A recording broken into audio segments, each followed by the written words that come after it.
Renee, are we ready? Okay. Okay, everybody, this is the call to order for the April 16th, 2024 Camden Select Board meeting.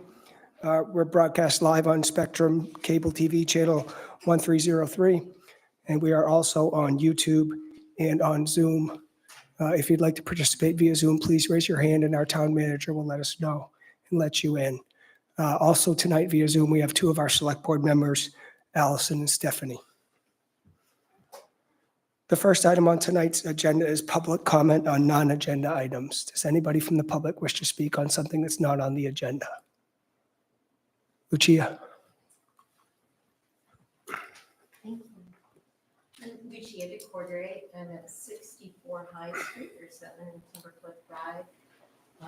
Two addresses. Could you turn your microphone on, please? Sorry, can you hear that? Yes. Is that better? It's 64 High Street. My name is Lucia DeCordere, and I'm here to talk about last week's deliberations, the STR, short-term rentals. And I'm wearing two hats. Firstly, as a planning board member, I do understand and realize that it is appointed.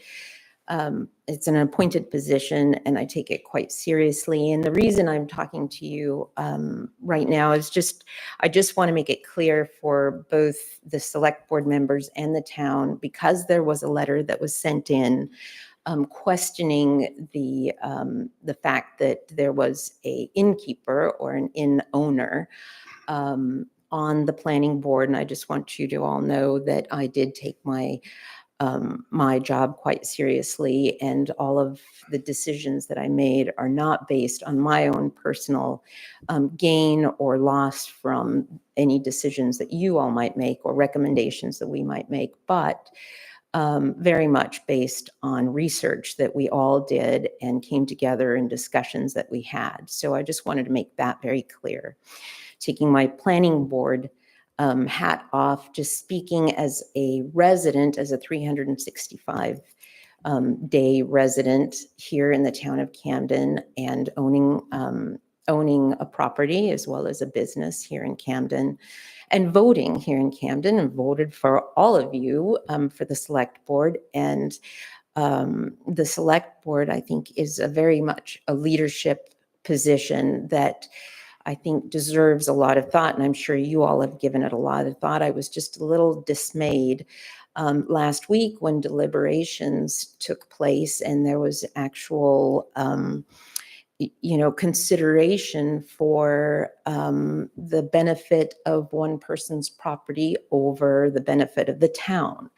And some decisions were made based on that. And so I kind of think we need to sort of rise above that and think of what is for the good of the town. And this is certainly, my position as an innkeeper or as owning an inn really has not much to do with the STRs, because we do something completely different than the short-term rentals do, or than, they just rent a room. We do a lot more. We're a business. But as a business, and anybody that owns a business in town, a service business, whether it's a restaurant or certainly knows that it is a labor of love and a labor of service to the community. It's not one that really lines your pockets.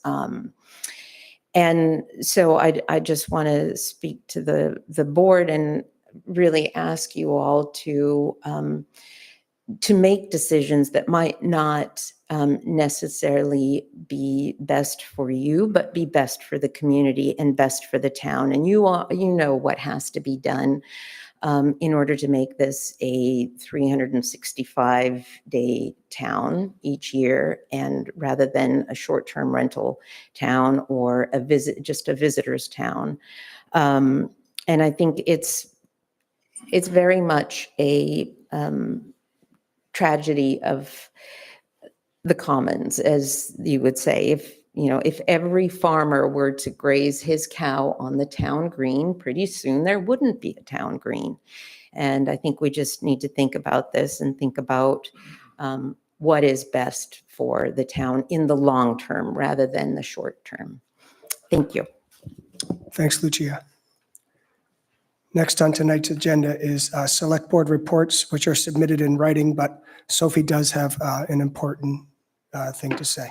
Yeah, thank you, Tom. So I apologize for not submitting my report in writing because I was not aware. I was traveling. I was not aware of this rule for tonight. There are a couple of things I want to share. The first one, we had a really good meeting of the Harbor Committee this morning, and we're going to be working together with the Harbor Committee to restaff it, open an application process, but also think with the Harbor Committee what the role of the committee is. Those members that are still on the committee share their frustration, and I think we need to do a better job of assigning them jobs and tasks that value their contribution and time, because I know they spend a lot of time on those meetings. We also took a moment to thank and to observe the memory of Jim Bennett, who served on the Harbor Committee briefly, but served our town also way too briefly. He was passionate and committed about resiliency, especially of the harbor. He was a member of the Harbor Committee. He was a member of the Yacht Club, and Jim passed away Sunday. And I want to extend the town's thanks to his family because he was a valued member with great expertise that will be really missed by this town. So I just wanted to say that. And I think that, Chris, have you submitted something about the River Committee? Go ahead. So just briefly, we also had a very good meeting of the River Committee last Wednesday. A nice workshop where we started looking at options for redesigning the Montgomery Dam. This is a process that has just started. It was a really good conversation with good input from the public. And those design sessions are going to be coming more and more often. And we encourage the public to come and talk to us and share what their priorities are for how the Montgomery Dam would look, but also the river, because the committee works on the whole river, not just on the Montgomery Dam. So thank you for giving me the opportunity to give those updates. Thank you, Sophie. Jim Bennett truly will be missed. Does any other board member would like to make any comments now, since we've opened it up? I would prefer to keep them in writing, but if anybody else would like to. No. Thank you. It's past, Chris, sorry. Well, actually, since I never officially closed that, I see what I did to you, Chris. I never actually said, come on up if you'd like to say something, please, yeah. Hi. Chris, could you turn on the microphone? Hi, my name's Chris. I'm with the Historic Resources Committee, and I just want to make a very brief announcement that on May 4th at 10 a.m., there's going to be the launch of a brand new walking tour of the Chestnut Historic District. And so it's something that has been worked on for about 2 years now, and now there is a map and a guide and a brochure. And on that morning at 10 o'clock, there's going to be basically a debut. It's part of an international event called Jane's Walk, where there are going to be hundreds of walks in towns around the world on one day. And they're all local community-led walks just to get to know a neighborhood or a town. And so we are launching our walk that morning. And so I'm just inviting people to come and check it out and see the new walking tour. Thank you, Chris. And I am remiss. Are there any other public comments on non-agenda? I forgot to close that portion. Okay, closing that. Moving on to item number 3, which is the town manager's report, which was submitted in writing. Agenda item number 4 is our consent agenda. That includes the items that are in our packet: the Arbor Day proclamation, the Farmers Market license agreement, the Village Green use applications, which include McGuntacook Rowing Club, Camden Rotary Club, Camden Opera House, lodging licenses for the Lord Camden Inn, the Hideaway Inn, and victualler licenses for Bagel Cafe at 5 Colcord, Bagel Cafe at 30 Main Street, Mosaic, Hideaway Inn, Lord Camden Inn, and Buttermilk Cafe at Mariners. Do any board members have any comments or questions? Stephanie. I just wanted to let everybody know that I am a member of Camden Rotary Club. So if you'd like me to not vote on that particular line, I certainly will abstain, but I'll leave it up to the board to decide. Thank you, Stephanie. I don't have an issue if she votes. No, it's a consent No agenda issue. anyways. Consent. Allison, go ahead.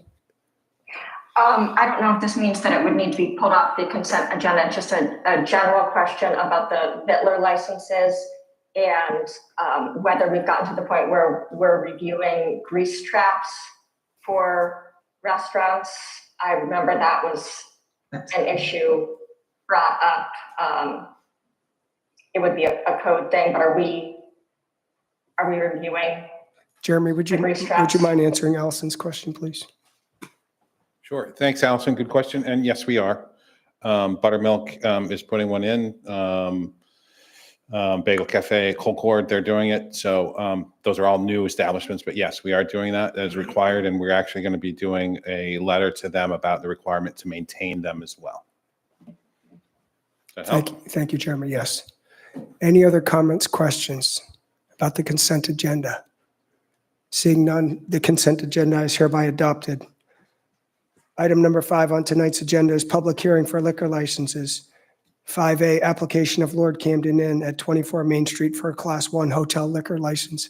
Is anyone here from the Lord Camden Inn to speak on behalf of this?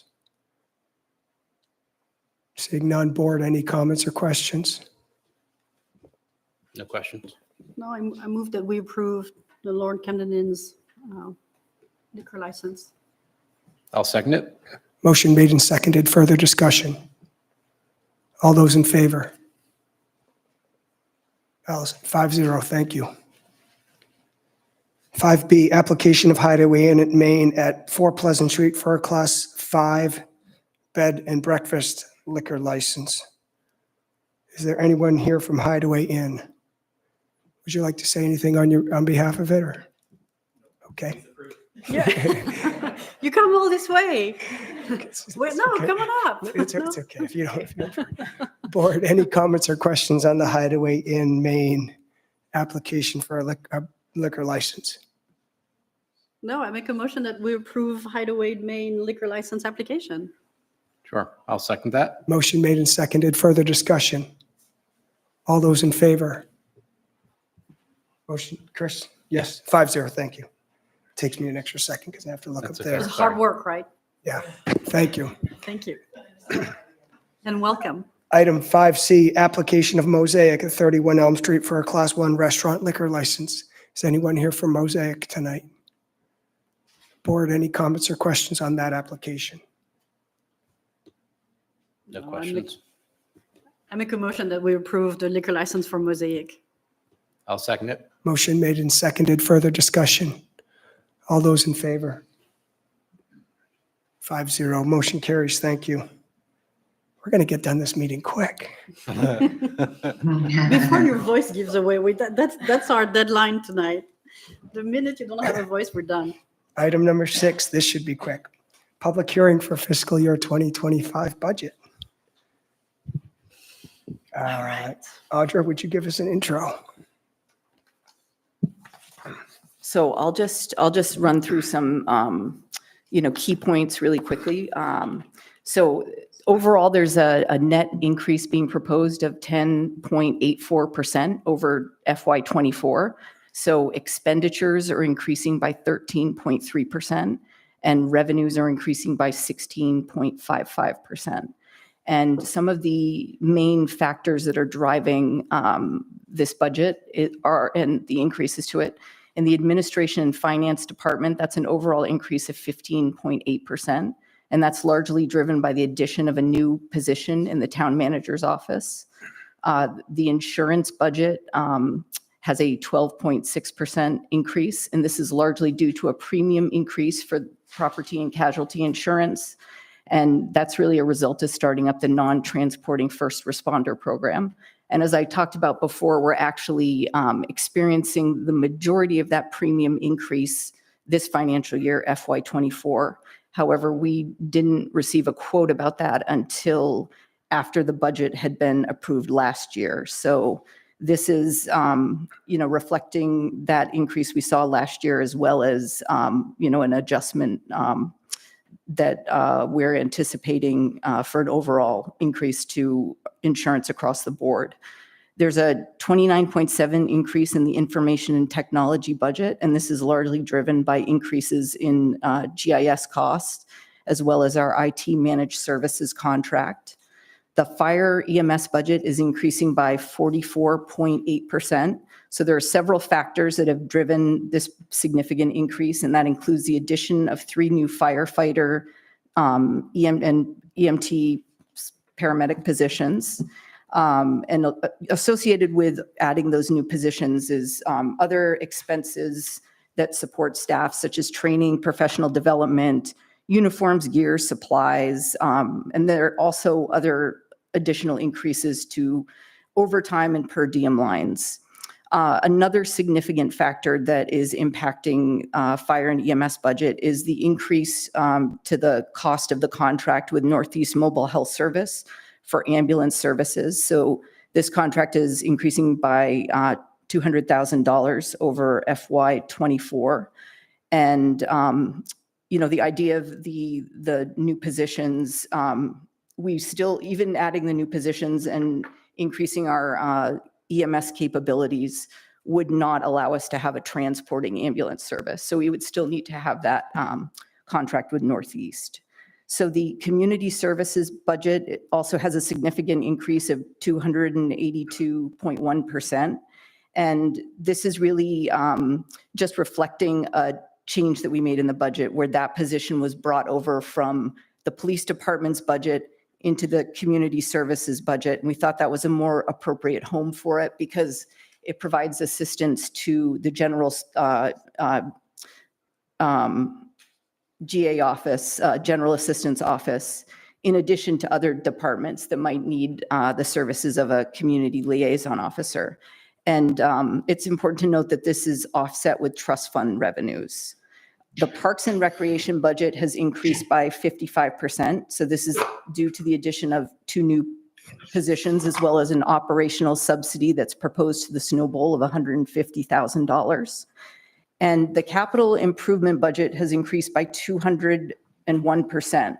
And that largely reflects the proposed purchase of capital equipment and capital projects. So a lot of these expenses would be offset with the revenue from the financing that we'd need to purchase them. So, notable to this is the groomer, which is a $314,000 expense, temporary buildings at the Snow Bowl, which are $150,000, the purchase of an ambulance, which is $400,000, as well as capital equipment for the Public Works Department, which is $246,000. As well as floats to replace those at Steamboat Landing for $150,000. So I'm just sort of running through the major factors or the major projects or changes that are driving these increases. But they're certainly not everything. There are also many smaller increases as well. Thank you, Audra. What I'd like to do is go down through the select board packet, just page by page. And when we get, as we move through it, just make sure that we have a consensus. And if anybody would like to speak on any item that comes up, just raise your hand and we'll invite you up to speak on it. Obviously, the first one is the general government portion of the budget, which includes administration and finance, and write down the whole list. I don't have to read it. That budget does increase by $285,000, proposed amount of increase, which is a 12% increase over what we had last year. And Audra, am I correct that is the insurance and the addition of an assistant town manager are the primary drivers there? Correct. So it would be the wages for that position as well as benefits, including health insurance as well as FICA, Medicare. Sorry. Okay. And what else in that particular category is driving it up besides the addition of a, I'm talking general government, the page 85 of the select board packet. Oh, you're just talking about the general government. Expenditure summary. Oh, the expenditure summary. I think the best way to move through this is to go through it Sorry, I was looking at the admin and finance budget. So yes, for general government, it's in the administration finance area. It's the addition of that position in the town manager's office. For professional services, that has been adjusted. So it's professional services as well as interdepartmental initiatives. So that includes items such as the pedestrian safety program, pedestrian safety program. I'm going to bring up the other version of this so I can read it off to you. The water quality monitoring is significant to that. So that's a contract that we have with McGonagall Watershed Association. It also includes the traffic calming program that we started up. So the idea was that any program that really doesn't, that sits across many different departments or doesn't fit very well in any one department will go within this budget area. So that's really what's driving the cost increases there.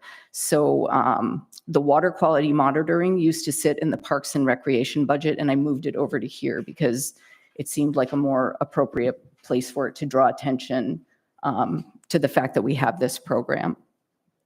Okay. And also, another thing to point out, we've got the performance assurance reporting. So that is related to the Siemens project, the performance contract where we did all the energy efficiency upgrades on the buildings. So part of that contract is the yearly report where they come and assess the performance of all the buildings and the upgrades that they did, and the data that provides us to see what our energy and cost savings are. Okay, thank you.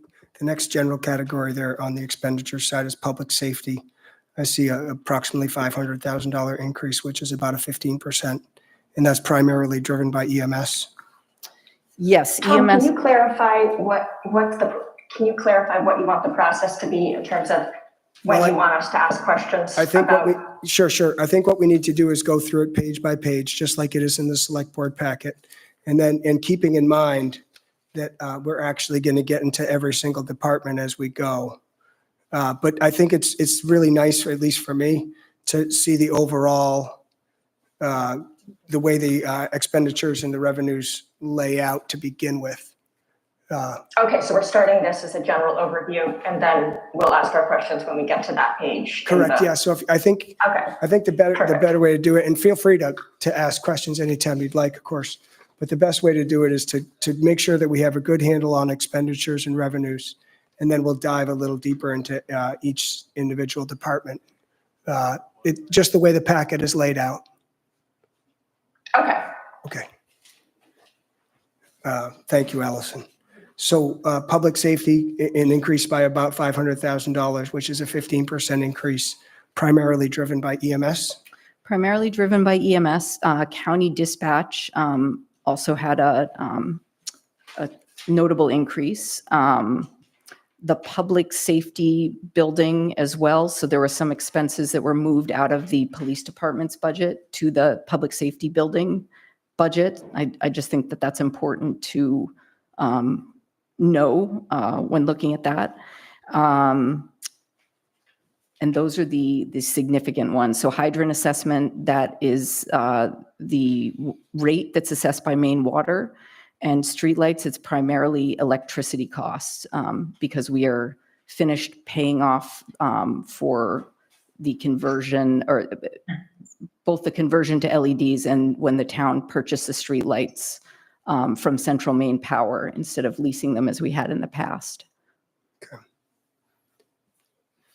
And board, feel free to chime in. Yes, please. Just quickly, I can't remember what the 62.5 for the public safety building. That's the roof, and I can't remember. I mean, I don't need everything, but just. Yeah, I'll bring up the high points. We're going to get into that a little later too, right? Specific. Okay. questions. Yeah. Okay. Yeah, I want to do a broad overview, but definitely ask questions if you will, and we'll either decide to answer them now or table them till we get to the actual Okay. department. Public Works, Department Streets, Sidewalks, Dams is down $57,000 from last year's budget, which is about a 3% decrease. Yeah, and just to, the reason that's decreasing is the Public Works Director is now also the wastewater department director. So the wages for that position, as well as the administrative position and the town engineer, are split between wastewater and Public Works. And it is, if the, folks who are at home who might not be familiar, the wastewater budget is a special revenue fund budget. So it's separate from the general fund budget, which is what we're looking at tonight. Thank you. Community Services is going up 55,000, which is 282%, but that's because of the community liaison officer moving from the police department budget to this budget.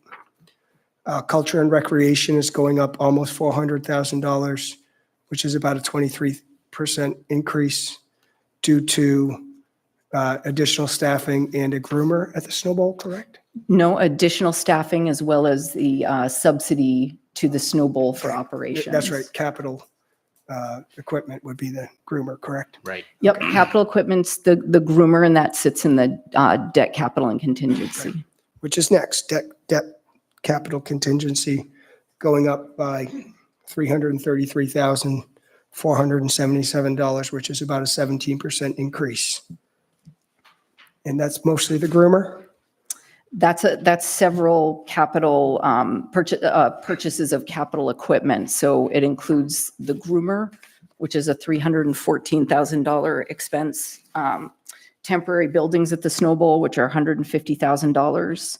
The purchase of an ambulance, Public Works equipment, and floats for the harbor. Okay, so that's just the debt, Yeah. or that's just the payment amounts on those Yes. Okay. spread out. Does anybody on the board have any comments or questions on the general expenditure summary? Allison? Where do we have things like the assessments? So Knox County assessment, not the dispatch, but like that assessment, and then Midco Solid Waste. I believe it's at the very, very end, the last page, Typically at the before you end. get into the warrant articles. Okay. It's such a difficult thing to figure out the It perfect is. way to set up this budget. And every time I think I have a really strong opinion about where certain things should be and how it should be organized, I realize that, maybe there's a different way of doing it. Just a quick question about the, things like insurance. Is that spread out between the departments or special revenue funds in any way, or like, the Snow Bowl? Is it one lump Yes, it's all sum? lump sum. So we don't try to get each department or cost center to house within their budget sort of the portion of the insurance that they might be responsible for? Like No. I guess the Snow Bowl would be the biggest example of that. Yeah, Like what no, might, they go ahead, have, sorry. oh, sorry, Allison. There's a separate policy specific to the Snow Bowl as a ski mountain that they do pay for, Okay. but things that they're sort of lumped in the general fund for, I think, workers' compensation is the most notable one. It's really difficult to sort of tease out specifically what the Snow Bowl's contribution should be to that, because they sort of average our risk across the entire town, which is one of the things that has enabled us to have a reasonable premium for the Snow Bowl.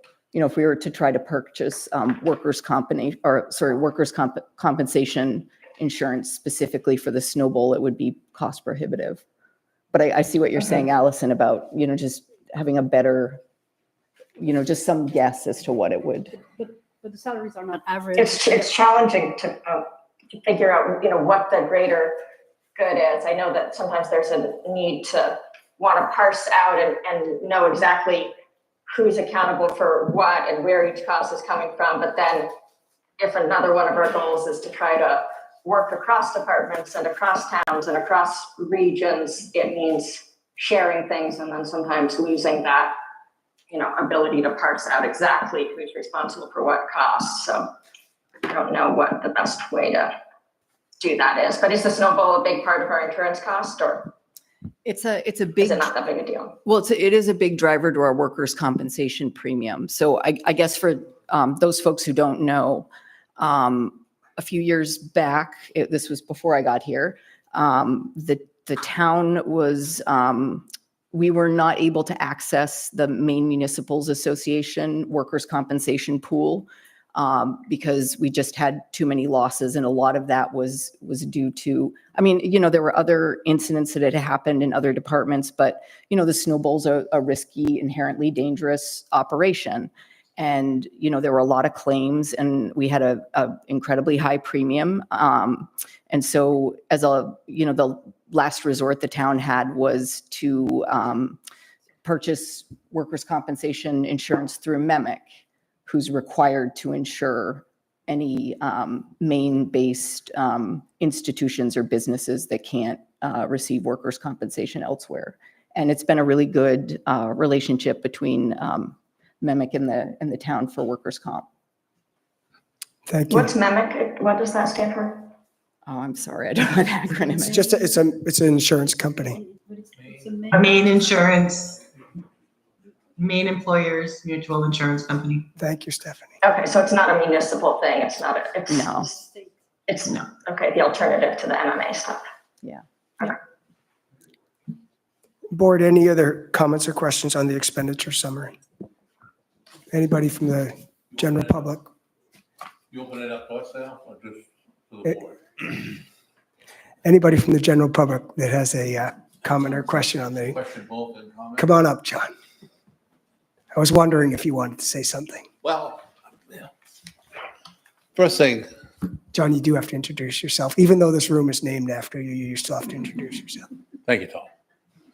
John French, 23 John Street, Camden, Maine, 04843. How's that? Perfect. Thank you. First thing I want to say, I know you all worked hard on this budget, and a lot of the projects that you propose are probably worthy. But after listening to what's going on lately, I heard the schools' budgets, proposed budgets, ready to go to vote, $1 million apiece in increases, the SAD and the CSD. You were saying that the town is gone, the county budget's gone up $1.2 million. Then you got 12% going on with the municipal at this proposed rate right now, correct? The bottom line, John? Yeah. You could round up to 12. So you figure all that in together, people are going through some pretty hard things right now. Inflation's up. Yes, we live in a prominent town. But there are a lot of people that work every day and there's a lot of people still alive that were on the Knox Mill retirement fund. So you got to take those into consideration, so I just hope that you think about the end, because sometimes I remember you wanted to do something, but you didn't do it because it just wasn't worth it at this time, so I know it's kicking the can down the road, but sometimes you have to do that because people still have to live and be able to enjoy life. Having said that, I have questions about your proposed on your capital. Are those all a bond or are they all individual lease purchases like the fire truck, the ambulance, public works vehicles? There was several things. Are they all a bond packaged together? I would recommend that we try to package them together. I think it depends on, what gets approved, but it would be much cheaper for us to borrow them all packaged together in a bond. What's the bond rate now? Between 3.3 and 4.2, I believe. Well, we've always in the past had very good luck with the equipment, buying them through banks on a 5 to 7 year note. And it was broke up usually a $20,000 to $30,000 a year payment. So it was spread out the equipment over 5 or 6 years, and that worked out very well. Is that you still look at that have that type of funding or? We primarily fund our capital equipment purchases through lease purchase agreements with banks. Okay, like because your- Gorham Finance used to be very good, and Camden National used to be very good to us too. Yeah. I haven't been involved. The other thing is, I'm going to go back to is the communications officer. I know you said that there's a need. I don't see it, but that's just me, I guess, my opinion. I mean, we have a lot of people work here. They do excellent work, the people that work for this community. But maybe it's just time to delegate some authority or some work to other people, give them something to do versus, I know they're all saying they got too much to do and they probably do at times. And I'm not saying they don't do anything, please. I've been there before. But we need to think about what we're doing as far as the growth of the community, because we're adding. This budget has grown up quite a lot since I left 5 years ago. It's probably gone up 5 million, 4 million since, right? So that'd be about right. I think it was 9 when I left. 9-ish. I don't remember, Yeah. John. So I could sit here and pick things away for 11. I'm not going to do that because you guys are supposed to have already done that. But I'm just trying to stress that you look at the bottom line when you get there and think about the community, the people that live here. All right. And I know you do, but I just want to put that out there. Thank you. John, before you go, Yes. did you, about 3 weeks ago, the school had an open meeting for their budgets. Did you go to that meeting? No, I didn't. I never have. Okay. Because their budget is 62%. I agree with you. I know that, believe me. But I'm just saying the bottom line is they went up $1 million in both of their budgets. I understand, but my curiosity is why you're more concerned about the money we're spending here than the money they're spending there. Why am I more concerned? Well, it seems that way. Well, one thing, I understand this budget a lot better. I understand what's going on. I do know what's going on, even though I'm not down here. But the school, a lot of them, their mandates, which usually the state hands down. I've seen it. We don't get the money the way we should, but some of the programs I question and some of their projects I question, but I've never did any good to question it before. But this is where I am supposed to come to say my opinion to you, whether you agree with me or not, that's fine. I understand that, but I'm here to talk to you guys as the leaders, the voice for the community or whatever you want to say. You look very good on TV, by the way. Thank you very much. So that's why I'm here. I'm telling you how I feel and how some people have told me how they feel. Yeah, we Yeah. appreciate it. We really do. I just Okay. want to point that out that Oh, I agree. This- That's 70% of them was. I noticed that there's a lot of scrutiny here and rightfully so, but it does surprise me that all the scrutiny tends to fall here and not on the school budget, which is actually a larger driver of the tax increases in town. It's just the reality of it. So, anybody else?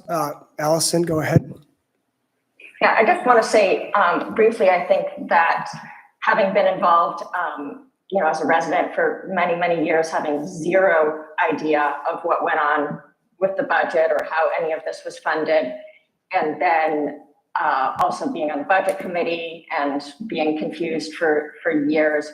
Overall, the only reason I found out anything about the budget and learned how to be able to make constructive comments was attending a million meetings and, the occasional more informed person and then the newspaper.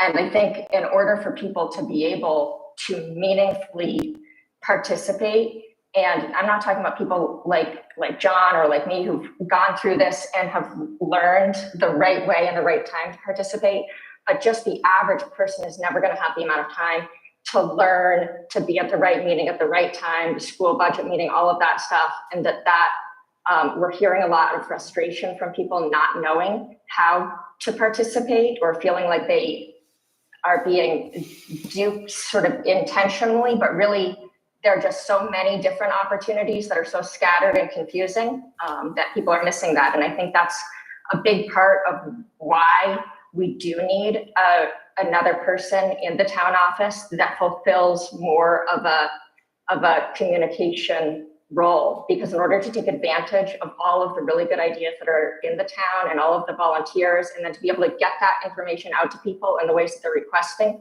we do need a professional in that area, not just asking somebody who's a professional in another area to all of a sudden become an expert in communications. So, and I also think it's important that we get out the word a little bit more about our general assistance program, which is very robust.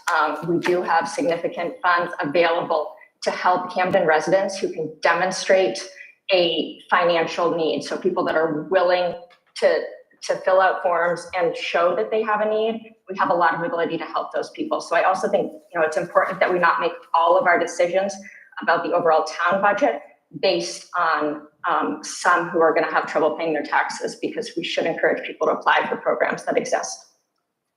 Thank you, Allison. Anybody else from the public want to speak on the expenditure summary? Ken? I'm good. Stop page by page. Ken Gross, Camden. I have some general questions, actually. I think Audrey gave some information last hearing, and I wasn't fast enough to write them down, but how many full-time equivalents do we have on the town staff? Just roughly. About 60. 60. So reading your report from March 3rd, I saw that we were adding 7. People count different amounts, but I've seen 7 and 11 and 14 additional people to this town staff, which is about more than a 10% increase, which seems to be a heavy lift at this time. But I have another question about, you had also said that you, at the time, we cannot guess what the increase in the tax rate will be. I mean, everybody I know cuts to the bottom line. How's it going to affect me? What's my tax rate going to be? Will that number be ready before we vote in June? It will not. Do you have any kind of estimate? I mean, we see the expenditures going up 10.3 or 13%. Does that translate one for one? Will it be a? It doesn't. And what makes it so complicated is that so much of what the tax rate ends up being is dependent on the assessed value of the town, as well as, the county, school, and municipal budget. And because we're doing a reval this year, we're really in a state of flux right now where we're not certain what the tax rate is even going to be because of the reval. Great. So it makes it, it just makes it really, really challenging to even give you sort of like a point in time estimate about where we might be. Yeah, it's tough to make a decision when it comes time to vote when we don't have the bottom line. Yeah, and unfortunately, we really won't until commitment in August. And we never really have that information until August. We can, just sort of in years where there's less of a change on the assessed value side, or we anticipate less of a change on the assessed value side, we can be slightly more confident about sort of a range of what the change might be. But this year it's unique in that, we don't even know what that range might be. Okay. Thank you. Thank you, Ken. Anybody else on general expenditures? All right, we're moving on to revenues. Audra, could you give us a little background on the taxes section of revenues, that first? Yes, absolutely. So just to go through the revenues really quickly. So the tax interest, that's the interest that we receive on, property taxes. Same thing, lien interest on liens from property taxes, and then other costs associated with that. To go to state revenues, so the state revenue sharing, so that's the portion of the sales tax that the state, the 5% that the state passes on to communities. We also get a reimbursement from the state for the tree growth program, as well as the veterans exemption program. The local road assistance, that's through the Maine Department of Transportation, so that's sort of basic maintenance that the town provides to the state-owned roads. Snowmobile revenue, I believe that this is actually a better question for Jody. I believe that that's just revenue from some state program that it's divvied up amongst all the towns, and it's a very small reimbursement. The pump out boat reimbursement. So for us to operate the pump out boat in the harbor. The Department of Environmental Protection reimburses the town for it. And the state park also provides us some money for being a host community to a state park and the, impact that that has on municipal services. And we've got a line for the EMA FEMA reimbursement, and that's in anticipation of the storms from January and other, the disaster declarations where we expect to receive funds from FEMA to repair damaged public infrastructure. So licenses, permits, and Roger, we don't need to go through Okay, line by yep, line, sure. but just a general overview of each would be. okay, so yeah, I'll do it generally then. Licenses, permits, and fees. That's pretty self-explanatory. The largest chunk of that being the vehicle excise tax. So charges for services, that's income from departments. So the most significant income that we receive from any department is the harbor department. So fees that we charge in the harbor, but it's all the other fees. The code enforcement office. Police department has certain fees, public works and wastewater, or public works primarily has fees as well. And moving on from that, we have a few miscellaneous expenses, miscellaneous revenues. So the interest that we earn on checking, revenue from leases. We have operating transfers. So that's, for example, when I talked about the community liaison officer being funded through trust funds, this is where we show that revenue that comes from the trust funds to pay for that. Reserve withdrawals. So when we're proposing to use reserves to fund like a capital expenditure, for example, that's reflected there. And then other financing sources, that's all of the bond or note proceeds, as well as the use of the unassigned fund balance and the use of TIF revenues. So our total revenues this year are expected to be 1.9 million, which is an increase of 390,000. No, 5.7. I'm sorry, excuse me. 1.9 is Yes, just the finance. yes, okay, thank you. 5.7, that didn't sound right, which is an increase of over $800,000 from last year. Yes, correct. And primarily driven by increased permits and fees and, probably primary by the bonding The borrowing. proceeds, okay. Mhm. Does anybody have any comments, questions? Allison? I'm not seeing not parking ticket revenue, but paid parking. So that we're sort of entering into that being a special revenue fund in and of itself that needs to come to the select board separately. Okay. I do think it's worthwhile to point out that, there are always missed revenue opportunities. And sometimes we focus really hard on the expenses and trying to keep those down as much as possible. But, there are also significant revenue generating opportunities. And the way that many other towns and cities are meeting those increased expenses with infrastructure is paid parking revenue. So, at this point, all of us as taxpayers are subsidizing free parking for the people who use it. And it's used very unevenly, and it's one of our most significant revenue generating opportunities. So if we're serious about bringing down the tax impact of these things to people, I just think in the future, we need to be much more serious and aggressive with taking advantage of these town resources that we have. You see towns with $1 million, $2 million in revenue coming in. So that would be one thing. And then, do we track the total grant funding by year? Yes. But that would appear probably in the audit and not the budget, or? Yes, correct. We account for, the bookkeeping for those is separate from the general fund budget. And it is tracked in the audit report. I think it would be probably an interesting thing to be able to see over the years, the amount of grant funding that the town has received annually.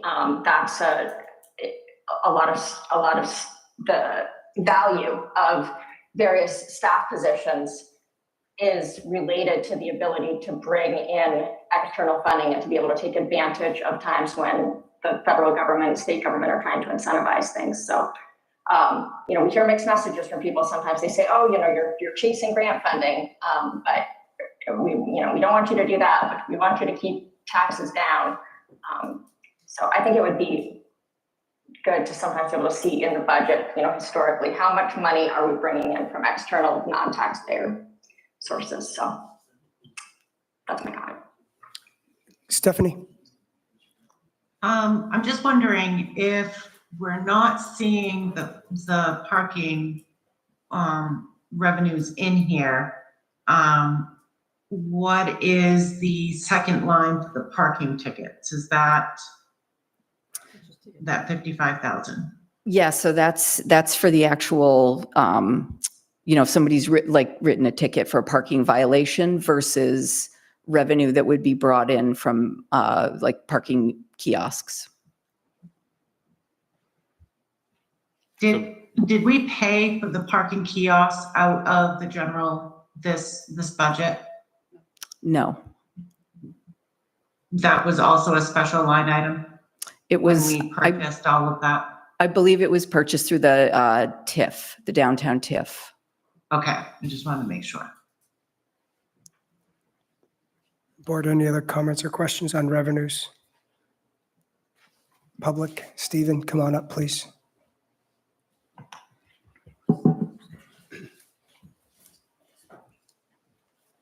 Stephen Gold, just a quick question.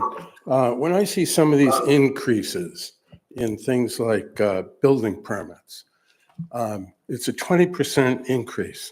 Is that anticipated more building, or is that an increase in fees?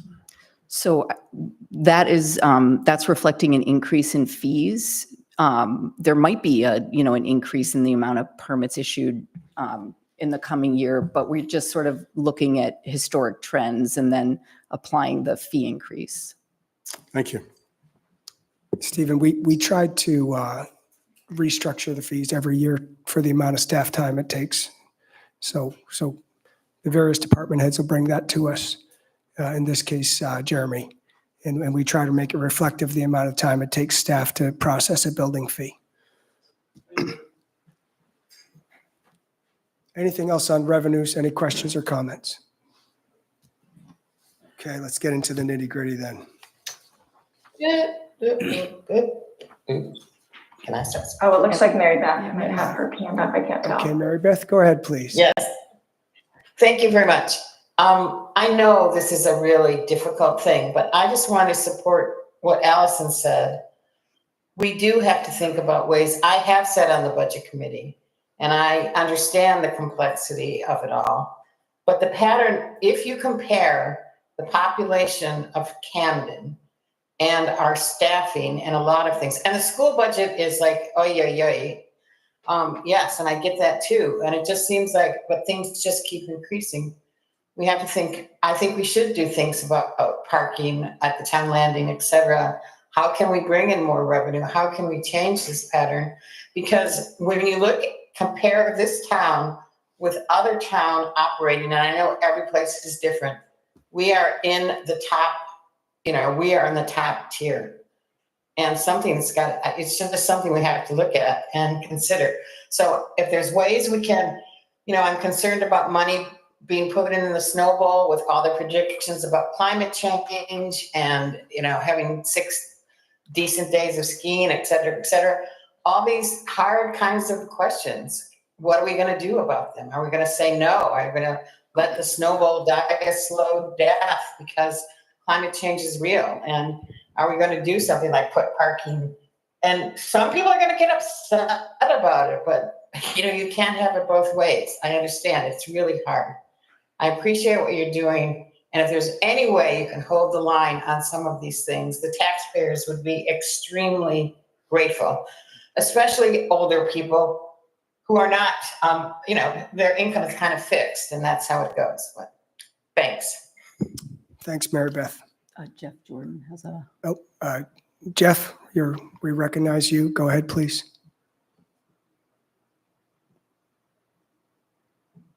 Jeff Jordan. He might not have his hand up. Maybe that's a cursor. Yeah, I was thinking it might be the cursor. Sorry, Okay. Tom. Moving on. The general government administration and finance is up $153,875, which is a 15.8% increase. Audra, what are the primary drivers there? So really in this budget, this is where that new position in the town, in my office would sit. So that's the major cost increase driver. So that, includes the wages for that position as well as, all the benefits and other costs that go along with carrying a new employee. Like Allison, I agree that another person in the town manager's office is important at this time. I've said this before, I'll say it one more time. What I've seen is anything that doesn't fall into a particular department falls to the town manager's office. And because of that, a lot of these projects that a lot of people would like to see get done fall by the wayside. So without a little additional help in the town manager's office, we're not going to be able to, it doesn't seem to me that we're going to be able to get to the projects as rapidly as we'd like to. And the two that I come up with first in my mind are harbor resiliency and changes at the snowball. Those are huge decisions that the town has to make in the near future, and we're going to need help to do those. We're also going to need additional communication, somebody who can bring people together to make decisions. And so that's why I'm an advocate for that position. Is there a job description yet for that position? No. That I'm not an advocate for that position. Without a job description, any business that I worked for, if I wanted to go ahead and have a person in my IT group, I had to have a justification and a job description to go ahead and do that so that my management would know what it is that person is going to be doing. And we owe the town that same piece with a job description of what that is going to be. I think it's really important. That's about $130,000 issue. It's kind of like buying a snowcat and amortizing it over 3 years.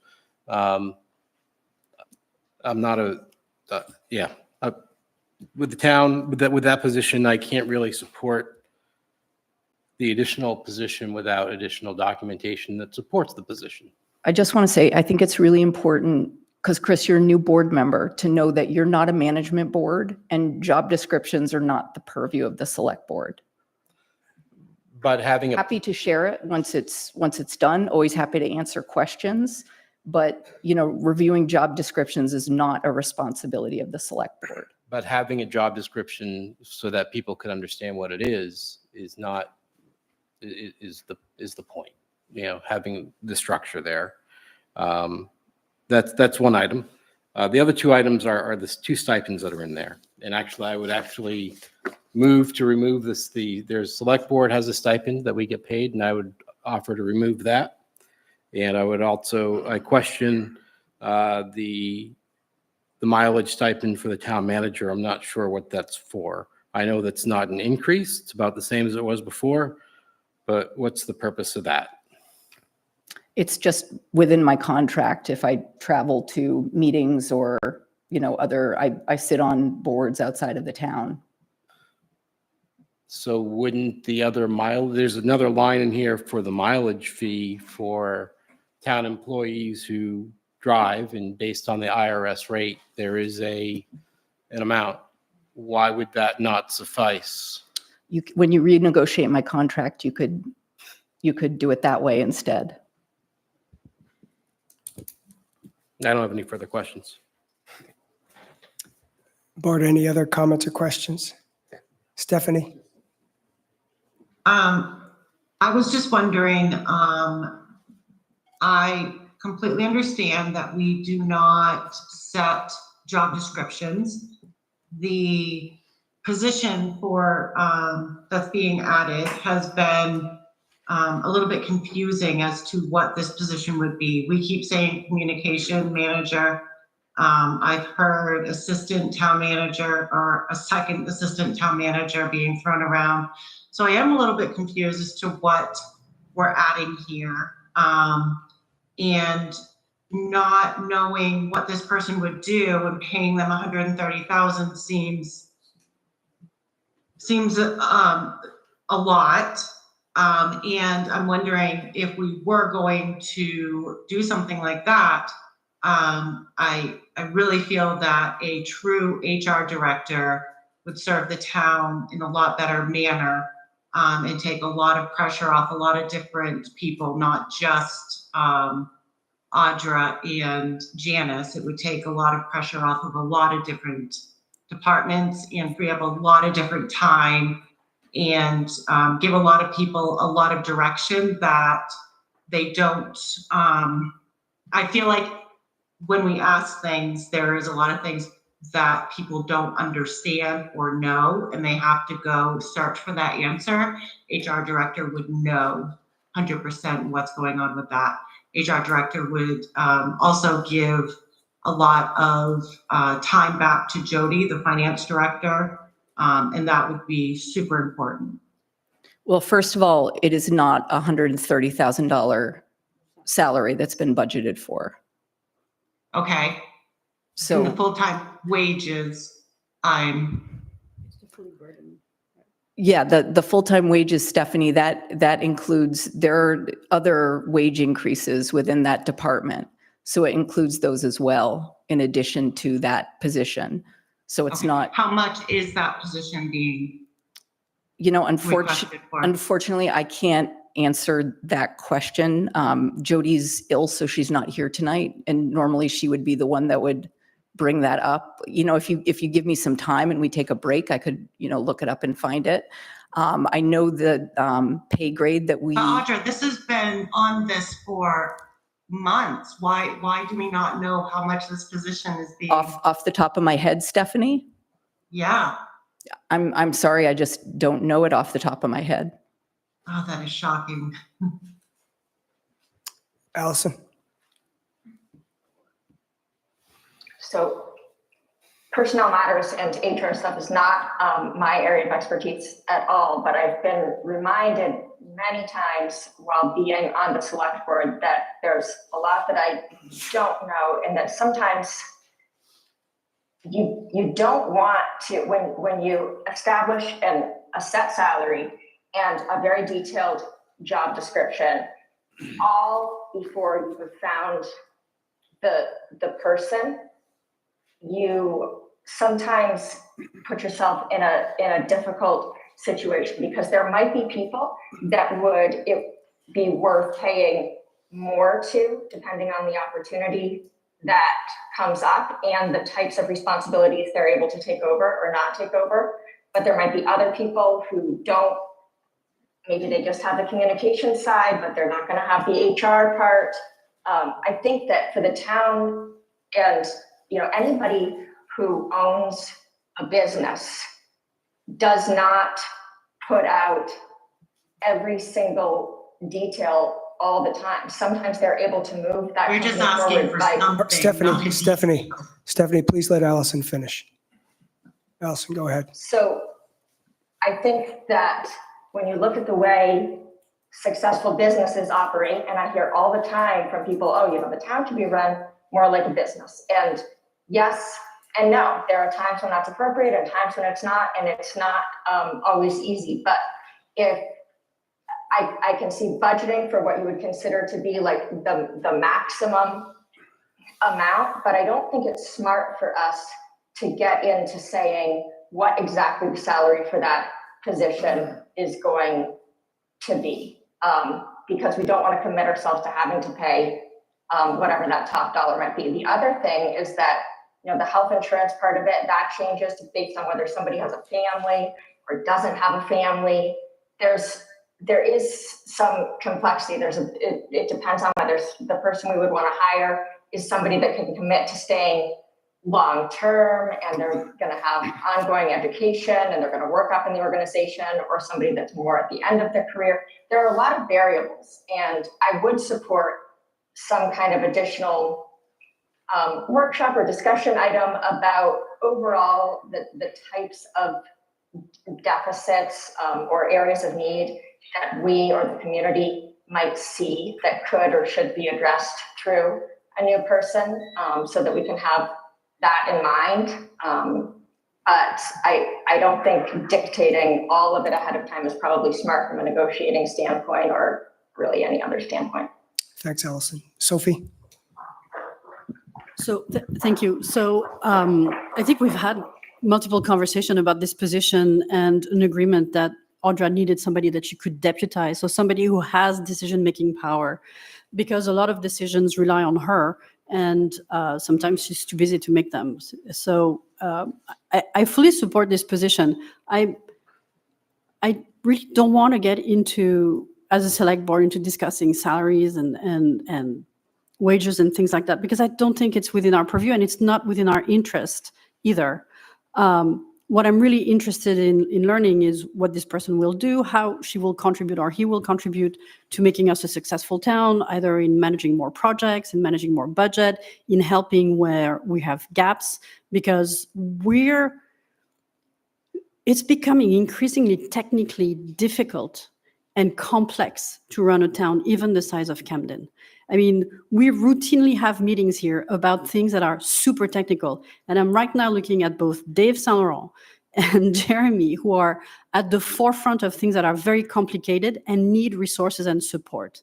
So when we talk about building the resilience of Camden, it's not something we're going to do overnight. And it's an ongoing moving puzzle. It's like a whack-a-mole thing. One day it's the river, one day it's the harbor, one day it's the snowball. These are complex issues. We need to have the staff that has the expertise and the dedication to take us to the finish line. So I understand the desire to better have a better sense of what these people are going to do, but I've never seen Dave Saint Laurent's job description, or Jeremy, or Chris Farley, or anyone else's. I know what their duty is and what their roles are, and that's enough for me. And I will fully support this position because we critically need it. Thank you, Sophie. Anybody from the public want to speak on general government administration and finance? Yes, please, Chris.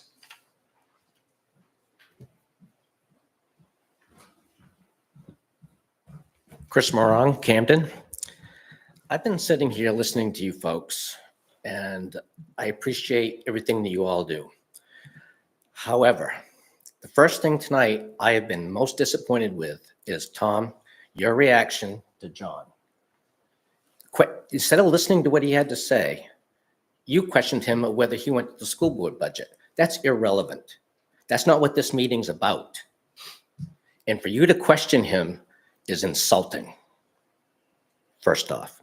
Secondly, as Chris said, and I was in 23 years in banking before I became self-employed and running my own business. And I, too, if I want a new position, I had to have a job description. And for you to say, Audra, because I know John and I, we're just old dinosaurs, right? And it's just not right. And for you, it's your job. John said it last week or 2 weeks ago. It's your job. We only have residents of like 5,000 people. I don't get it. I don't understand why we need to have 3 administrators for this town. Doesn't make sense, in my opinion. And right or wrong, that's how I feel. And as far as the different departments go, and I would like to talk about just briefly the Snowball. So Snowball, as my understanding, has always been a special revenue fund. Is that correct? Mm-hmm. And are you looking to change that? No. So why are we? Chris, we're going to get to the Snowball later. This is administration and finance. Okay, right? Fine. We do not need a third person. And to not have a salary, not have a job description. If I was in that position and I came to my boss, I'd be fired. Thank you, Chris. Anybody else? And can I say, I'm really sorry that we don't have that, the salary range tonight. We employ humans and humans get ill. And, that I have to delegate certain responsibilities when it comes to preparation of the budget and going through every single individual employee and, calculating wages and calculating benefits is not the part of the budget that I do. So unfortunately, employing humans and having, a human who's ill and can't answer those questions, I understand it's an inconvenience and I do apologize for it. Thank you, Audra.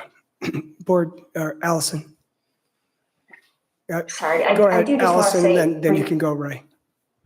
Okay, just very briefly, for years, one of the requests from many people that has been for hiring a sustainability coordinator. And I have resisted that, being a very sustainability-minded person that loves all that green stuff.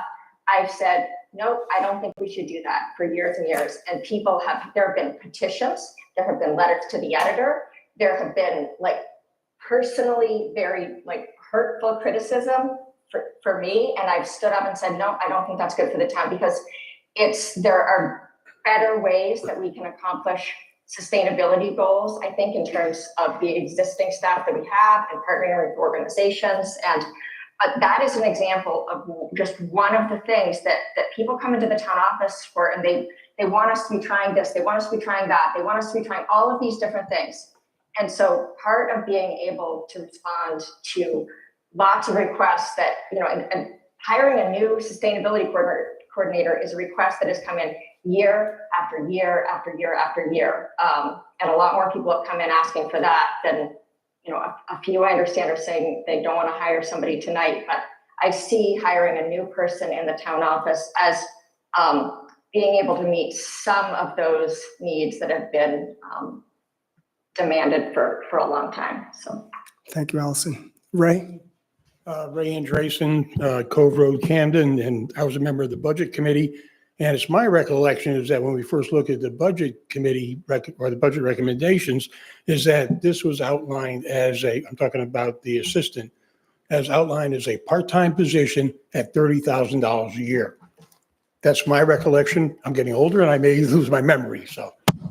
No, it wasn't right. It was right from the start. I can answer the range of what we budgeted for in terms of wages, if you all like to know. 80,750. Thank you. So that's a manager position. That's in the range of for a deputy department head or assistant department head. It's not shocking. So this is just one of many budgets we're going to vote on at board. Are we ready to make a motion and make a vote on this, or do we need further discussion? Stephanie? I would like to just clarify a few things. So Allison mentioned family and all of those types of questions of people that we would hire. An HR director would be able to tell us that we can't ask those questions. So that would really be irrelevant until we hired that person. We wouldn't even technically be able to ask about that before we even hired them.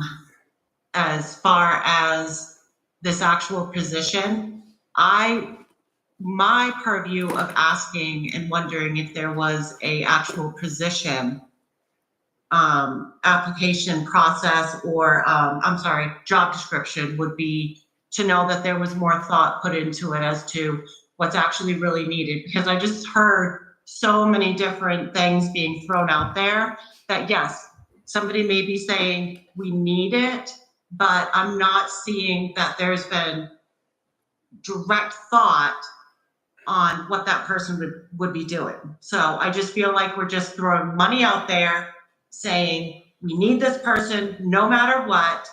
And to me, it just feels irresponsible not knowing that there is an actual job description that can be talked about. It doesn't have to be a detail, but just that it was talked about and knows exactly, not exactly, but knows what this person would be doing. Because I just heard multiple different things being thrown out that this person could be doing.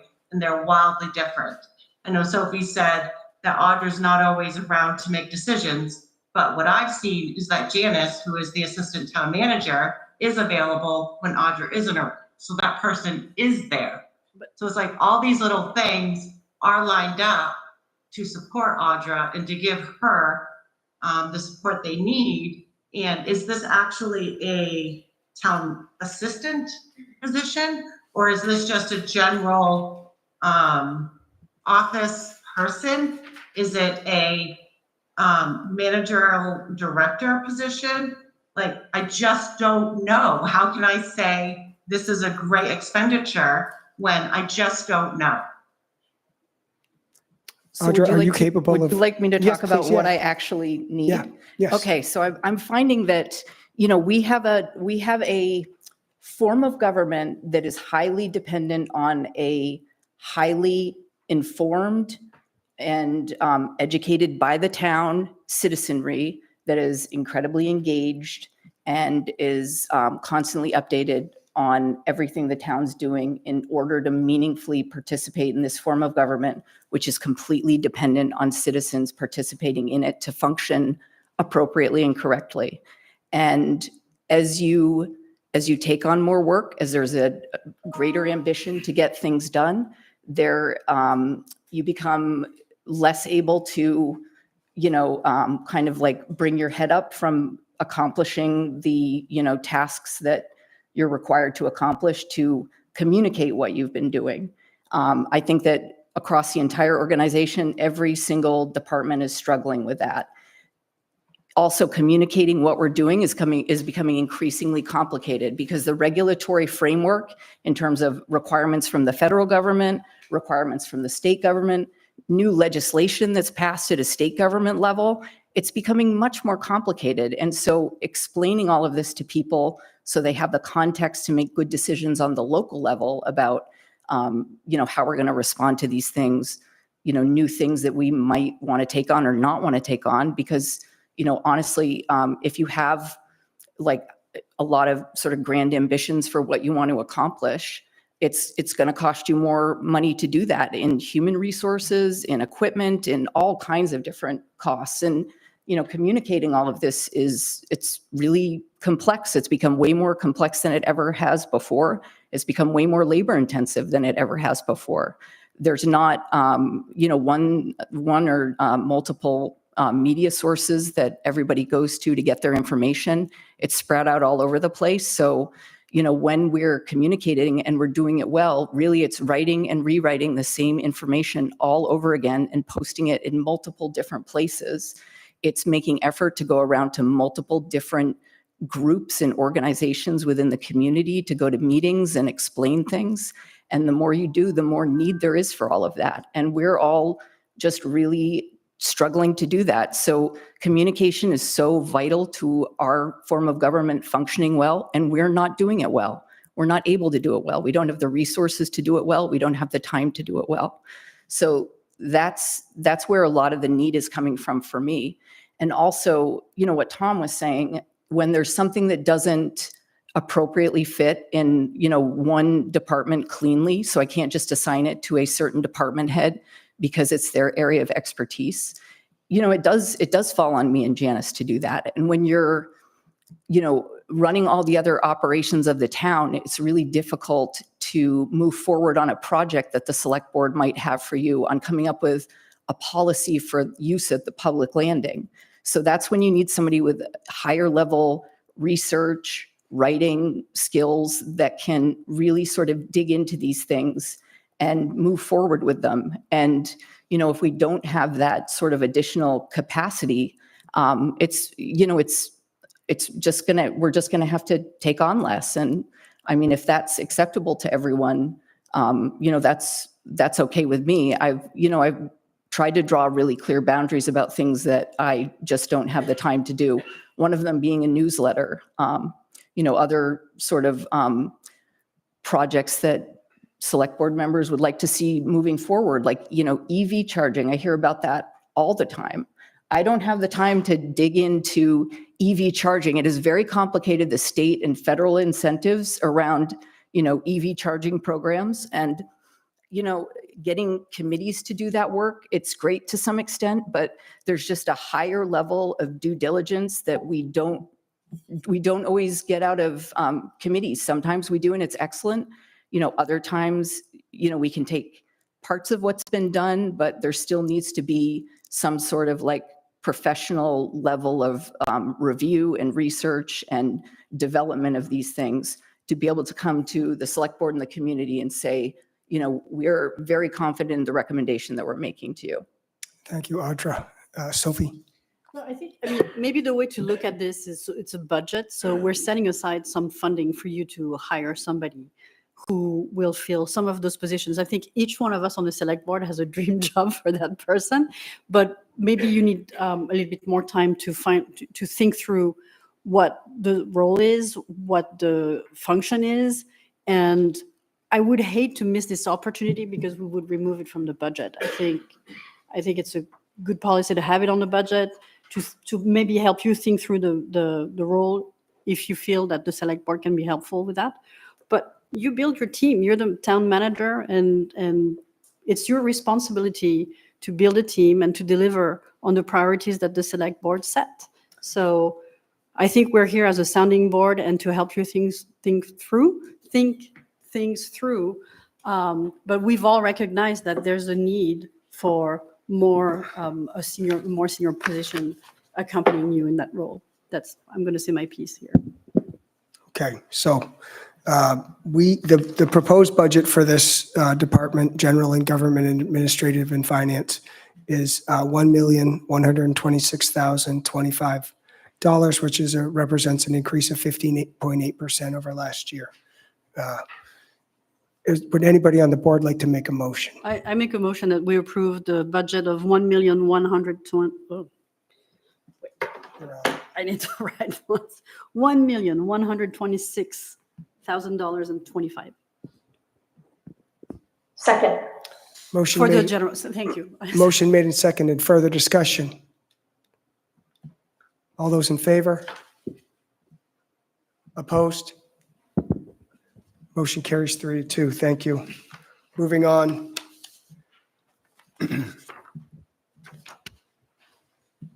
General Government Professional Services, interdepartmental initiatives. We see an increase of 22,577 in this category, which represents a 22.1% increase. What are the major drivers for that, Audra? Sorry, I'm just entering in numbers. It's the $20,000 in engineering and consulting line it's a new line. That's probably 20,000 of the 22. So this is the interdepartmental initiatives, professional services. So the 20,000, that's a pretty, that's a pretty standard. I think it's been 18,000, so it's increased by 2 from what was budgeted before. Or sorry, no, we did budget 20,000 in FY24. Okay. Really, the cost drivers would be that performance assurance report in regards to the Siemens project and the energy efficiency upgrades in the buildings. It's also moving the water quality monitoring over from Parks and Rec to here, and that's the contract with the Watershed Association, as well as the addition of the and these are small, but they're sort of in there as a placeholder. The traffic calming program for $1,000 and the pedestrian safety program for $1,000. So those are the major changes between last year's budget and this year's. So it's not really an increase. Yeah, it's just that we're moving lines from another part of the budget, correct? Correct. The only one that's truly new is the $1,000 for traffic calming, $1,000 pedestrian safety, and then the performance assurance report. The rest is, moved from other parts of the budget. Who are we actually paying the money for the performance assurance report to? Siemens. So this is part of their contract, or we're hiring them again to do more work to? So in the performance contract, they laid out, each year that you have it, this is going to be the cost of that report. Okay. Yeah. What has been the return on investment on that? So because it was, just finished, we haven't received our first detailed report. So again, we're asking to pay $6,000 for something else we don't know. No, we do know. Well, we don't know yet because we don't have the report, but we're going to go ahead and budget $6,000 to get it again. But it's in our contract. I mean, I'm not sure we can escape it, right? I guess the question that is coming Yeah. back and forth that I hear is, if we were to not hire Siemens for $6,000 to do this performance review, would we lose the data that we are I mean, looking for? we could manually get it ourselves, but we wouldn't have their data, and we wouldn't have, them sort of analyzing, the baseline to now. Sure. About what was it that we were expected to save with the various initiatives that happened over the past few years with that project?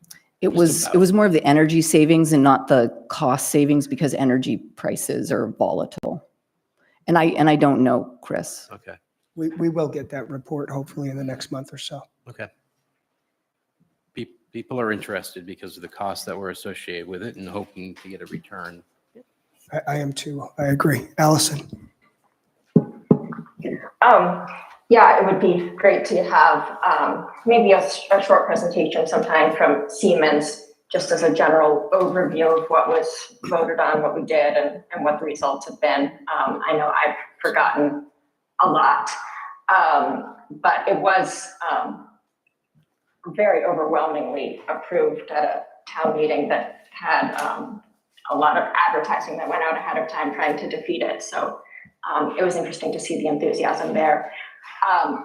With the pedestrian safety and traffic calming, can you, it's a small number, but to me, I think the line between what's pedestrian safety and what's traffic calming is very blurry. I kind of see those as the same thing, and then want to see the number increased based on the amount of time that we have spent as a board reviewing requests for getting people to go slower on their street or crosswalk markers and things like that. It's always been very clear to me that we don't have the expertise for that. And we just go around and around and around. And so at one point, the select board had voted to put some money toward that. It just doesn't seem, $1,000 plus $1,000 isn't going to get us anything as far as I can tell. So why is that? No, number it's so low. It's not going to get you anything. It was more to just establish them as programs in a tough financial year. But I will say that particularly for the pedestrian safety, and this was a mistake on my part. I think you all remember that the principal of the middle school, Jamie Stone, came in and requested a rapid flashing beacon to be installed at a crosswalk. I believe it was the Spring Street intersection on Washington. to be installed. There's a couple of them, yeah. Yeah. So, I just want to remind everyone of that, because this would be the select board's opportunity to, consider that as an addition to the budget. I would support adding money to the budget for those. I think that the safety, I drive up and down that Washington Street hill on a regular basis, and there are definitely some blind spots, and there's lots of kids who go to the middle school who cross there. And I think that would be a very worthwhile investment for the safety of the middle schoolers. Stephanie? Tom, I just wanted to remind you that I think that Jamie was asking for that to be sooner rather than later, and we're talking about the 2025 budget here. So I would suggest we clear money before this next school year starts, instead of adding it here into the 2025 budget. Okay. Well, this will be before the next school year starts. So it'll be June 30th. July. Yeah, June 30th is. But this is for next year, not this one coming up. No, this budget, Stephanie, will start July 1st. Yeah, our fiscal year is July 1 to June 30. even though we call it FY25, it's very. Yes. It's like, so it's like confusing. FY 24, 25. Because you call it by the end of the fiscal I year. understand the time frame. I just was thinking that we were doing, if I'm wrong, then that's fine. My suggestion is to add $20,000, $10,000 per ped signal to this budget in the pedestrian safety line. To go from either 1,000 to 21,000, or acceptable to me is to go from 1,000 to 20,000. Just add either 19 or 20,000 to it. Allison? Yeah, I would support that also, although I think that does exclude then doing things, and maybe there are other funding sources like select board contingency or contingency or whatever we call it. But we have had communities go through that process, or streets go through that process where they apply for the study, and they get 90% of their neighbors to say that there's a problem, and then the town reviews it, and then we try to do something. So since we have, and Lime Rock Street, it looks like something happened, they put those things out there. So I would just want to make sure that if we've asked, and I know a few streets have gone through that process, so I don't want to get to the end of that process and then say that we can't do anything. So I don't know if we need to budget that all now, or we just need to know that there would be a way to fund an agreed upon solution for any of those other streets that go through the process. Thank you, Allison. Gentlemen, Ray and Stephen, if you'd like to have a conversation, please have it outside. Thank you. Yeah, I'm managing. Dave, if you'd like to speak, please go ahead. So maybe I can just give some clarity to this and some help. This might help. So we had a pretty mild winter this winter, and our spending in Public Works Department's a little lower than normal due to the less salt that we used with the lesser amount of storms that we had. So what Allison was talking about is we have a couple things. Jamie Stone asked for 2 crosswalk signal, the rapid flashing beacons. But there's another component that's tied into this whole traffic calming policy, which is the speed boards that we put up on Lime Rock Street. So the crosswalk rapid flashing beacons are about $10,000 a piece. If we do the work putting them in, they're about $20,000 if you have somebody do it. So you're talking $20,000 plus our labor. So that's one piece of it. The second piece is we have the traffic calming measure. One of the things that we're using to implement traffic calming, and so when residents put in a petition in this new traffic calming policy, the first thing we have to do is collect data.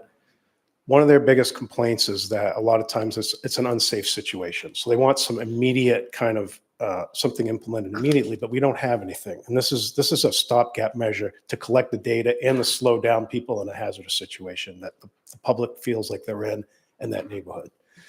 Those are $4,000 a piece. So we bought 4 of them in this year's budget. We have you need 2 for an intersection. So we have enough for another neighborhood. We have 4 neighborhoods that want them. 5 neighborhoods that want them.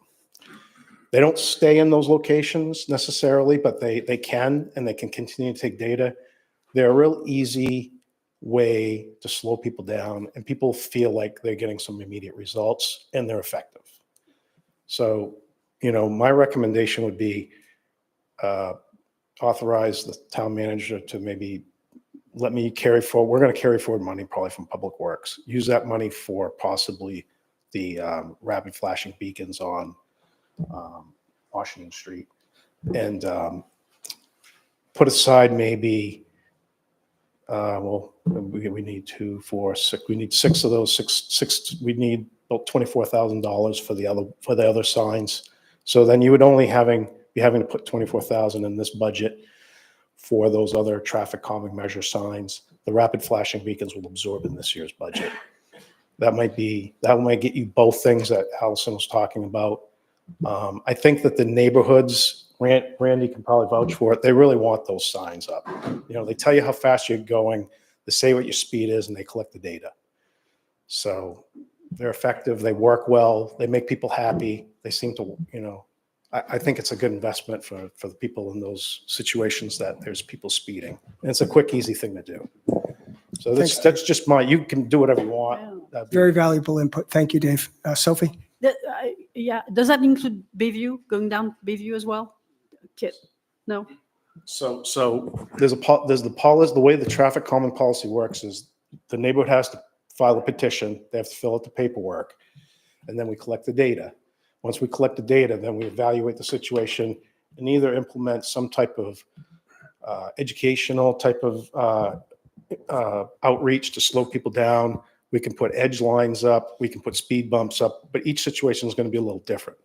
One of the other things we might do is put one of these signs up, which we almost should do immediately. Yeah.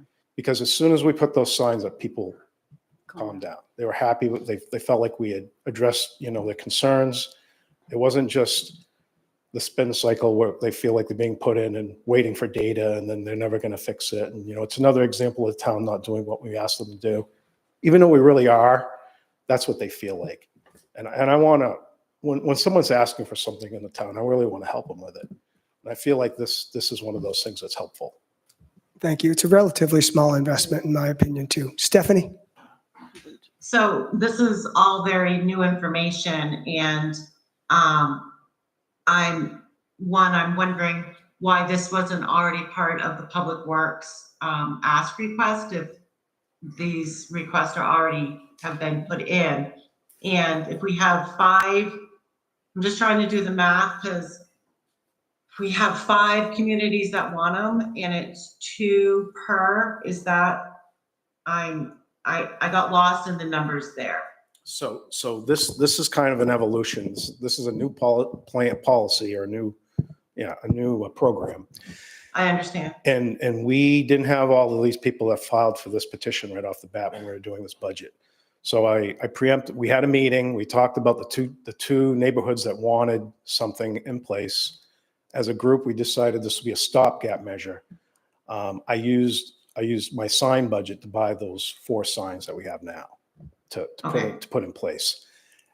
After I've purchased those, more people have filed their forms for traffic calming, and now we're seeing that there's a more demand for them. So if I would have known we needed 10 of them, I would put it in my budget, but I didn't know that. I'm trying to come up with a solution to kind of get you to where you need to be with the information that we now have. Yeah.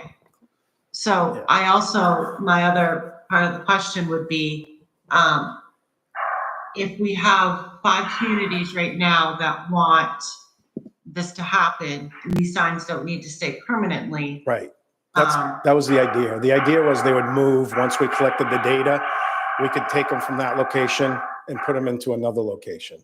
But the problem is that we're getting inundated with all of these requests all at once. So. Right. But what I'm saying is, do we need to have 5 sets? Well, you'll actually have 7 sets because you already have 2. Mm-hmm. I have 4 signs, 2 sets. Right. Yeah. So you have 5 communities, that'll be 5 sets, that'll be 10. And we already have 4, so we need 6 more. But do we need to keep all 5 going at the same time if they can be moved from place to place, is what I'm saying? Because no, you don't have to give everybody one. You can make one group wait until we were done with the first group and then move that sign to the other location. But what we might find out of the evaluation of the traffic calming study is that the sign needs to stay there. I mean, at that time we can buy another sign or we can do something different. We don't need to buy 5 sets. We don't need to buy any of them. It's a request that people in the neighborhoods are really seeming like they're asking for. Rhiannon and I talked about it later on, and we're saying, like, look, people are upset about this. They feel good about these signs. Let's just start putting these in place. It takes care of a lot of the problem. What I've seen is the people who have asked for these are not unreasonable people in our communities. I mean, we know who these people are who have asked for them. They're respected members of the community, and they do have issues on their streets. It's true. People drive fast on those streets, and those flashing beacons do remind drivers to slow down. They remind me to slow down when I go past one. So they're effective. Can I summarize go ahead. what he, Sure. so what you're saying is you saved roughly $20,000 out of the salt budget, and that can buy the crosswalk signs. Mhm. And instead of 20,000, if you get 24, you can get the other signs. Correct. To me, I like the idea, at least you came with an idea of saving money in one area to drive something else in somebody else's area. This is one of the things that people really, really, really get upset with in their neighborhood. And this is like a simple thing we can do to keep people safe and make people happy. So, Can we just pause for a second, Renee and Janice? Is there a way we could mute everybody on Zoom who Especially is that not barking on the dog. board? Okay. Okay. Stephanie, could you mute yours just until you want to speak? Because we're getting some background noise. It's not from me, but I will. It's not? Okay.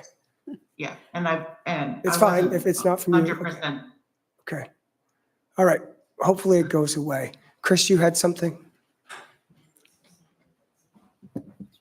Hi, Chris Frieden. As a Washington Street resident, just very quickly, can there be any clarity about where those 5 locations are?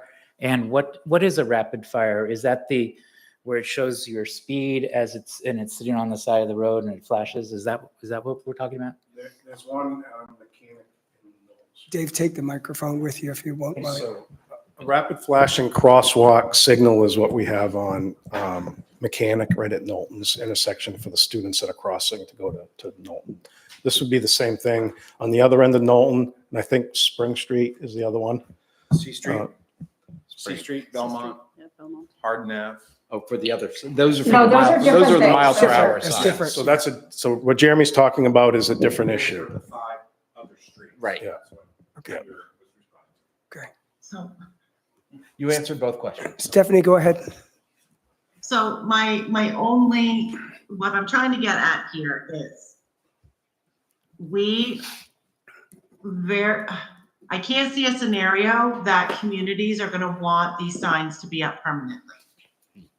So to have all of these sets used at the same time is going to be a very rare situation. I mean, we're already talking about trying to move into dark skies. So having flashing lights in the middle of the night when somebody's driving by, I just can't see that communities are gonna like that. For the short term, they probably will, but there would be different traffic calming situations, regulations on how to fix that. Do we need all of these signs? Right now we have 5 communities, yes, but will we always have 5 communities asking for these signs? That's a good. Do we need to buy $24,000 worth of equipment that, quite honestly, I can see will be sitting around gathering dust most of the time? And can we make do right now with less? And is there another purpose for those signs, like in the police department? Could you use them as temporary? I think Randy can use them just about anywhere, to be honest with you, because they collect data. But I'll let him. Yeah, we can, the signs, we have some of our own that we currently have that we move around to different locations when we have speed requests. We also have the covert black boxes that we can collect data. But I will tell you that when you install those, it was my first conversation with Dave. If you install those in a neighborhood and then remove them, your phones will not stop ringing. Okay. Because they like those. And once they get there and they'll get used to the difference in the speed, they'll be very reluctant to have you remove them. Dave's going to get more calls than I am. So it isn't a flashing light. It just tells you your speed, and then there's a speed limit sign. Sure. And you can say, slow down. I personally like them. Allison, go ahead. All of the other traffic calming solutions, for the most part, are more expensive. So, I mean, I've spent hours and hours and hours on previous boards discussing the viability, for instance, of speed bumps. And it's just very, very painful. And I think that, and all of that is more expensive. So if we could, and it's nice to see town staff actually coming up with something that could work. Because what I've heard a lot of the time on this issue for years has been all the reasons why we can't do anything and why people think that everybody's going faster than they really are and how there's really not a problem. And it's just exhausting to try to research and try to convince people to try to do something. And so to see this is much less expensive than some of the other things that have been proposed when residents come up with, inevitably it's speed bumps that they're asking for. And then you try to explain to them why they might not want speed bumps as much as they think they do and why it's snow plowing, all this stuff. So I think it's unlikely that people are going to want these signs taken away. They do seem to like them. And anything that we would replace them with would probably be more expensive. Thank you, Allison. Sophie? I fully support this idea. I am completely convinced that actually once we exhaust those 5 communities, others are going to pop up. That the issue is going to be a recurring demand that we address those traffic and pedestrian safety issues. I completely support putting $24,000 more in the budget. And especially as Chris noted, I appreciate Dave's creativity in carrying forward some of the unspent budget to fill the gap. I agree. It's a relatively small increase. We'd be going from 124,632 to 148,632 with the additional appropriation into traffic calming. That would go from 1,000 to 25,000. And we would also fulfill the goal of the middle school principal, which I think is a very important goal. John? Just a question. No big deal. No, I thought she was pointing to me, but No. Just a question. Excuse me. You brought up earlier, you had 100,000 here or there for the kiosks down on the public landings. Was there a designation for that money? Sorry. Or the revenues Oh, you mean the from- revenues for it? Would that be a natural place to go with that kind of money to these type of projects? Just It absolutely could. well, you wouldn't Yep. impact the budget. You got 100 grand. You haven't committed to anything, as far as I understand. Why not commit it to this type of, these types of projects? It's money from cars and it's cars parking. So. Well, I would say any revenue that we get for paid parking has to be reinvested in road infrastructure. Well, So, safety. I think the board has to have another conversation and make another decision about what we do with the paid parking program, which, could impact that $91,000 you're talking about. But in the future, absolutely, this is the sort of thing that revenue could be spent, as well as paying debt service on large bonds to fix infrastructure, stuff like that. All right, thank you. So let's put it in the budget and then figure out where we can always reallocate that next in the course of the year, right? Stephanie? So, I completely agree with John, and I was wondering the same thing about that money. And I would support using the kiosk money for this sort of traffic calming situation. I would support that. And then if the conversation was to happen down the road, then we can address the conversation that's going to happen down the road. If we were to do that, Audra, how would that come into place? So what I would do is on the revenue side, it would be like a transfer from a reserve fund, like with the floats, to pay for the floats for the public landing. We have a revenue of $150,000 to offset that expense. So we would do something similar with this line where we would have, transfer from reserves, or in this case, a transfer from a special revenue fund of $25,000 to offset this expense. To me, it's immaterial. In fact, it's better not to increase this budget. This is already a high budget. As long as we accomplish the goals, I'm absolutely fine with it. So you're saying we can do that? Absolutely. And how would we make that motion? So when you get to the revenue side, and I'm going to make a note of it now, we're going to, under the operating transfer side, it's reserve withdrawals. Instead of 150,000, it'll be 175,000. And that 25,000 will come from the paid parking revenue. Fine with me. So can we approve this budget, board? Yeah, I can make a With- motion that we approve the budget for, so $149,000. 124,632. Sorry, let me go back to the 24, right? expense budget. It's You need to have the, expense and revenues. sorry, the bottom line number on the expense side that you'll be approving is 148,632. I see. Okay, sure. So I make a motion that we approve the professional services interdepartmental initiative budget for $148,632 with the note that to finance the 24,000 additional will come from the revenue part, the parking revenue special fund. And we'll amend that line further down the line in our budget conversation. All right, so that's my motion. Second. Motion made and seconded. Further discussion? All those in favor? Oh, Allison, yes? Okay, 5-0. Thank you. The next category is the general government, planning, code enforcement, community development, and assessing. We have a increase here of $14,570, which represents a 1.9% increase over last year. Does anybody have any questions or comments on this budget? Anybody like to make a motion on this budget? Any comments from the public or questions? Anybody on the board would like to make a motion on this budget? I'll make a motion to approve the budget that the town manager and budget committee both agreed on. For the planning, code enforcement, community development. Yep. I second. Motion made and seconded. Further discussion? All those in favor?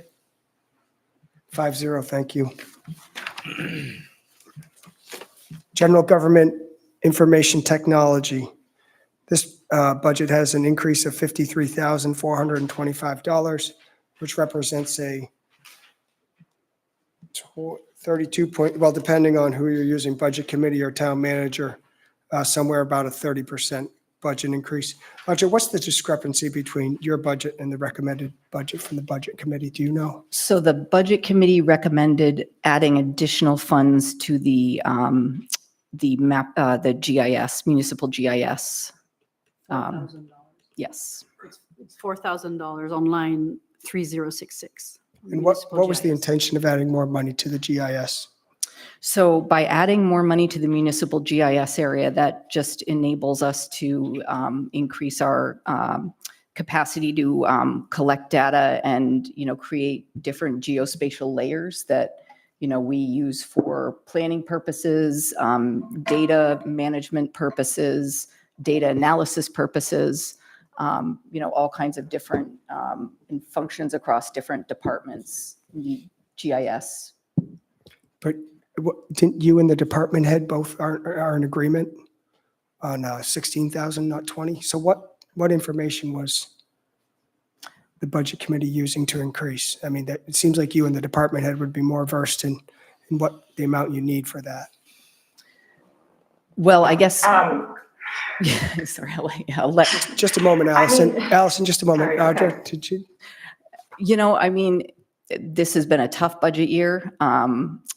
I needed to, be conservative in areas where I could be.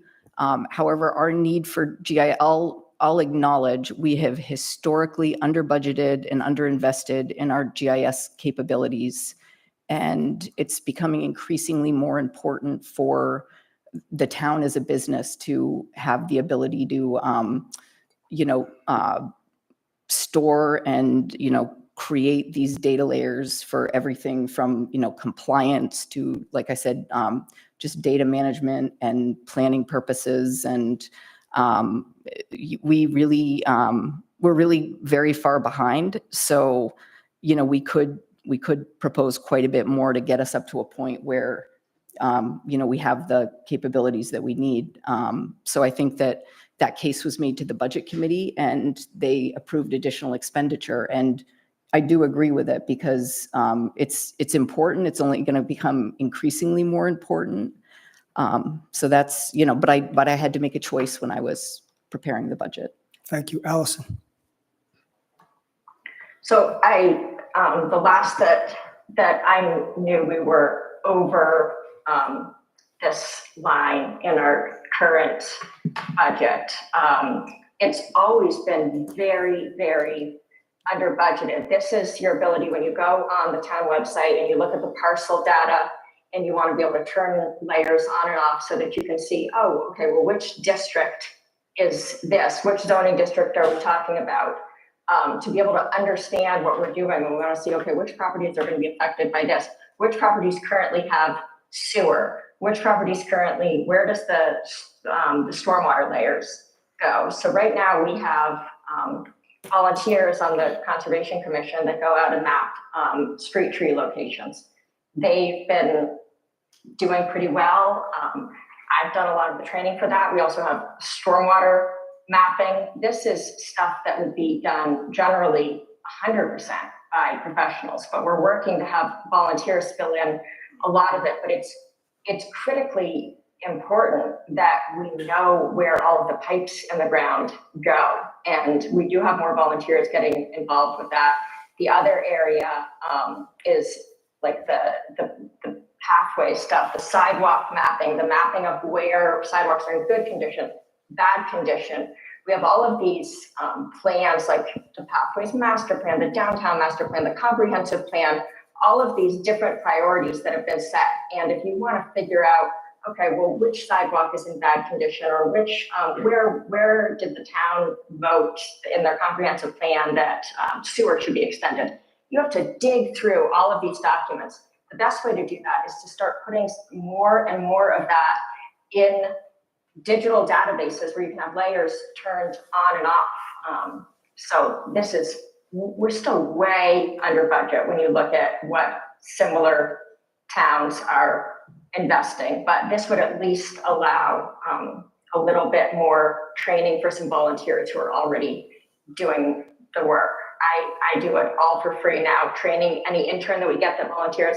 I've done all the training for that, but I'm not going to be around forever, so.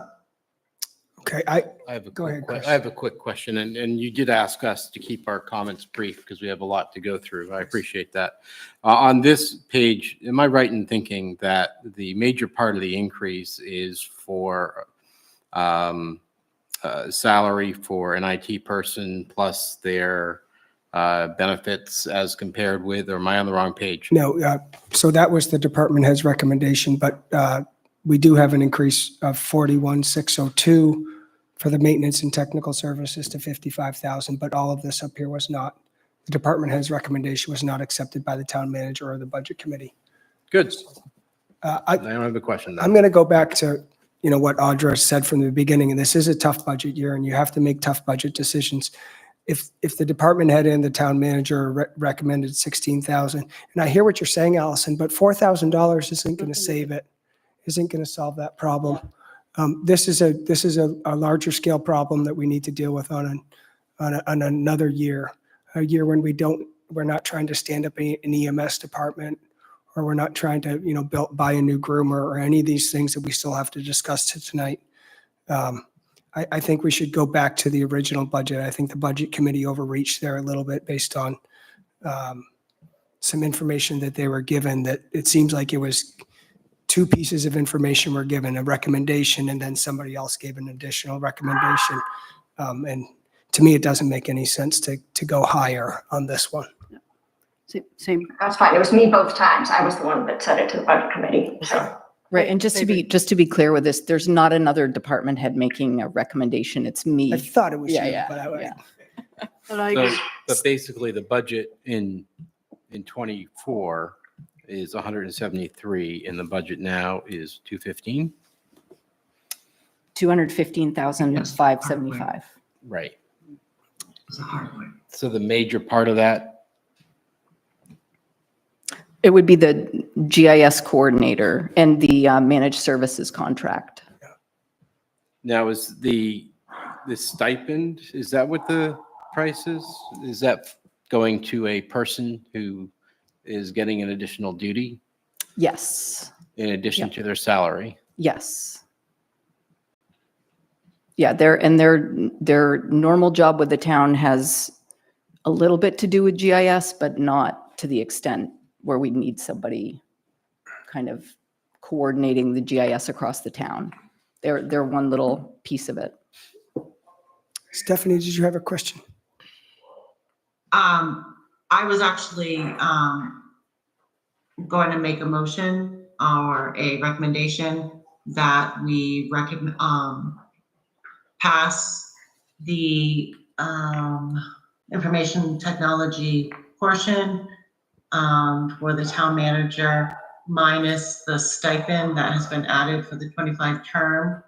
So that would take that 215, 575 down $7,800. Whatever that would, I don't know. I don't have a calculator right here. Here, I can do it for you, Stephanie. That would be my motion. That would be 207,775. Thank you. I would make a motion that, my motion is that we pass the information technology portion for 207,775, removing the stipend for the GIS coordinator. So I second for the purpose of discussion, because I don't understand what removing the stipend accomplishes. Motion made and seconded. Further discussion. Thank you. Sorry. So what does it accomplish to remove the stipend? What's the consequence? So we won't have anyone doing ArcGIS at town? What's the? I guess the situation we have now, it's very chaotic because you have multiple departments that use GIS for multiple different reasons. And just something as simple as managing all the licenses has become a challenge. You know, there are certain departments that are very independent with their GIS needs, like wastewater. They can handle everything on their own. But when it comes to other departments that use GIS, assessing, planning and development, you know, Public Works uses it for other reasons. It just can get really unwieldy not to have somebody managing it all. That isn't me, and somebody, you know, getting somebody to do GIS work for us would be really expensive if we were getting somebody externally to come in and help out with it. So the idea is that we, you know, have a in-house person that we can build their capacity to manage this, and it's something that's above and beyond their normal duties, but it's cheaper than hiring a part-time person to fulfill this responsibility. So is that stipend work done outside of whatever the regular town office hours are? Well, it's above and beyond their normal duties, so they put in extra time to accomplish that. So it's overtime. On top of their other tasks. Well, no, I believe that they're a salaried person. They're not an hourly person. Okay. Yeah. You know, overall, I have a hard time with stipends. Just, I don't know, maybe it's because I grew up weird with a list of additional duties and my salary didn't change. I just had the additional duties. It was part of the seek, take, maintain accountability and responsibility. But that's me. I just have I talked about it with my wife actually about the stipend piece, and she also reinforced that in schools they do for additional duties. And it's a strange concept to me. I'm not a big supporter of it. It just seems weird that you get paid to come to work, to do work, and then you get paid to do work. And I guess, But if you get more work, if you have more work to do, you shouldn't be compensated for it? That doesn't seem right It's not to me. automatic. It's I'm not sorry. automatic for me. Go ahead, Stephanie. So seeing as we already have been having a GIS specialist or coordinator or somebody doing this has already been a project that somebody has been doing. And this person has been doing it. So it has been being done. So adding this in this year just seems above and beyond because it's already been happening. they've been compensated for it. They have been in addition to their regular salary. It's not in the 2024 budget. We found savings in other places to Okay, compensate. so this has been a position that's been paid. Okay. Allison. I mean, I would love to dig in and figure out who's getting what, and this is an area that I care deeply about. I'd like to be able to say, let's cut that stipend in half and give half of it to the volunteer training and all that stuff. But I can understand, Tom, why you're saying take the 4,000 out. That absolutely is going to make a difference between whether or not we can do some things. I can understand that in the name of not micromanaging everything and letting the town manager figure out what needs to happen. It seems to me that with stipends, this was one of the recommendations that somebody had given us at one point, because with municipal salaries and any kind of union work or work that is similar to union work, there's not a lot of opportunity to incentivize people to be able to pay people more when they do a better job. And so that's why the school uses it as a way to get people that they already pay to take on more work. I think that some of this stuff probably needs to be, it gets really into personnel stuff that is too detail oriented for us, and that we shouldn't go taking out little parts of the budget that are designated to a stipend for somebody without, it just seems like it's really treading on personnel matters that I'm not comfortable getting into. Anybody, okay, so we have a motion made and seconded to approve this budget at 207,775. All those in favor of approving it at 207,775? Opposed? Okay, that motion doesn't carry. I make a motion that we carry it at the town manager's recommendation, which is 215,575. Second. Motion made and seconded. Further discussion? All those in favor? Opposed? Motion carries 3-2. Moving on to general government insurances. Audra, we have an increase of $30,700 for insurance this year. Is there a reason for that? These are projected premium increases for our general liability insurance, unemployment, workers' comp, and also, I won't say retiree life insurance because it's a very insignificant amount. Who's our general liability insurance? I believe the carrier right now is a Trident. I'm looking at Janice back there. It gets bid out. It gets bid out every year? Through our broker. Who's our broker? Oh, sorry. Allen Agency. Allison, do you have a question, comment? Yeah, no, what's that process for the choosing a broker? Is that an area where we have discretion, or is there only one? Or I know most towns just go with Maine Municipal and it's just simple, and it doesn't have an additional broker. What's our arrangement? We stay with the same broker year to year. We haven't bid it out. Brokerage services. And why is that? When we do that with everything else, is there, and I'm not saying there isn't a good reason. I'm just wondering if this is different for some reason. So since the broker's doing the insurance bid, and we have that sort of long, at this point now, it's a long-standing relationship where they understand what our policy needs to look like. We certainly could bid it out. I wouldn't say it should be like a yearly thing, because that's a pretty intensive process to change it year after year. But it's, because they're the ones doing the bid for our insurance, we've kind of, just stuck with the same brokerage firm.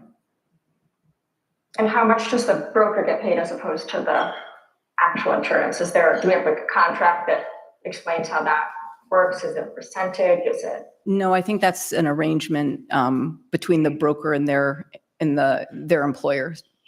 So the broker and Allen Agency. I thought the broker was the Allen Agency.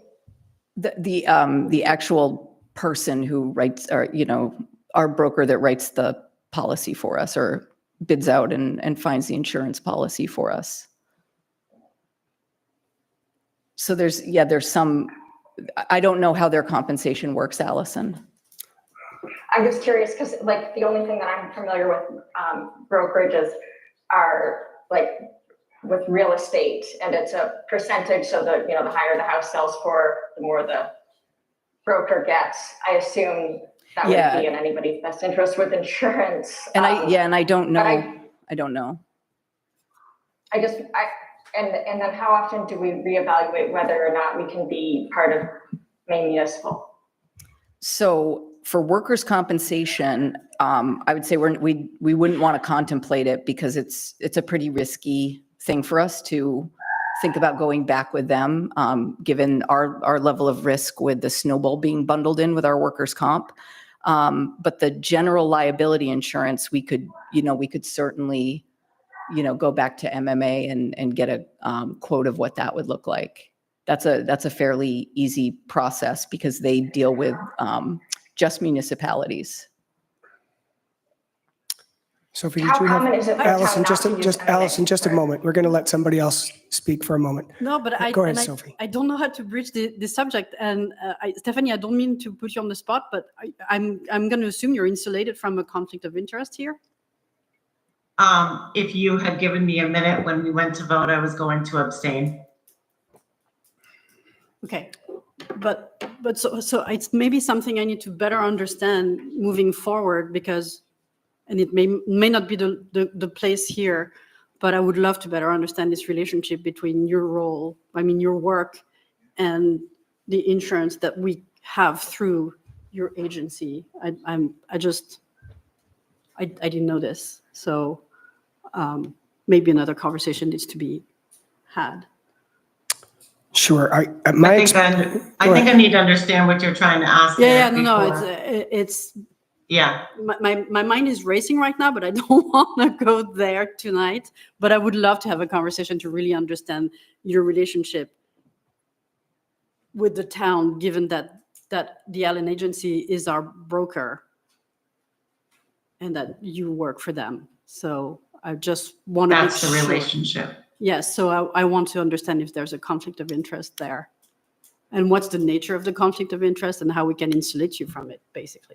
That's my question, but it might not be the time and place to have this conversation tonight. That's my feeling too. I don't think this is the time and place for this. We're not shopping for insurance agents tonight. We're pretty well stuck with what we've been quoted.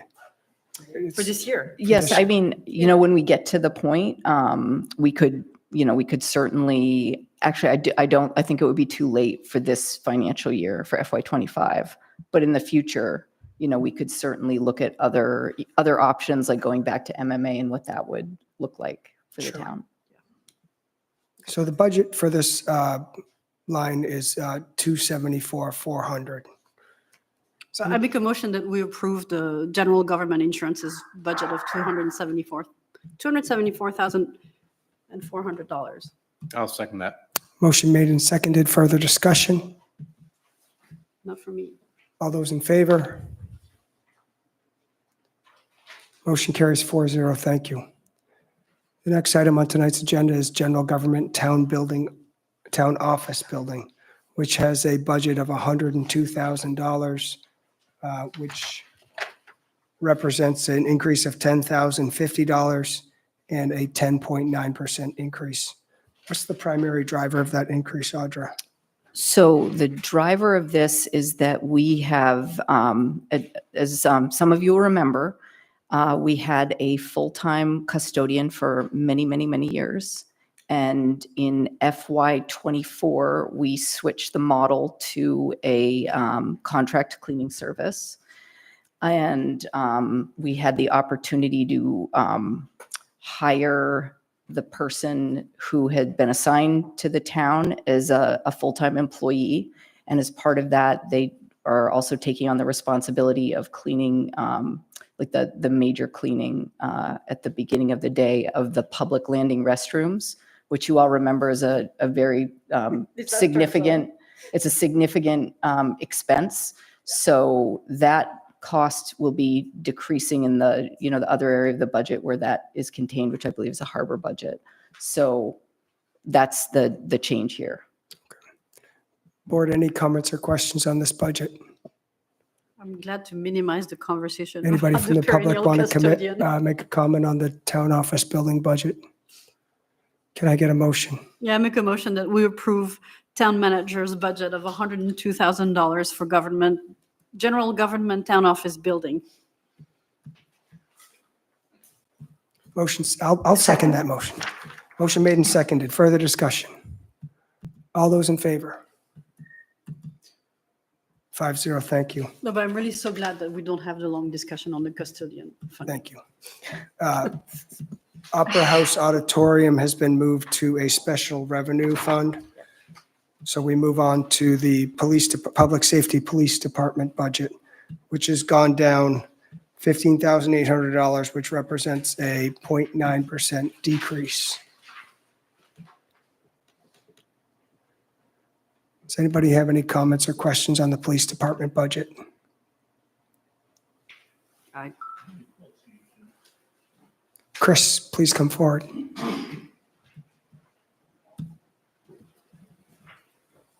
Thank you. I just have a quick question based upon, I know we're going to be discussing the fire EMS. I have a question for Randy.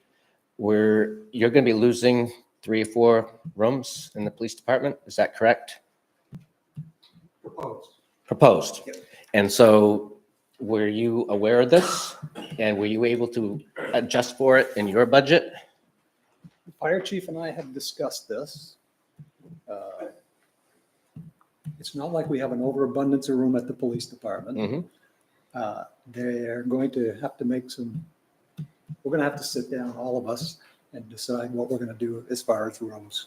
Just a moment. Allison, Stephanie, can you hear Chief Gagné? Yeah, if you could step closer to my. Yeah, I mean, it's going to have to be an ongoing discussion. It's going to take all of us to look at the space needs for the police department, for the fire department's needs. Yes, it's easy to look at a picture that shows that we've got all these rooms, but we are using all of them. This is not the place for this to be discussed. I think we're all going to have to just work on it and figure out what we're going to do. And it's a long-term plan also. I mean, that's. Yeah, I mean, there are definitely needs that we have for those rooms, and to lose those will be kind of detrimental to our service. There'll be confidentiality type issues as far as sharing offices. They'll have medical type stuff that they deal with. We'll have juvenile and personal stuff that we deal with. So it would be very hard to integrate the fire and police into a same office. But, whatever the long-term plans are, it's going to be decided going down the road, I guess. Thank you, Chief. Okay, thank you. Thank you, Chris. I have a question about one of the decreases. I don't understand the math. Health insurance was, am I right, $319,000 in 24. But in 25, it's 270, which is roughly, $49,000 less. Yet they increased their wages from 824 to 950. So I would just expect that health insurance would kind of go along with wages, or is that something different? Well, it depends on which plan the employees choose and whether or not they include, spouses and dependents. So, and I don't know off the top of my head exactly who chooses what plan.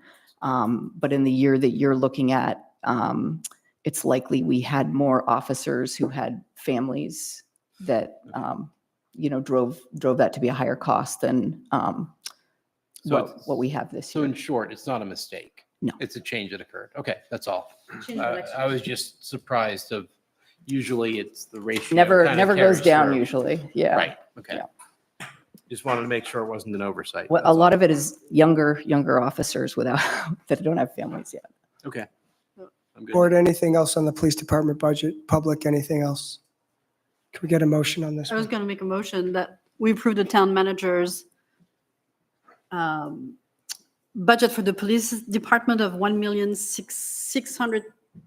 $60,350. I have a hard time with numbers tonight. Sorry. Let me do motion. Yeah, I'll second that. Motion made and seconded. Further discussion? Was another reason for the decrease, is this where the 55,000 used to be as well? Yes. So that's the other reason for the decrease. Yeah, there are also a few other areas like, so there was a community liaison officer. There were some expenses that relate to the public safety building that were transferred out of the police department budget. Okay. Motion made and seconded. Further discussion? Allison? I will just say that I preferred that position being within the police department budget, just because I think it kind of sent a message about the types of things that the police department does, which go, well beyond just actual law enforcement. I'm fine with it changing, but I think it is important for that kind of stuff to be in the police department budget sometimes, and would have supported an increase for that purpose.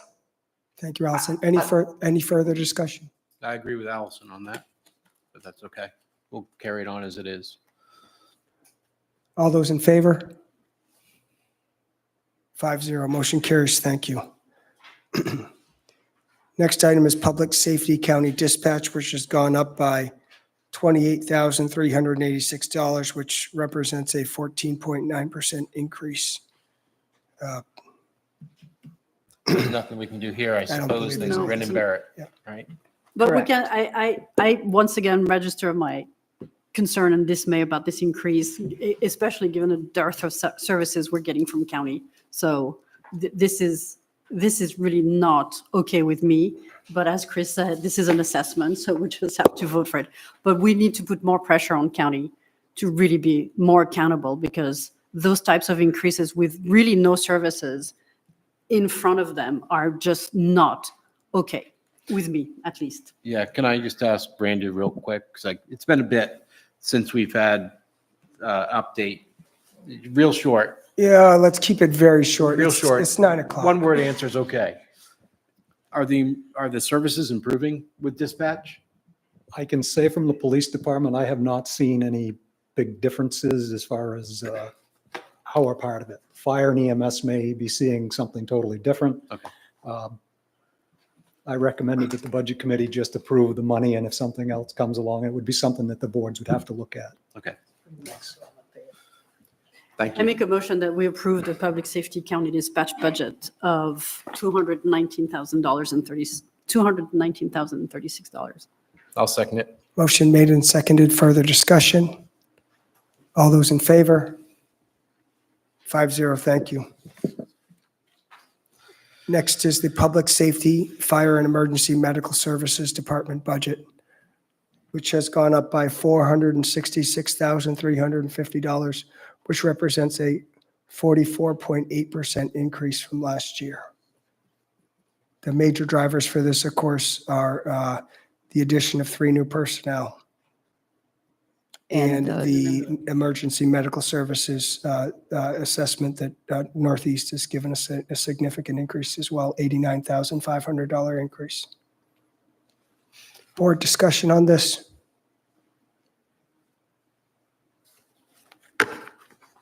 Well, this is one where there was an initial piece where the department head had recommended 6 additional staff. The town manager said, let's go a little slower than that.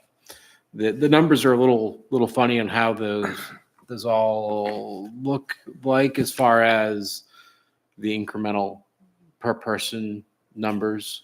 And maybe it's because of staggered hiring decisions and plans, and it could account for that difference. It does. It's in here. It's in the literature. But it's still a large number, and I think an important thing it's missing for me is I know that there are plans to do things down the road, and this reminds me of something I did over the weekend where you get yourself further down the road into trouble before you turn around. I know that there's an increase this year. There's a plan that we saw recently that then said, let's expand even more and then expand even more to cause additional increase. And I don't know if that plan has been vetted enough to go ahead and say, let's include all of that increase in this budget. That's the piece I guess like to hear others' thoughts on that too. Thank you, Chris. There's a lot of costs. Like when you buy an ambulance, you have to buy the bed too. You know, are there other things you need to do to modify it? To make Absolutely. There's an additional cost to buying an ambulance, yes. Allison? On mute. Just to be clear, are we talking about the ambulance expense No, the right now ambulance, too? no, the ambulance is That's not part later. of this budget. We can discuss it because it is part of the overall picture, but It's not in this budget.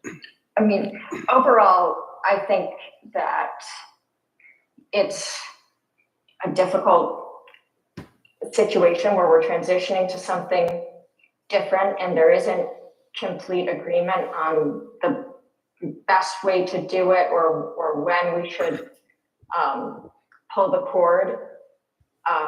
What I've heard, I feel like mostly from Camden residents is caution and being more focused on providing services and being sure that we have maybe even redundant services in this area if necessary. I don't think that's necessarily what we would hear in every town, but I haven't heard from anybody that they want us to be sure that we're doing what's least expensive in this category. I don't know, there might be a cheaper way to do it. I'm not an expert in this area, but I think that keeping the contract with Northeast, which has been working fairly well, and I would say even better than in the past. It's been a long time since I've heard a direct complaint about that, and I've certainly personally had good experiences. That we're in the phase of seeing what we can do as a town and who our partners might be. We currently have Lincolnville, and Hope and Rockport as partners in that contract. And as we all sort out what is going to work best for each of us alone or together, that the inevitable consequence is going to be more cost in the short term. And I don't have a better solution. I would like to, if possible, separate out anything like the ambulance or capital expenses that could be delayed and give people an opportunity to vote on those things separately if there were a way that made sense. Allison, the ambulance is a separate warrant article as it's written now, as it's proposed now. Yeah, it's at the end of the packet. Okay, so that did get changed. Okay, I'm It's sorry. at the end of Thank the you. packet, yes. So my feeling on this is that we're not ready for this yet. We haven't had time to digest the full plan. It's not as vetted as it needs to be. My feeling here is just that we need more time before we jump in on this one. I'd like to see us take a more modest approach than what's presented here in this budget. This is obviously a major driver in the cost of what's bringing the town budget up. It would be my preference here for us to go through this and to find ways to make this budget a little bit more manageable, but still maintain a healthy fire department for this year. And it would give us another year to really think about a good plan for implementing EMS if that's what we want to do. So I don't disagree with you. My understanding is that that's what the town manager proposes, basically, with fewer hirings compared to what Chris had proposed initially. So I'm looking at the town manager's budget as kind of the minimum viable for this year. I mean, and I would love to hear from Chris actually, because there is a significant, it's $300,000 less in the town manager proposed budget. So is it enough? It's about $300 per person if we account for 5,000 people in Camden. And the way I think about it is that it's the minimum for the viability budget for the fire department. But I would, And I we can know bring it's a moving Chief, we can bring Chief Farley forward. I actually see it differently. I think that where this budget that the town manager has proposed is not aggressive as the department head's budget, but it is moving us closer to transport EMS. Right. And I don't feel like we've really taken the time as a board and as a town to discuss whether or not we want to be transport EMS. We've gotten mixed opinions about the viability of Northeast. But most recently, we've heard that Northeast seems to be functioning relatively well. And with that security, I think we do have the opportunity to wait to make this decision. We don't have to necessarily make it tonight or in this budget. So would you recommend, do you lean more towards maintaining what the 2024 budget was? Yes. Stephanie? Tom, I would echo your thoughts on this. After reading the phase plan that was sent out, and reading that Northeast is providing a level of service right now that is exactly what we were looking for, it does make me wonder, do we need to do the transport service? Or is providing what we are doing right now as first responding good enough? And I would echo that right now, we don't have enough answers. We haven't had enough time to discuss it with the appropriate people. We haven't even had time to discuss if Rockport would come into play. They're setting up a transport service over there. So how can we complement their service? Is that a possibility? Is there something that we can do kind of collaboratively between the two of us that would provide a service that's better than what Northeast is providing? We don't know that yet. So I would echo what you are saying as well. I also know that right now we have an opportunity with a newly open position to hire a new paramedic person. And I would urge that that is the level of hiring that we do for this new position that's open. I would also recommend that we seriously think about next year putting EMS in its own line again so that we can have a more understanding about what the fire and what the EMS is costing us. Because right now, having it combined, I just think that it muddies the water a little bit. And EMS is such an important part of this community, an important part of what Camden is offering. We've put a lot of money into it. There's been a lot of thought that has gone into it. And right now, I just feel like we just need to take a little bit extra time and go that extra mile now that we know the plan that Chris has put forward, and how can that be made a little bit better with a little bit more input. Matt, I see your hand up. Would you like to speak?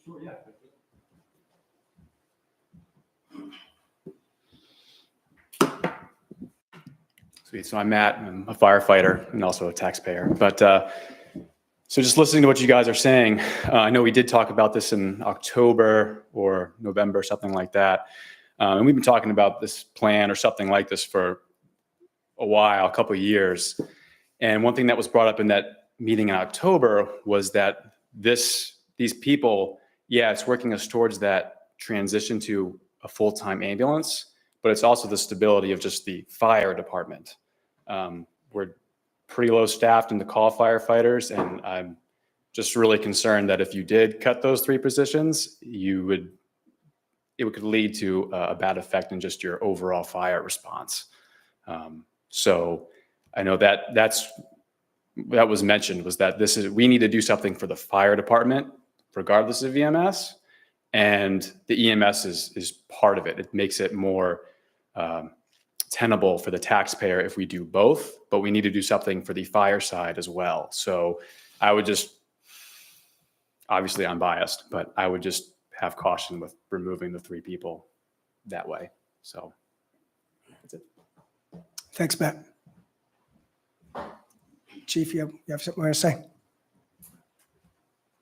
Yes, so I would be very cautious about removing those 3 positions. Matt just got up and left and went to a fire alarm on Bayview Street. Todd Anderson and TC Bland were on the truck with him. 3 people to a home valued at $1.5 million.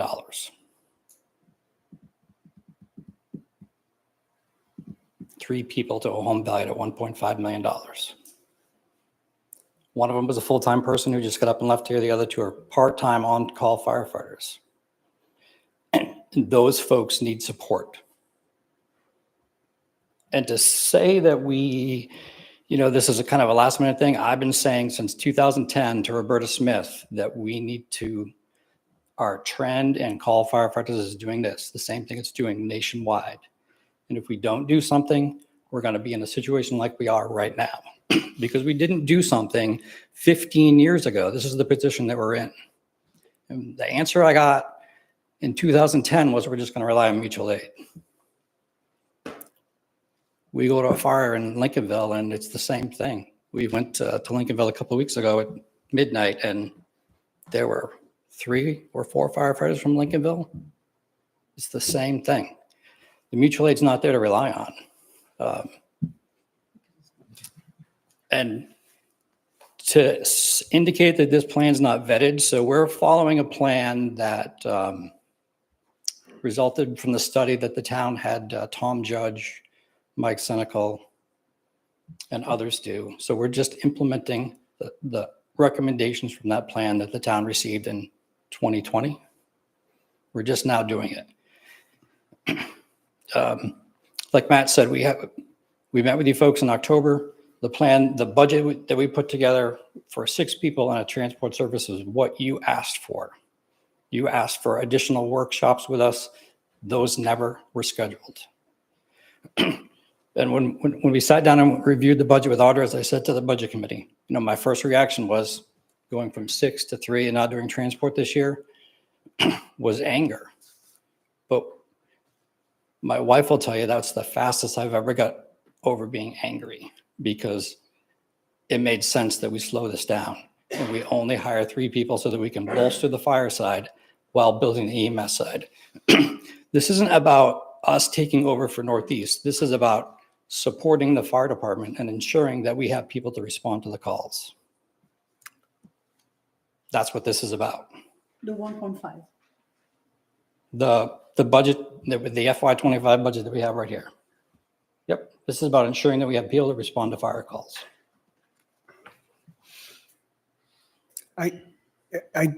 Chief, I just don't see it, to be honest with you. I mean, I understand what you're saying, but to say that you need EMS to support fire or else you're not going to be able to do fire, I see that I would think that there's different solutions for this other than necessarily standing up an EMS. I'm not saying we shouldn't stand up an EMS. I'm just saying, in my opinion, at least I think we need more time to think about this and to really look at it hard and to be convinced that this is the direction Camden should go. It's a large budget increase, that's for certain. Does the budget increase that's in there now, from Audra's perspective, with the 3 additional people, are they firefighters, or are they EMS, or is it combined? It would be cross-trained. A cross-trained group of people. And to Tom's simple question of, so this increase it from. would be cross-trained. Wait. From $1 million to $1.5 million, is that really just the additional costs associated with having 3 more full-time people and the associated benefits in health and education that's required for it? Is that what that increase is? And that helps to stand up the fire department? And it helps maybe a little bit on the EMS side? I think if you're gonna recruit and retain quality employees, you have to do the EMS as well.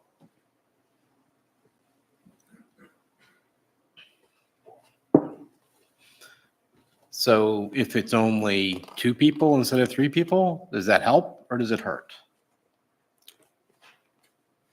I think the plan for this year for 3 people is what will be helpful.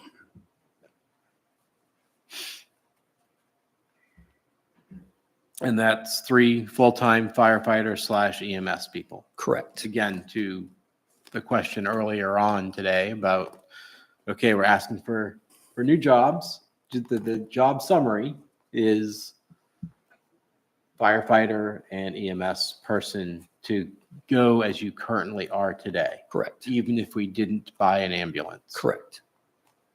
Correct. And having the 3 people doesn't mean we're buying an ambulance, right? We just have maybe a slightly more educated, a little bit more rested, a little bit more available fire department. Correct. Am I summarizing that too? Correct. Succinctly? Yep. Okay. Allison?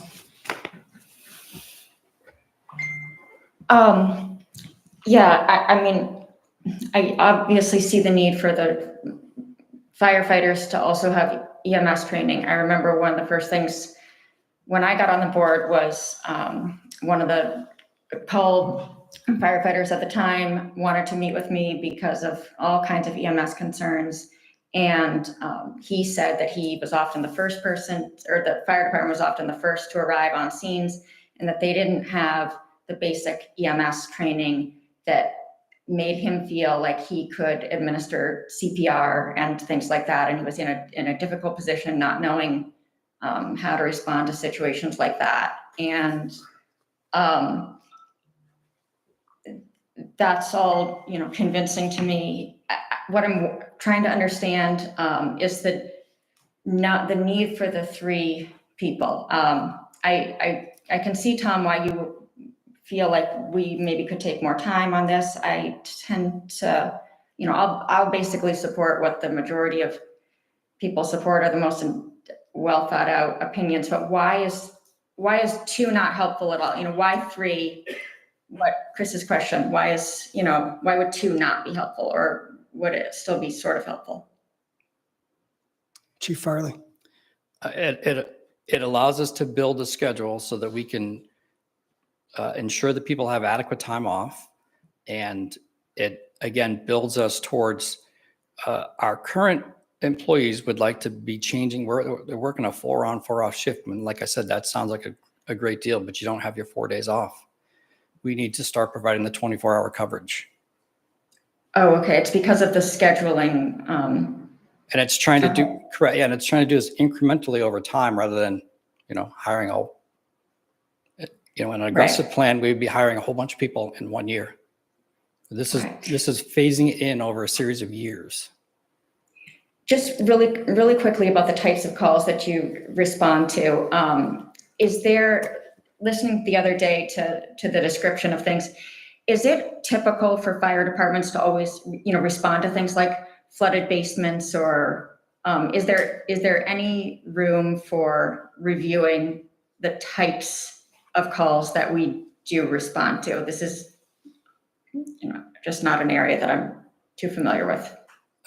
Flooded basements, they typically happen when we're having severe weather events. And we typically try to provide some counsel and guidance about how they can mitigate the situation so that we're not continually going back there. What we did do a few years ago was we used some FEMA funds to buy some pumps so that we just are loaning people pumps, and then we're not staying there and babysitting them. We're just some submersible pumps with some extension cords to make sure they can plug in safely, and so that we're not hanging. We're simply dropping off a piece of equipment and leaving, and they're calling us up when they're ready to pick it up. Chief, how many 911 calls do you get a year? Do you happen to know that? I don't know that. I mean, isn't that the kind of the keynote here of what we need for staffing and what we need for fire EMS response is truly 911 calls, not flooded basements. We had 715 responses last year. It's like answering a fire alarm. Sometimes it's because somebody created steam from a shower. Sometimes it's actually a fire. We don't know when we're leaving the building. But sometimes you do, because it's a flooded basement. or Sure, something in like the that. flooded basement, I get a phone call and I go and deliver a sump pump. Is that also what you referred to as a response? Yes. That Yep. it's included in that number Yep. of responses? Yep. So this is a difficult question because we're both trying to prepare for the future, and we know we need to have those conversations about the nature of EMS, whether we're going to do transport, whether we're going to buy an ambulance, and the fact that if I understand correctly, this $1.5 million was barely catching up with where we need to be.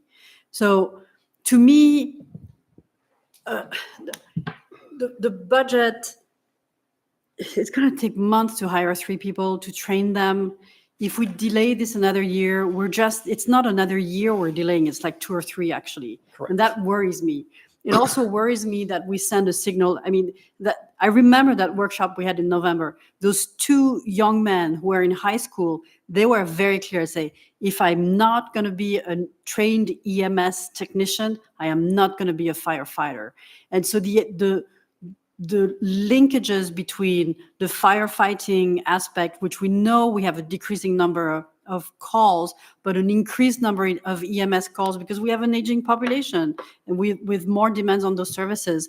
It worries me that we're not at least trying to catch up with the reality, not only of Camden, but of the 5 towns around us. So I do understand that the plan is not baked, that we have kind of half a recipe for the future, but I'm worried that if we go back to an FY24 budget, that we're falling further behind, and that then the increase is going to be so massive that how we're going to be able to sell it to the town next year when we're going to be faced with maybe even more increase. So I think the way I look at this 1.5 is something that barely catches us up with a number of things that could go south. Northeast could go south. Rockport is planning on buying an ambulance, and we may not be able to work with them. And it worries me that we don't have funds in the budget to do this. So maybe one way we could think about it is to the FY24 needs to be adapted, needs to be increased to the salaries and the wages and everything. The delta could be put in a reserve fund specifically for the fire department in case they need it, because I am worried that we're going to be understaffed, under-equipped, and underprepared. That really worries me. I hear what you're saying. I don't think we should speculate on the viability of Northeast. I mean, that's just really not something we can discuss tonight. It's not even a worthwhile discussion. I'm not going into that conversation either in terms of the viability of Northeast.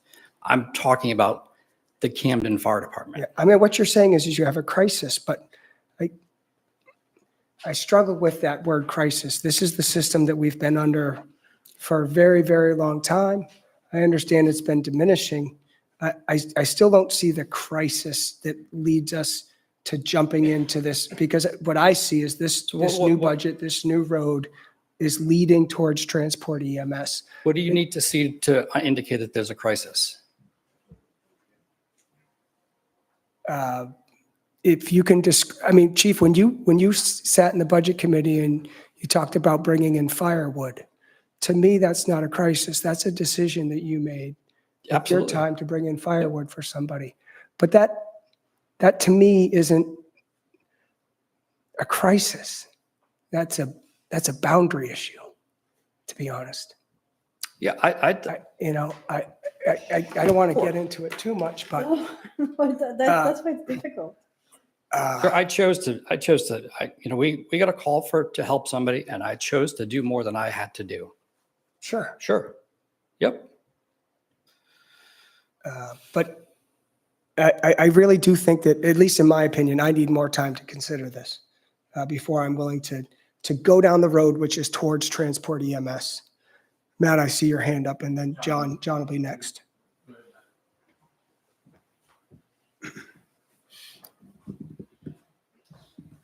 Yeah, I guess as looking into this for a while, I think the chief's original budget proposal for those 6 people, I think someone had asked earlier, what's like the minimum that we need? And that's what I would say the minimum we need is just for the fire. I mean, it's been pretty bad lately. I think you'd agree. The responses at night, and it's not going. That's not getting any better, and it's probably not going to get any better. And we've talked to people and said, hey, if we do get these positions, do you want to, get hired? And a lot of people don't want to work the 4-on 4-off. It's a dying thing. People are doing the 24 hours. And I think it would be really not good if we didn't move in that direction. I think you'd have a really hard time hiring people and retaining people. Have we done any outreach for more on-call firefighters? Yeah. Yep. Me and my wife went to dinner with hopefully new friends last night, and I brought it up to him. It's like, he's a young guy. I said, hey, you want to get interested and do this? And he might be interested. And that's how I find most of my conversations go with people. That's like one of the things I'm thinking about is how do I get that in there? Have you gone to the community colleges? You have? The main fire chiefs do it on a regular basis. Okay, I make trips to the community colleges. It's a great resource. I pick up multiple new employees every year from the community colleges. Have you gone to the high schools? We have 2 high school students. Have you gone to the high schools and maybe have you Yeah. gone to the Mid-Coast School of Technology and places like that? As a program, we help them out. Okay. We've done anything you want to name for research outreach. We've done it.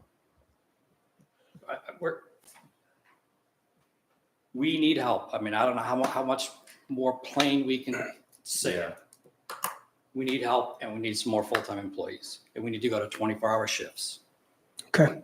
John French, I see your hand up. Yes. Get up. You can help me. Well, how I feel about the EMS. I think we got a ways to go, but the chief is right. We need help. We need people down there. I mean, I remember when I started it was 88, 87, there was 63 people on the roll call, and it was a waiting list to get on. And also a lot of the folks that were on the department at that time were doing what you do, that you work for yourself. So if the fire alarm went off, you could leave the job. You could do what you wanted to do. Most of those people now have retired, moved on, and the young people can't do it because I know Matt said he tried to help, but probably they got a family and they got kids and they got expenses and wife works, husband works. They can't do the volunteer time. So we do need the help. And push come to shove, these 3 people are going to be a benefit to the department. Because even if down the road you come up with a different idea about some type of a regional department, who knows? But at least you got 3 more people that are trained, and we got 3 more people that are there. And furthermore, a flooded cellar is a big deal to somebody who's got a flooded cellar. You got somebody down like the chief or Matt or somebody from the department that are there making sure they don't get electrocuted by throwing in a hose into an open window because their meter assembly is down underneath the water. That's what you're doing there. And also you're helping the citizens of the town. I pumped a good many cellars too in the back of the day. And that's what we did. But we helped the citizen base. And when all these storms we've been having, they're doing much different jobs than what they had to do before, but every one of them are important to the citizens of Camden. So it makes a big deal. I support the 3 extra people. And the other thing is we just sat here at the beginning of this and had basically a crisis situation for a communication person at $100,000 investment with all the whatever. This is safety, public safety. It's time we did something. I was there when Chris brought up. Chris is right. He has been bringing up ideas and suggestions from a long time ago. I'll admit I haven't always bought into them, but I've listened to him and we have talked about him. So I think he's right. It's time. And Stephanie's right. We need to do it now. We not put the money in the pot and try to find somebody. Everybody's trying to find somebody. And they're gonna have to do some things, they're creative things to keep the people there. And that's just the way it is, no matter what it is, whether you're police, fire, EMS, you're fighting the next department. So that's just my say. Thank you, John. Thank you, Tom. Chief, what does 7 employees get you to for your staffing? How do you handle staffing with 7?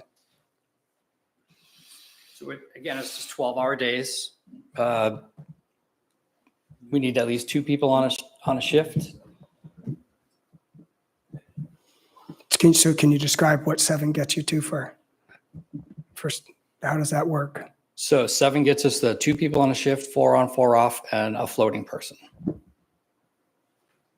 And right now you just have 1 person on per shift, or you have 2, but you have 2 on, We have 4 on, 4 off for 2. Got it. Tomorrow it'll be Matt and I. Okay. I work a shift.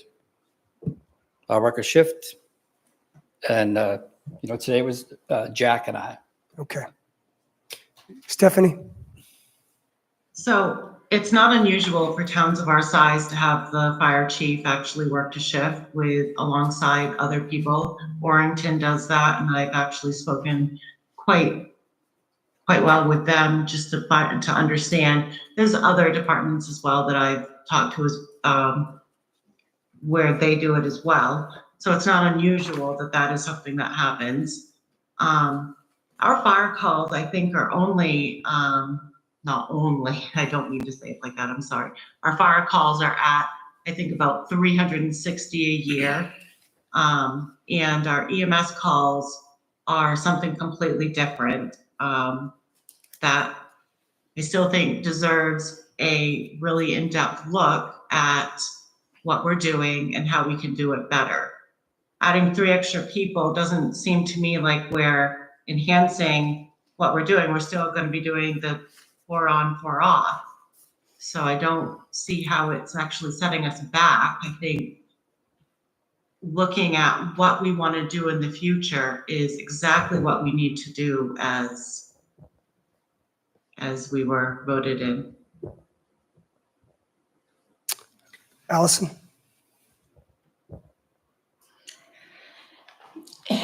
Yeah, the more I'm listening to this and thinking about this and thinking about all the meetings that we have had where the room has pretty much filled up with people involved in the fire department who are saying that we need to transition to something more.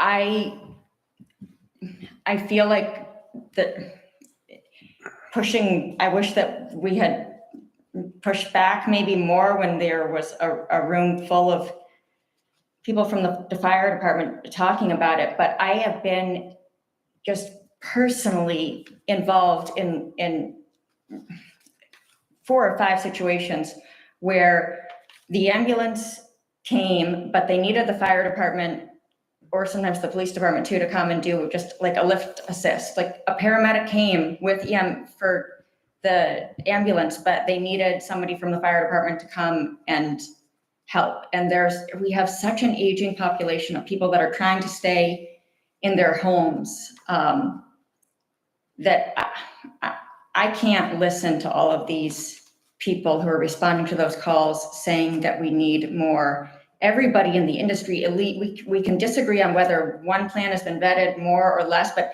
everybody agrees that we're moving toward more of a fire-based EMS where those services are going to be combined. I haven't found a big divergence there. I do think probably there's more we can do in the communications department to recruit people to be involved. There definitely is. But I don't see an evidence to suggest that is going to fill this gap. So I would feel more comfortable moving forward with the people, with all that I've heard.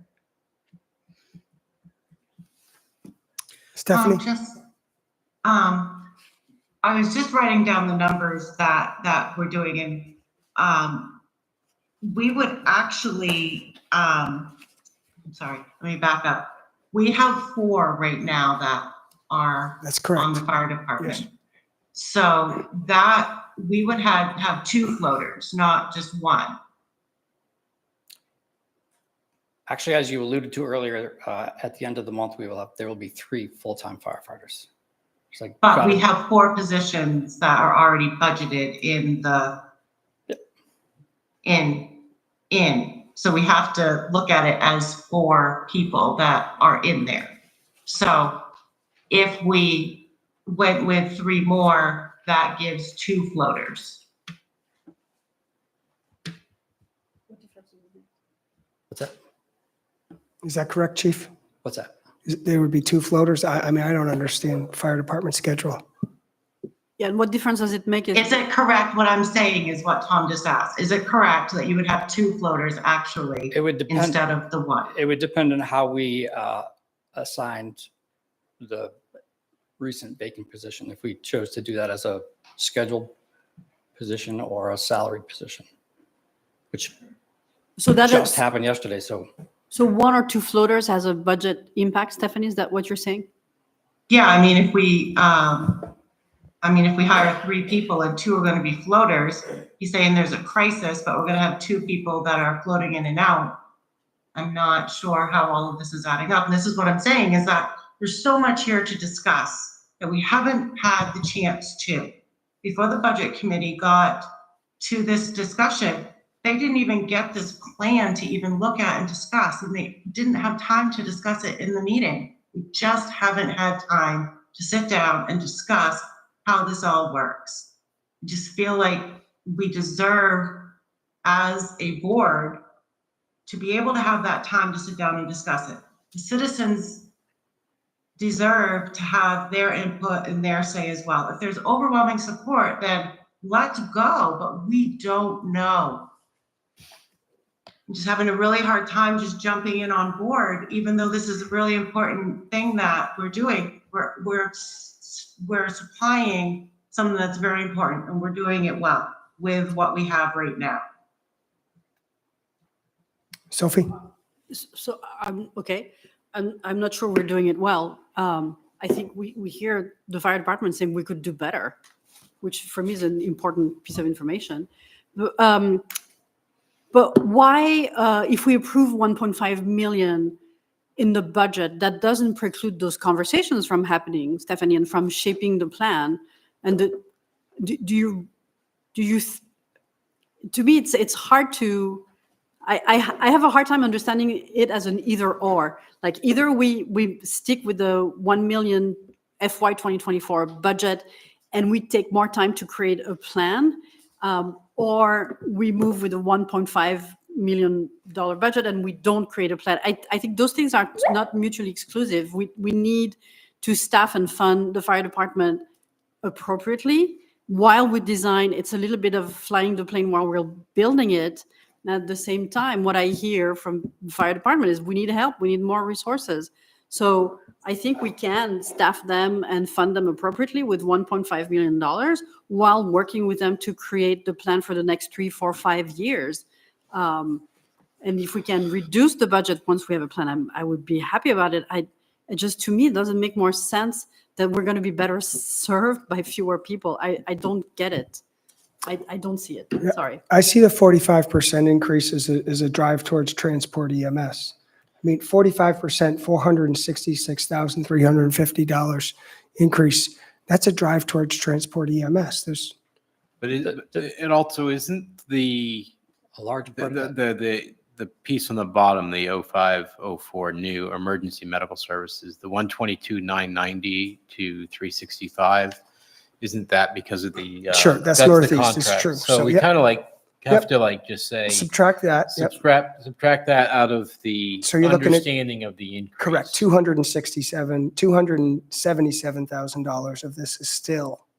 So, and part of that increase is, and this is where the math sometimes looks a little funny, and because maybe we just don't understand. So when I say funny, that's what I mean. If you increase the number of full-time employees, it would seem like it's logical sense you would decrease the amount of overtime that occurs. And I don't understand how that ratio stays the same if you've got more man hours available per day. Why is there the same ratio of overtime? What could overtime be reduced? You're having more FTE, more. It just doesn't make sense that the ratio stays constant to me. So it's been a while since I made this note, but I think if you took out the Northeast, the 365,000, the budget is 1.1, which is a 25% increase. Right. What I'm thinking about is the wages increase, number of people increase, but the overtime is increase at the same ratio, and that I don't see why that would. So the overtime is dictated in the personnel policy based on how the schedule works. Okay, are there, with more people that are available full-time, can you make a schedule that reduces overtime, or is that not possible? I don't know.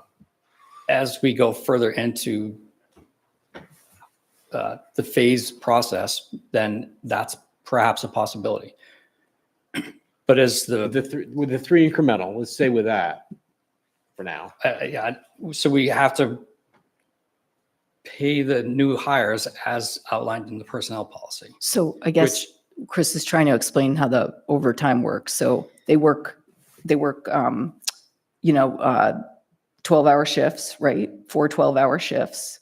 And so some weeks they work 48 hours and some weeks they work 36 hours. And so the way by the personnel policy that we have to deal with that is we split out 4 hours to the weeks where they get 36 hours. So it's a 40-hour work week. And then in the overtime budget, it's where those 4 hours. So it's like a guaranteed overtime added to your salary. Is that the way the schedule works? Yes, those 4 hours are guaranteed and added into it. So that's why the rate doesn't decrease. Right, and it goes proportional to increasing staff until we're able to change how the shifts work. Correct.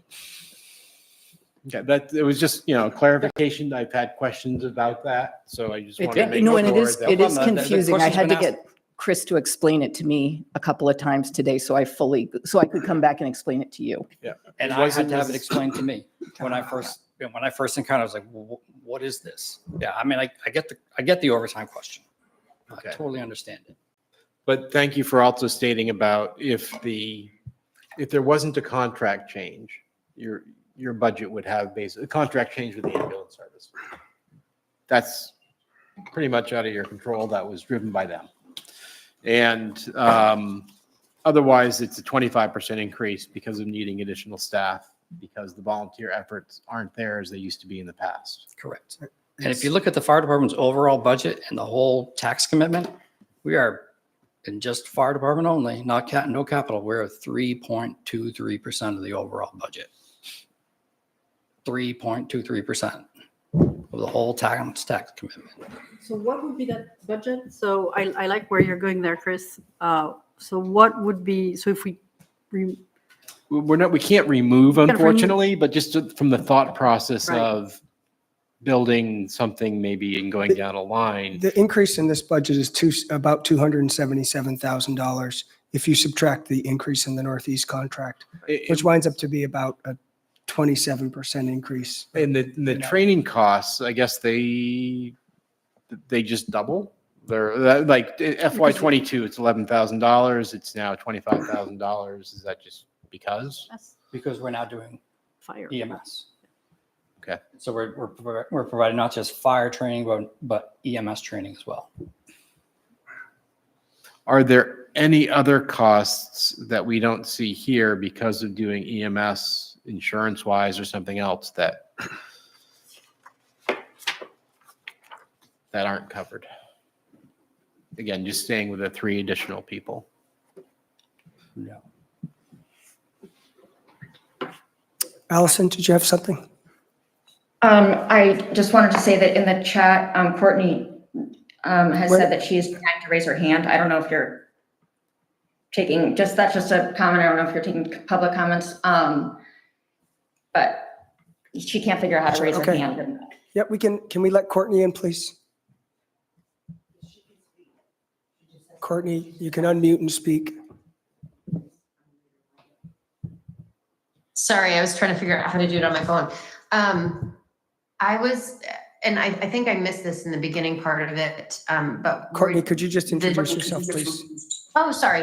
Yes, Courtney Sukeforth, Glenfield Circle in Camden. Sorry. I know there was discussion too about, like you said, starting up the EMS thing and doing, having the ambulance be a part of it. But did you say that that got moved to a different section of the budget? So right now it's just discussion about fire department and adding employees. Is that correct? Is that what I've been understanding? Yes. Yes. Okay. I get really, I think that having this discussion is a great thing. And I get really nervous when I hear our select board members talking about how, or maybe it's just like not understanding that it is a necessity, or even debating kind of what's good for one department, what's not good for another department. And I get that there's a huge increase, but it's come to my attention after talking with Chief Farley, for a length of time, and then also being on the budget committee, that it's definitely, it's a huge necessity. I think we would be doing the town a disservice if we didn't add those 3 positions. And I know it's a lot. It's a big increase, but I think there's no way that we would be able to, I don't think health-wise, the fire department, like the employees, would be able to last that much longer because of all of the work that they do. I mean, he's come up to my house a few times, like in the middle of the night to look at things that I've done or alarms that have gone off, and I'm super grateful for it. And so I just hope that we're looking at it because it is, can be a life or death situation for families. And it just seems like, I hope we're taking that part of it into consideration, because it seems like there's a lot of scrutiny right now about it. And I hope that same kind of scrutiny goes for other parts of the budget that I'm assuming are coming later. But that's just my part of it. I had a different piece to talk about the ambulance, but if we're not doing that now, and I don't know if I'll be able to speak on that or not, but that's just for right now. I just hope that we can, as a town, keep it going in this forward direction, because it sounds like it's a mixed bag of feelings and emotions about it, and thoughts, and like Allison said, and there's a whole mix of generations here, and everybody needs help. So I think that was it. Sorry, Thank you, I should have Courtney. written down ticket notes. Yeah. Thank you. Board, any other comments or questions for Chief Farley? Anybody from the public want to speak one more time? Yes, Holly, please.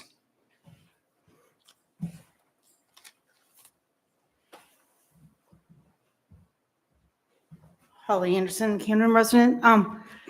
This makes me really emotional because I've witnessed since 2000 as a reporter decades of fire departments and responses to calls, and I've seen the numbers of volunteer firefighters dwindle personally, reporting on all these incidents. And I've watched and I've listened to plenty of scanners, scanner traffic, and the calls have gone from major fires and car accidents to the more mundane things. And as a person who sometimes needs help, those calls from one end of the spectrum to the other are just as important to the person that's making that call. And my brother, who responded to that house alarm tonight, owns a business in town and works god-awful hours and still responds to these calls. And if my brother can't do that, we're going to be in a really tough situation here in Camden. And I fully support, as a voter, these 3 positions, because I know that responding to calls is not, being a firefighter is not a Monday through Friday 9 to 5 job. It's not even just a little bit more than that. It's responding at all times. And when there's a major call, even if you've already worked 40 or 60 or even 80 hours in the week at another job, you're going to go to that call because you're a firefighter. So I fully support these 3 positions, and I hope that you will too. Thank you, Holly. All right, board, anything else? Any other comments from the board, questions? My only comment is that it seems to me that we could be supportive of additional positions to help the department with the whole ambulance service being a separate issue. That this although there was a comment about this keeps us moving forward. Well, maybe we're not really moving forward that much. We're just catching up. Do that part without the other bigger investments. And maybe there's other places in the budget that we can take from other increases that are maybe less important than health and safety that we could take. Again, we kind of, to me, have to forget about the increase as a result of the ambulance service that is, don't want to get it wrong, Northeast, right? Northeast.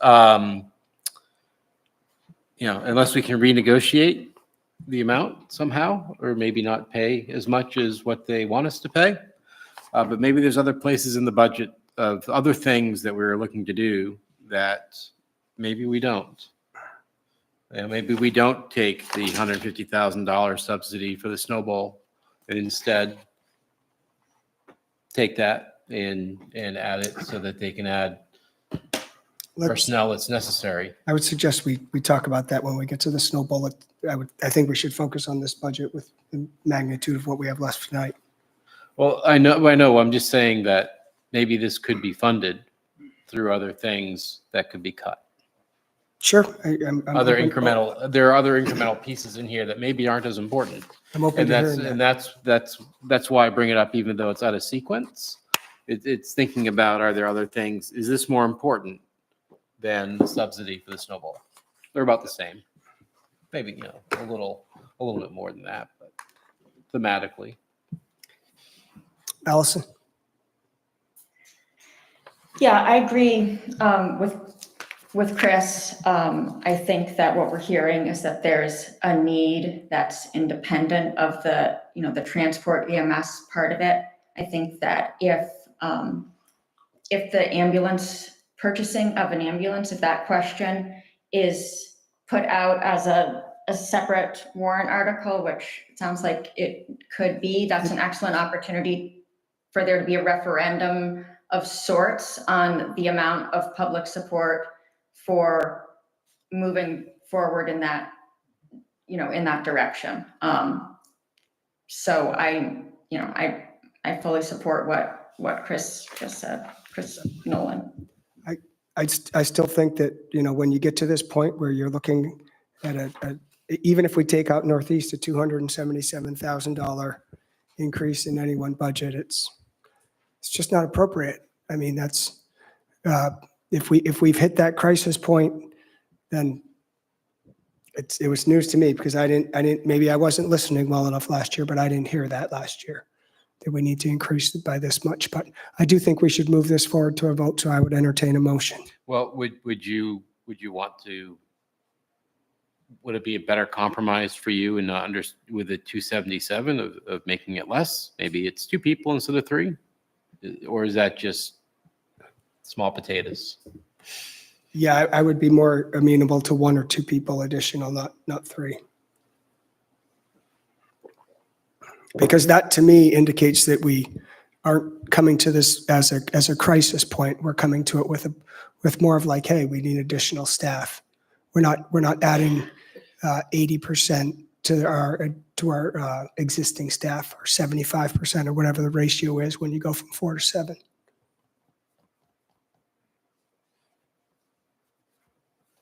Stephanie?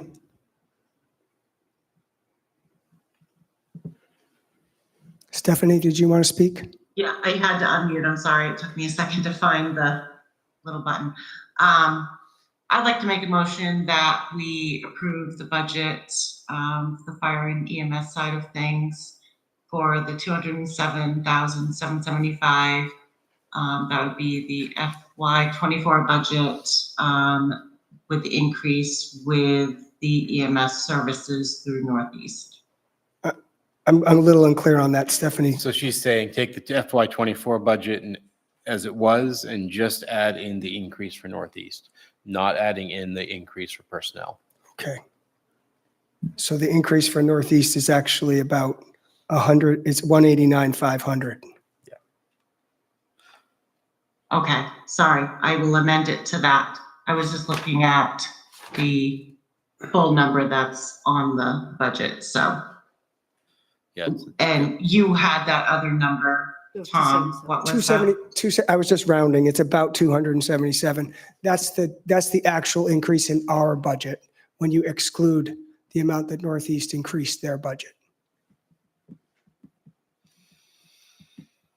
So there's a motion on the floor to approve a budget of the fiscal year 2024, 1,042,100, plus the amount that Northeast increased it, which is 189,500. So sorry to interject here, but you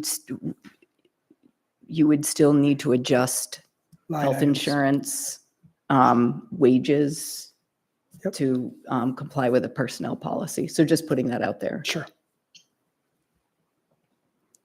Would that just need to be part of the motion that the amount would be equivalent to reach the fiscal year 2025 wages and insurance requirements? Or would you need that number? Do you mean to increase the number of FTE, Stephanie, or are you saying keep FY24's FTE? I am in favor of, and my motion is to keep current staffing levels and obviously keep Northeast as our provider and meet the requirements that we need to reach with our current staffing going forward for the FY25. So that would obviously mean that the increase in wages and insurance and all of those things would have to come into effect. I'm more in favor of a bit of a compromise on the people. Yeah, if there's a number that's a little bit more amenable, a little less, but not all three. If we're going into discussion, I'm not in favor of having 2 floater people on our payroll. Okay. So I would be amenable to perhaps hiring 1 person to have a staff, but having 2 floaters seems to be. For those like me who don't know, what is a floater? What does a floater do schedule-wise? So, I mean, I use that term, right? And again, so Matt had a child in December, and the personnel policy gives him 6 weeks off. Who do you think filled those 6 weeks? Because we didn't have a floater. So Well, what's he the took 4 weeks. We still owe him 2 weeks. I understand Who the do you think's example. going to work those shifts? What is a floater, chief, is the question. So somebody to fill those vacancies. They're a full-time position. Correct. It's a full-time salary position. I mean, I use that Yeah. term because, like I said, there are 4 career positions. Yesterday, I received a resignation for the end of the month for one of those positions. If you don't, and you know what, I hate to stand up here and make it seem like a threat, but if you don't support this fire department, there's going to be more resignations. I'm just telling you, that's the way it is. Yeah. There's going to be more. You're not going to retain the folks that you have now, and you've invested in them. You've invested in them. You know, I try to do this in a very rational, logical, calm way, gave a plan. You know, we've been saying this. I've been saying this since 2010. It's in every single town report I've written since 2014.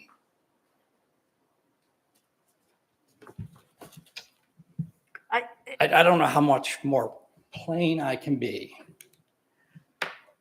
So we have a motion on the floor. Is there any second for that motion?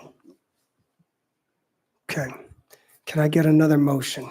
I make a motion that we approve the town manager's budget for $1.508,450. Second. Motion made and seconded. Further discussion? All those in favor? Opposed? Motion carries 3-2. Thank you. Moving on to public safety building. The budget is increased by $14,500 this year. It's an increase of 30.2% from fiscal year 2024. Audra, what are the drivers for the increase in the public safety budget?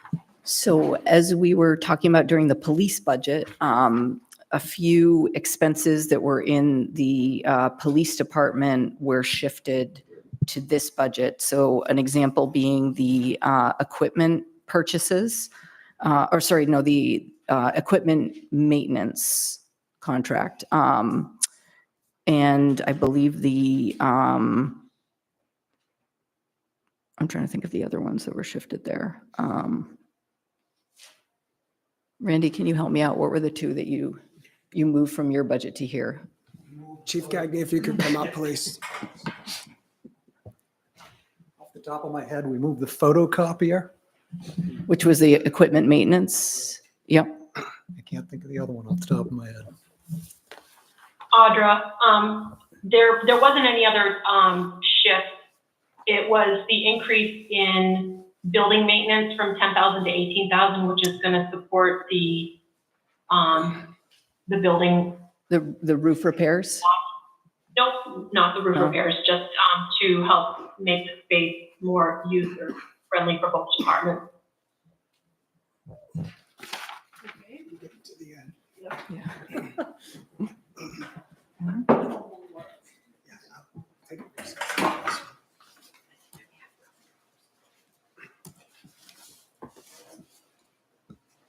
So it's a relatively small increase. Board, any discussion or questions? Can we get a motion on this one? I'm happy to make a motion that we approve the budget for $62,500 for the public safety building. I'll second it. Motion made and seconded. Further discussion? All those in favor? 5-0, motion carries. Thank you. Public safety hydrant assessment. Can we take like a 5-minute Sure, let's take a stretch? I'm 5-minute sorry. break, yes. I 10 o'clock Yes. break.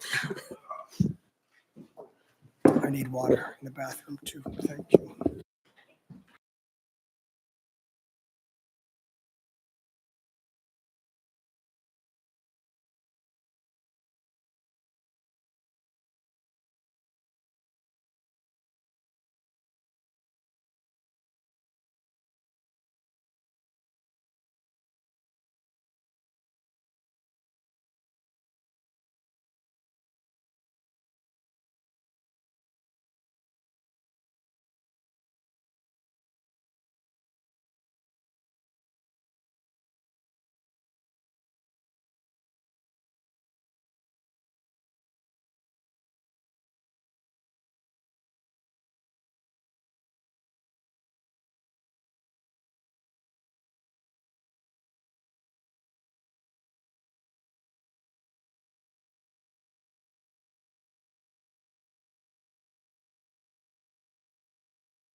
Stephanie, can you see us, hear us?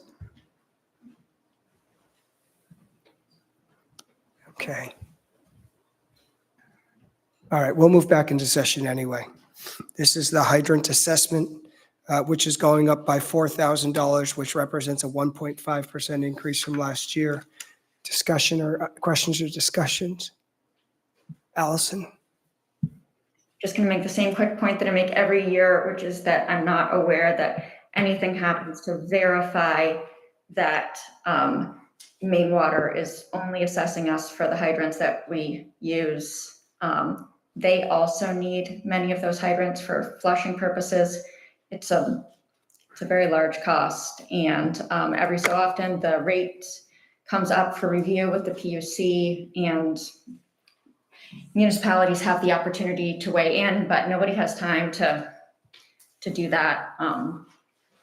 It's a private utility and we pay them a lot of money, but we're not going to do anything about it this year. And I know we have to pay it. But if anybody ever has time on the side to research that, it would be good. Thank you, Allison. I agree. Further discussion, questions, anybody in the audience as well? No, I sadly make a motion that we approve. Oh, do you want to wait for Stephanie to come back?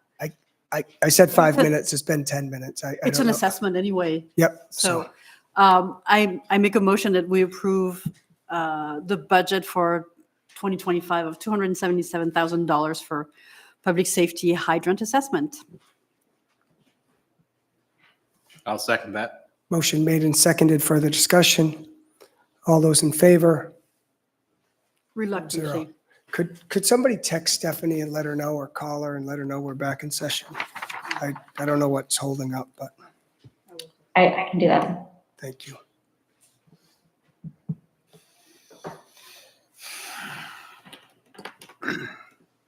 Moving on to the Emergency Operations Center budget. Oh, sorry, that was moved to the public safety building. So that's, Okay, so I see that. That's gone. Thank you. It's late. Streetlights, it's gone up by 7.9%, $3,000, which is a 7.9% increase. Does that just represent the cost of electricity? primarily, yes. Okay. Questions, comments, motions? Stephanie does say that her screen has frozen, so it's not intentional for anybody wondering. Stephanie, can you speak? Stephanie, can you hear us and speak? Okay, it's more than the screen. I don't think so. Yeah, she can't. She can text, but she asked me if we're back. So obviously she can't tell. I think she's probably gonna. I'll let her know that we're continuing. And what do you want me to do? Maybe suggest she reboots and try again. Okay. All right, so motions or questions, comments, or motions on the streetlights? But I'd make a motion to approve the streetlight budget as it is written. $41,000. Yep. Sure, second. Motion made and seconded. Further discussion? All those in favor? 4-0, thank you.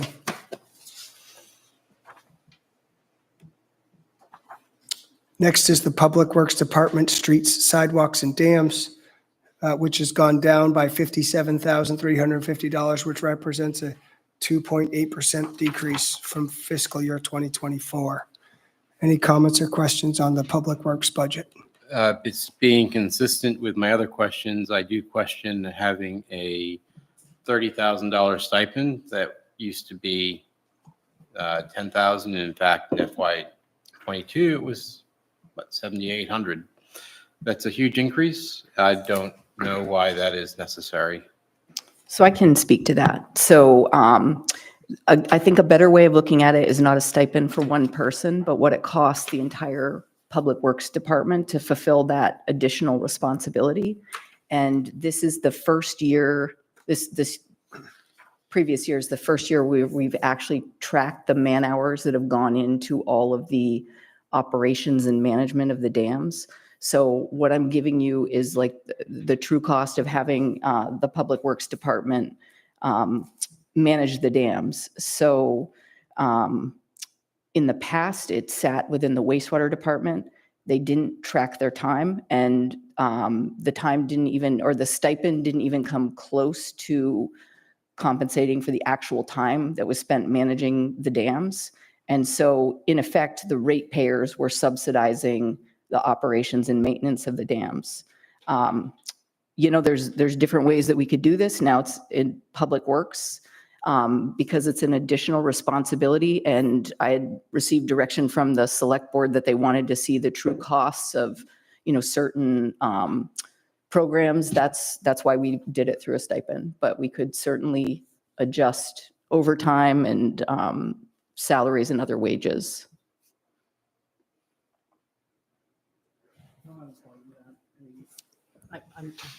I'm fine with that. To me, it just comes down to classification for the extra amount of work that is required for it. Whether it's overtime or stipend, I don't. Yeah. As long as we have a cost accounting over the time, I think that's the interesting portion. Yeah. You probably would have better cost accounting over time if you were actually doing it as overtime wages as compared to a stipend, though, wouldn't you? No, I mean, what I said, sorry, I meant the true time they spend on it, not a cost accounting. Chris, would you prefer us to put those dollar amounts move them from stipend to overtime? And then track it further that way in fiscal year 2025 budget? Is that a fair way to do it? Is there a way that can happen? Sure, we could allocate to. Yeah, it's not all overtime. Then it's work they're already doing. This again gets to my thing of, if it's not causing overtime, people get paid to go to work. Well, there are some people that are on salary, and this is an additional duty. So what you're saying is it's people who are on salary who are coming in on off hours to do this work? Yep. No, that sounds like it's regular office hours. So it's like, he's saying sometimes, so it means sometimes it's during regular office hours that I'm doing work. Well, sometimes that means you have an opportunity cost there and a lot of times it's, storm related. So you're going and checking the dams instead of doing all your other work that you need to be doing. So that gets pushed off and they have to work extra hours to accomplish those tasks. Yeah, I mean, I do see it. I see your point, Chris, where you work within an organization. I also see a point where within an organization, you incentivize certain things. I mean, there's absolutely certain jobs in my field where we pay employees more for going to an island or working at Dragon Cement or something like that. Yeah. I'm not a fan. It's just maybe I'm a dinosaur when it comes to that. And Allison. My wife tried to convince me otherwise too. Allison. I don't like the word stipend, but I also think that this has been done in different ways and all of them have been unsatisfactory to me. So, bear that in mind. It used to be separated out by dam. Some of the budgeting was done in the past to try to have the town of Lincolnville would share in the cost of managing only the lake dams, but not the Seabright and Montgomery Dam. That's problematic too, because sometimes a change with one means a change with the others. So when you get certain lake requests, that might have Montgomery Dam implications too. So there's no perfect system there. There's a difference between just the amount of time that goes into like open and close the gate, meet with the inspector, those basic things that, unclog the leaves or whatever. But then there's also the kind of unforeseen stuff, or maybe foreseen, where go and answer questions about dams, take people on a tour, assess different ways to make them better. So in the past, it all depends on who is working for the town and who's available to do that. Sometimes it's made sense to have it be somebody working for the town, sometimes not working for the town. My personal hope is that we could get to the point, since the Watershed Association gave the town of Camden the dams as a gift, as all the dams were a gift. The Watershed Association eventually would be hopefully well positioned to maybe take that management on as a contract position, because they're answering questions all the time. But every time somebody has a complaint about the lake level, that has to go to somebody. And, if it's not going to be the dam control department, it's the town manager. So I don't think it really can never be just one person, because somebody has to be available on vacations too, but that we should budget enough money so that if whoever is, whatever system is working for us now, if we need to have somebody else do it, we should be in a position to be able to, fill that to the pretty high level of expectation that people have. Okay. Go ahead, Dave. We did offer the Watershed Association to take it over, by the way, and they did not want anything to do with it. He declined. All right, so here we are, we're at a net decrease of 2.9%. Any other questions on, Ray, would you come up, please?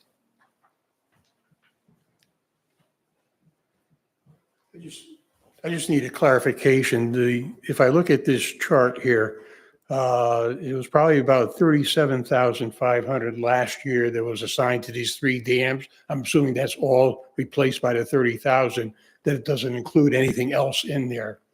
And why did it go down by 7,500 that you had in the budget for last year? This is your budget, Ray. Budget committee, this is your budget.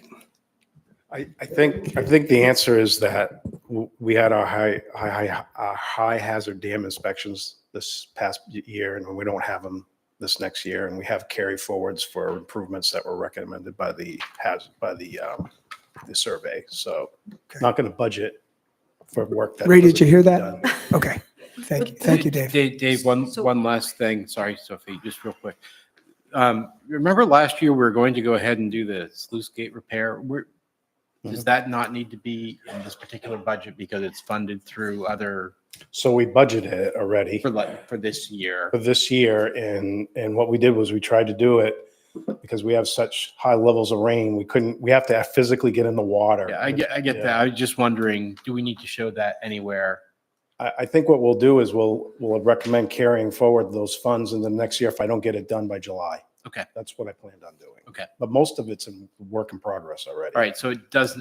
The short answer is it does not need to be reflected here because it can No, carry forward. I have Okay. money to carry forward into there that I haven't spent yet. I just wish that stipend wasn't $20,000 of increase. I know we got a whole bunch of increases at some point. But they're not necessarily increases also. They're kind of accounting for how much time we spend. So, But it is dollars increase. but it's 30,000.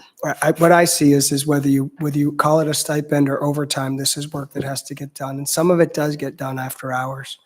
And in difficult conditions, I mean, if we really look at who opens the gate at 3 a.m., I mean, I wouldn't want to do it, frankly. And I'm thankful that we have people who do it and help us manage this. What I'm most interested in is an accurate accounting of the cost. What we call it is rather immaterial to me.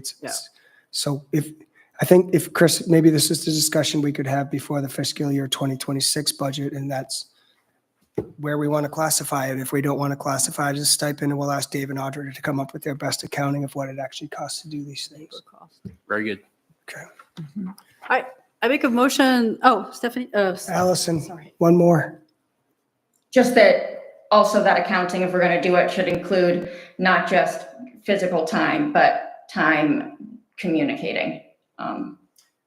Sure. There's time to learn it too. You know, I mean, there's time you have to study to do this. You don't just take this on and blindly, randomly do it. You have to look things up. You have to research. You have to talk with engineers about it. There's more than just one. There's more than opening and closing a gate. And the other aspect of it too, I take a lot of phone calls and like late at night about people call in the middle of the night. They call dispatch. Dispatch calls me up, says there's somebody frantic calling about lake levels. I mean, there's a lot of that stuff that happens. I get it. I worked in IT for 30 years. I get the calls at 2 a.m. Right. I lived with a first responder for my first 20 years of life. But I never complain about it. Also, I have to say, I don't think it's a secret to anyone. We're experiencing a lot of extreme weather. This is a much more intense job than it was even when I started 7 years ago. There's a lot of expectation around it and a lot of,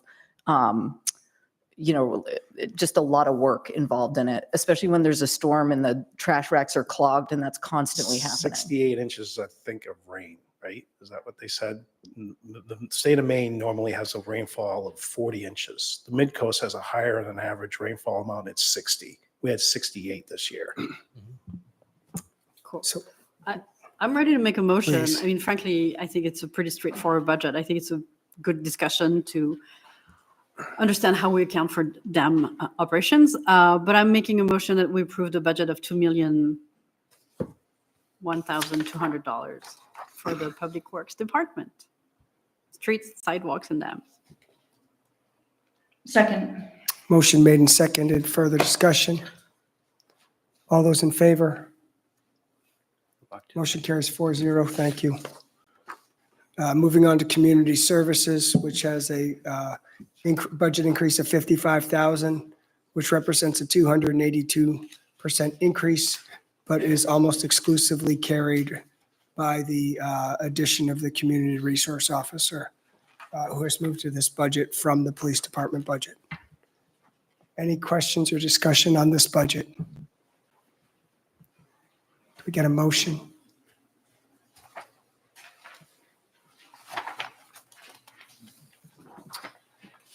I move that we approve the community services budget. I'll second it.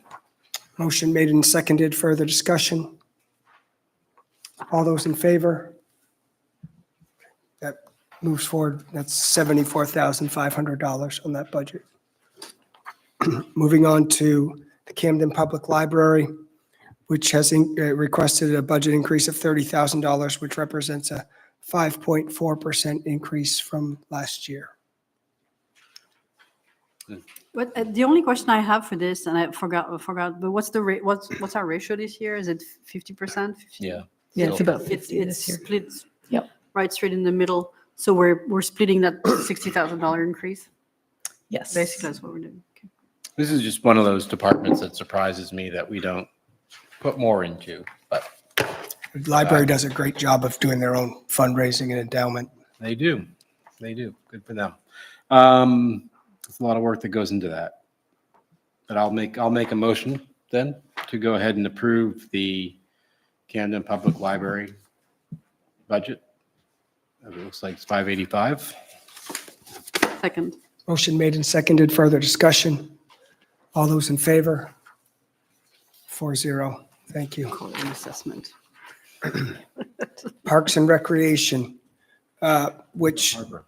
oh, did I miss something? Missed Harbor. Maybe Harbor. I think my printer skipped a page. Harbor. Yes, it did. Nope, it didn't, but it skipped something later, I know. Okay, Harbor, which is a budget increase of $15,300 from last year. That represents a 4.4% increase. Any questions or comments on the Harbor budget? No, it seemed like the increase was due to wages. Am I correct? Yes.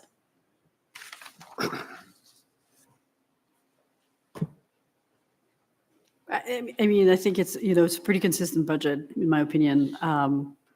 It's the harbor is one of those departments that brings us revenue, so I think it's a great harbor. No problem. You're making fun of me. I'll make a motion that we approve the Harbor budget. I'll second it. $359,200. Motion made and seconded. Further discussion? All those in favor? 4-0. Thank you. Now to Parks and Recreation, which has a budget increase request of $302,800, which represents a 55% increase from fiscal year 2024. Comments or questions on the Parks and Recreation budget? Well, let's see. The 150,000 of that, if I recall, is the subsidy for the town for the typical overage that the snowball runs.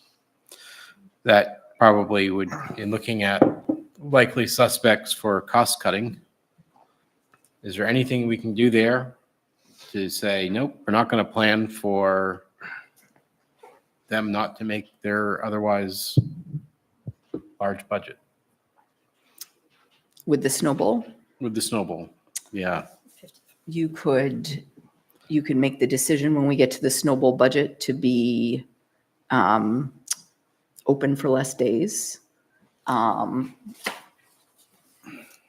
You could only open certain, only make enough snow to open certain trails on the mountain. There's a lot of different things that could be done to reduce the cost of the snowball. Is the cost of the repair of the snowcat in here somewhere? No, because this is the Parks and Rec budget. We have. Oh, sorry. Yeah.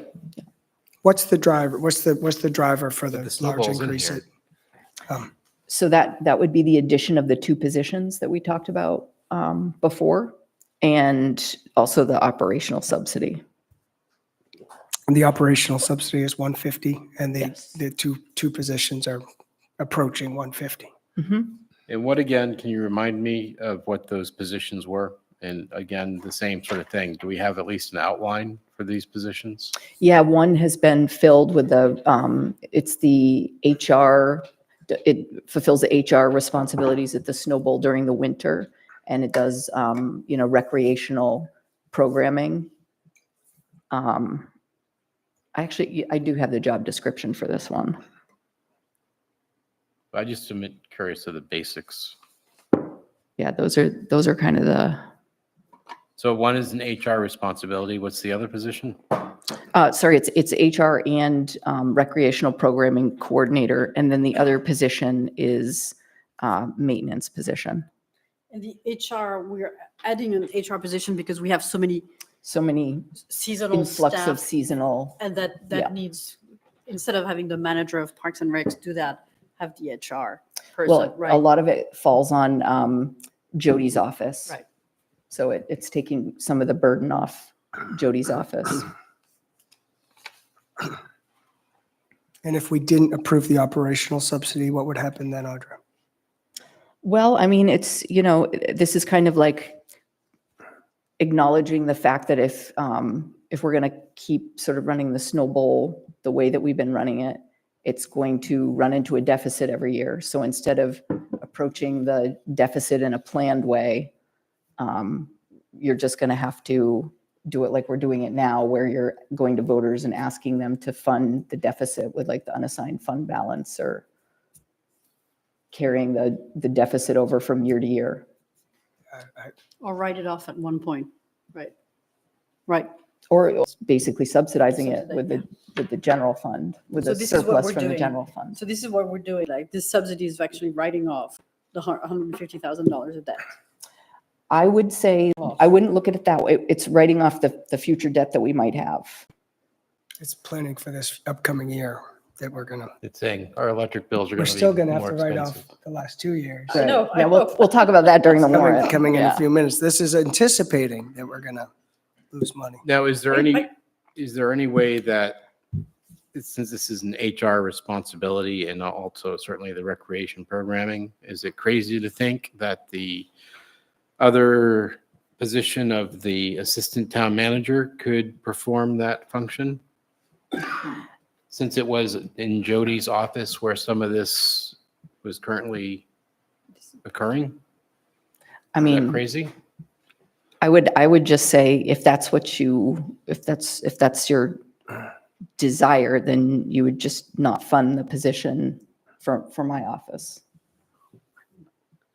I mean, I think this, the managing the seasonal staff at Snowball is a nightmare. I also, I mean, and It really requires somebody who, because when that person does that, that's the only thing she does, or he does, during the winter, right? Yeah, and also just to make, I made this point during the budget committee, but the select board, might not have been around for it.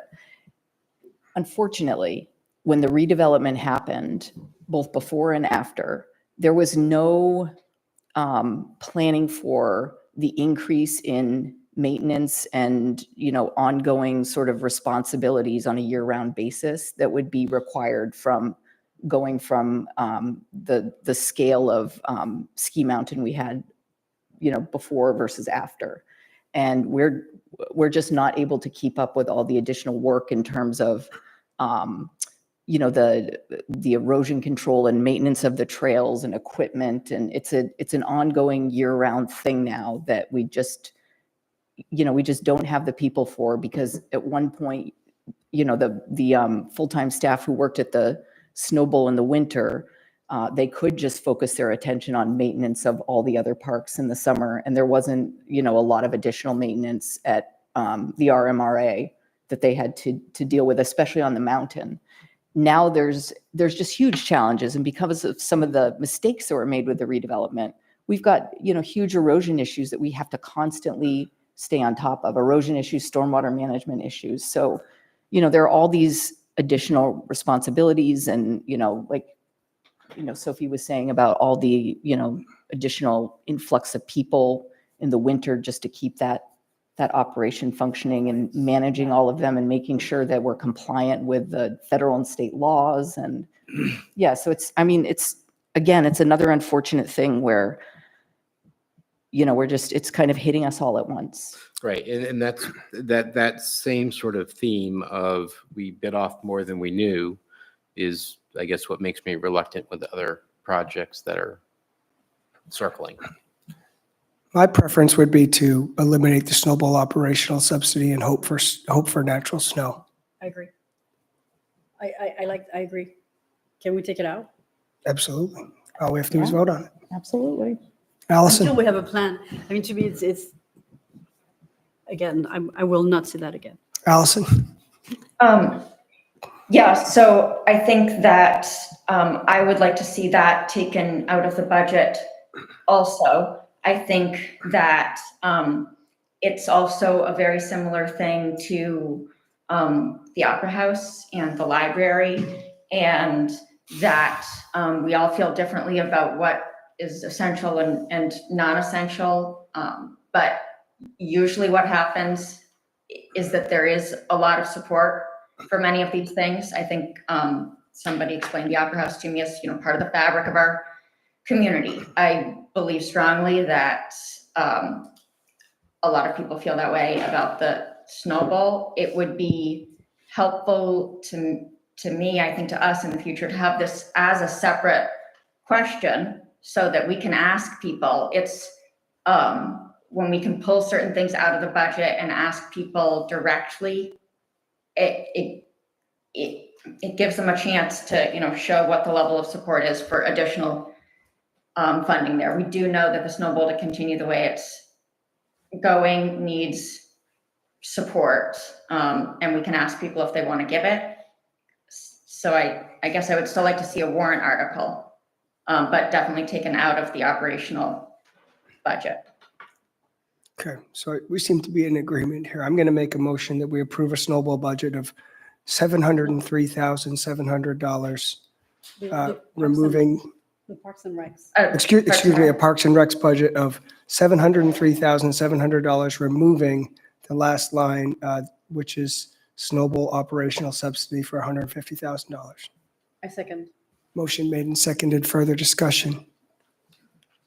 All those in favor? 4-0. Okay, thank you. Do it here.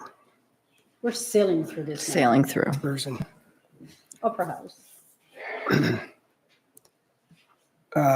Culture and Recreation is the Camden Opera House Auditorium, which has a budget of increase of 16.2%, about $37,350 increase from last year. What's the increase? But it was a decrease from, it seems to go up and down.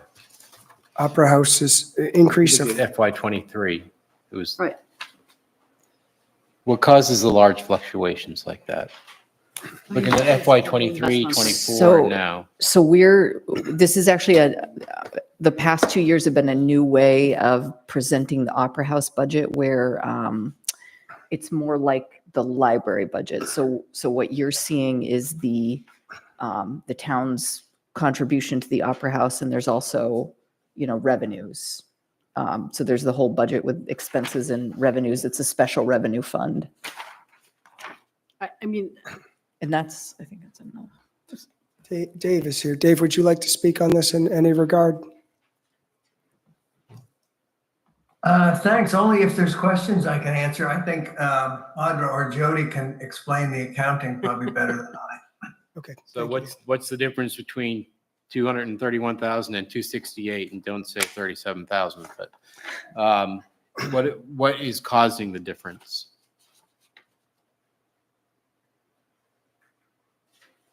Maybe that's a Jody question. If you, Yeah, sorry, I was trying to unmute my computer. That's okay. It's increases, we've got the wages.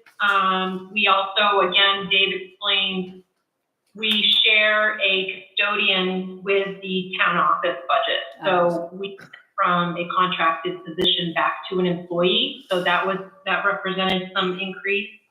And HVAC maintenance, we increased that based on expenses. So and obviously with the wage increase, there was benefits and all of that. So that's what constituted part of the increase. The rest of the budget for that special revenue account for the Opera House is funded with events throughout the year, whether it's rental events or Opera House productions.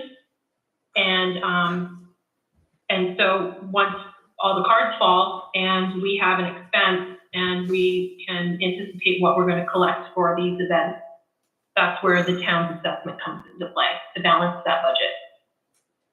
I mean, I don't have any further question. I'm happy to make a motion because maybe Opera House. And Dave, thank you for all the hard work you do and congratulations on the new curtains. That was very cool. I make a motion that we approve the FY25 budget for the Cultural Recreation Camden Opera House Auditorium of $268,000 and $268,350. I'll second it. Motion made and seconded. Further discussion? All those in favor?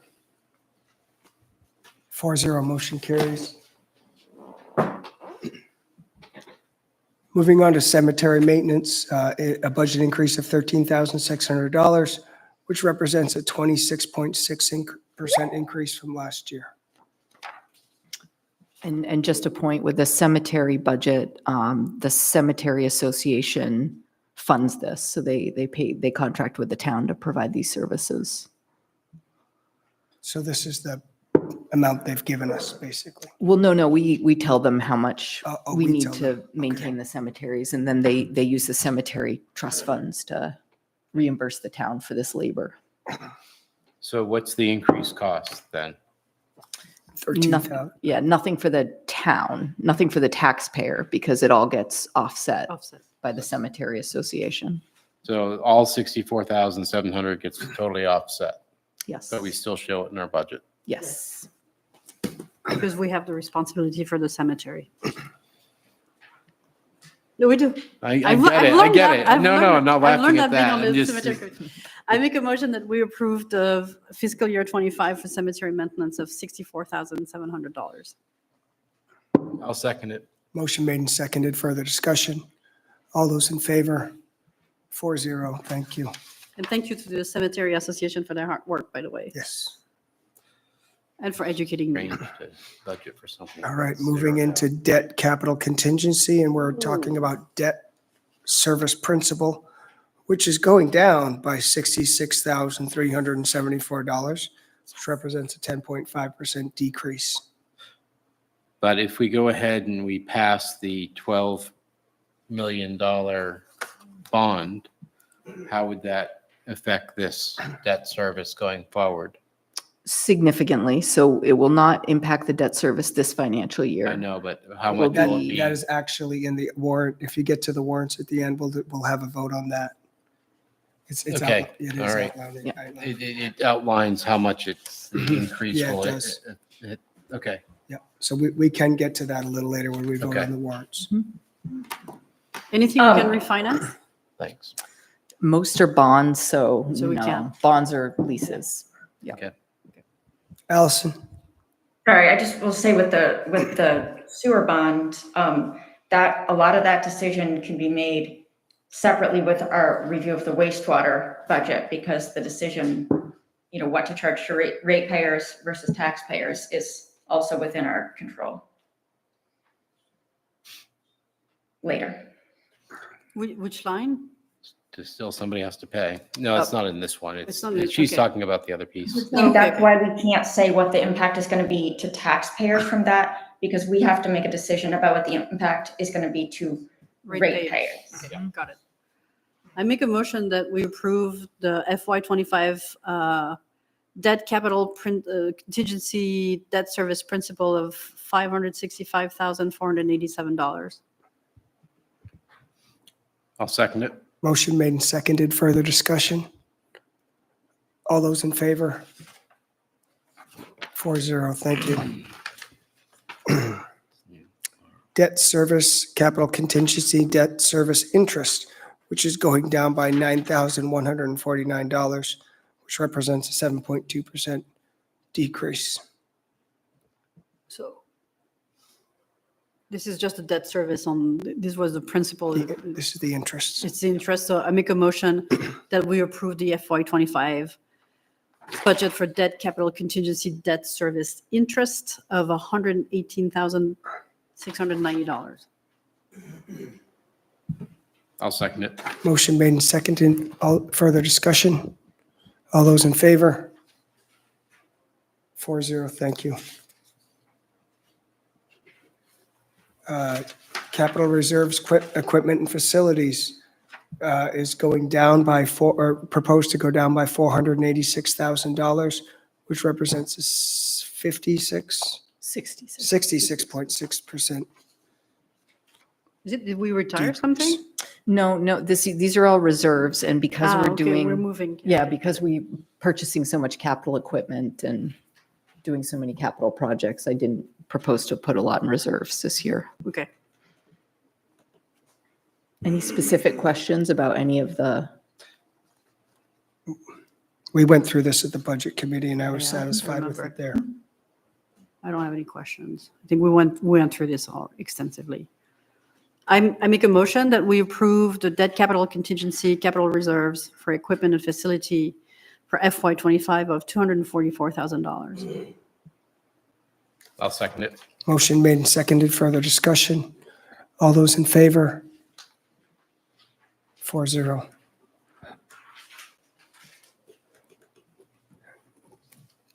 Debt capital contingency, capital improvements, equipment, facilities, and infrastructure. This one is going up by $895,000, proposed to go up, which represents a 201% increase. Board comments, questions? Well, this is the one where we We have to- talked about before with the ambulance, and I would Has say an let's take ambulance, that away. has a snow groomer. That's 400,000. And then there is, well, the $150,000 is the float replacement down at Steamboat Landing. Is that what that is? Yes. And we can't, this is a question, or can we get the emergency or FEMA funds to do any of that, or no? No, but FEMA funds are paying for repairing the actual boat boardwalk. launch itself, like Oh, the okay. cement Yep. pads. And the 150,000 will be offset by a transfer from reserves, so the harbor projects reserves. So there's not a tax impact from Okay, replacing to those that. floats. Okay. Yep. I have a question about the sidewalk plow. Yeah. Sorry. Dave, can you tell us a little bit about what your present situation is with your sidewalk plow? Sure. So we have 13 and a half miles of sidewalk. And the way we used to deal with sidewalk maintenance is we would wait for the storm to end. And then we would take out 2 pieces of equipment. We had one person that basically would try and do it all himself.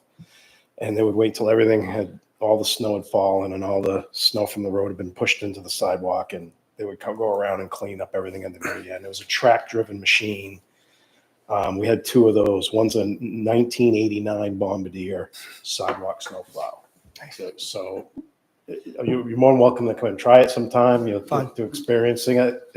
But it's not something we can use anymore. Has a nice retro look to it.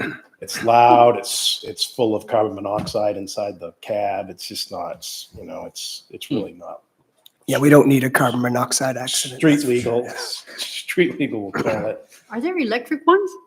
I'd love to buy an electric one, but I don't think there is. So this is a small business, this sidewalk in public works type of thing. And then there's only a couple pieces of equipment that are effective, especially with when you're trying to maintain the sidewalks as the snow is falling. So we go out periodically and we clean up the snow. People can use the sidewalks, not until the storm's completely over.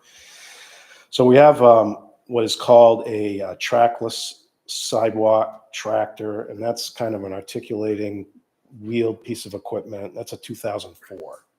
So another older piece of equipment, 20 plus years old. Both of those two that I just explained to you don't work all that well. That trackless sidewalk machine is more for brooming off the sidewalk in the springtime to get the gravel off of it. So that leaves us with the actual two pieces of equipment that do work. One's a pre-north sidewalk plow, and that's a track machine that looks like almost like a tank. It's really made for a lot of snow, and you put a blower on it, and it was good for kind of when you just wait till the end of the storm and clean up a big snowstorm. But it's not really good for maintaining these smaller storms that we're getting now. So that basically leaves us with one machine that we use almost exclusively, which is that Whacker Newson. It's a 2019 Whacker Newson. It's like a mini loader. It has a snow blower on the front. We use it in the summertime for excavation work too. We put forks on it. It has a bucket loader on the front. It has a sander on the back. These are exclusively what everybody's using right now. They're $100,000 less than the next. There's something called a multi-hog. That's $250,000. So this machine right here, the Whacker Newson, it's bulletproof. We've got one from 2019. I bought two when I was in Rockland. This is what we use. The one we're going to get is a WL28, which is a little smaller than the 32. They don't make the 32 anymore, but it's a good machine. It's going to be we'll have two dependable machines to do the sidewalk, which is what you need. And that's pretty much what it boils down to. Is there, I deal a small amount with slightly heavy machinery. Yeah. Is there, I mean, you can buy a skid steer with a snow blower on the front for pretty significantly less if you use I mean, is there any consideration? Does that not do the job or? So the tricky part about a skid steer is the width on them. So it's these Whacker Newsons. The reason why they're good is because they're 47 inches wide.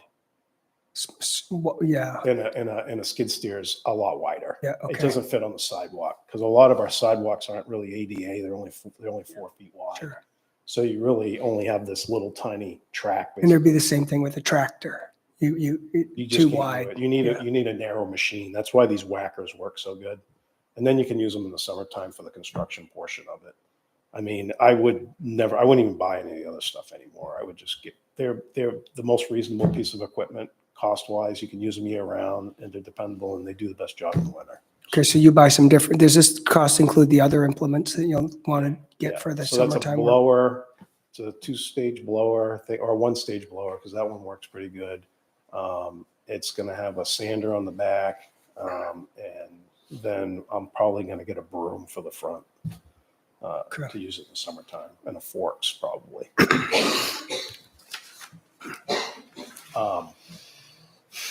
It's tough keep taking care of the sidewalks in the winter without one piece of equipment that's made for it. Sure. Yeah. The 13.5 miles is a lot. They're slow. Yeah, they're slow. Yeah, What's that? they're slow. I They're was not just very saying 13.5 fast. miles is a lot when the machine moves slow. Yeah. Oh Yes. yeah, exactly. Yeah, and by the time they're done on Chestnut, they need to start again. Oh yeah, absolutely. I know. Yeah.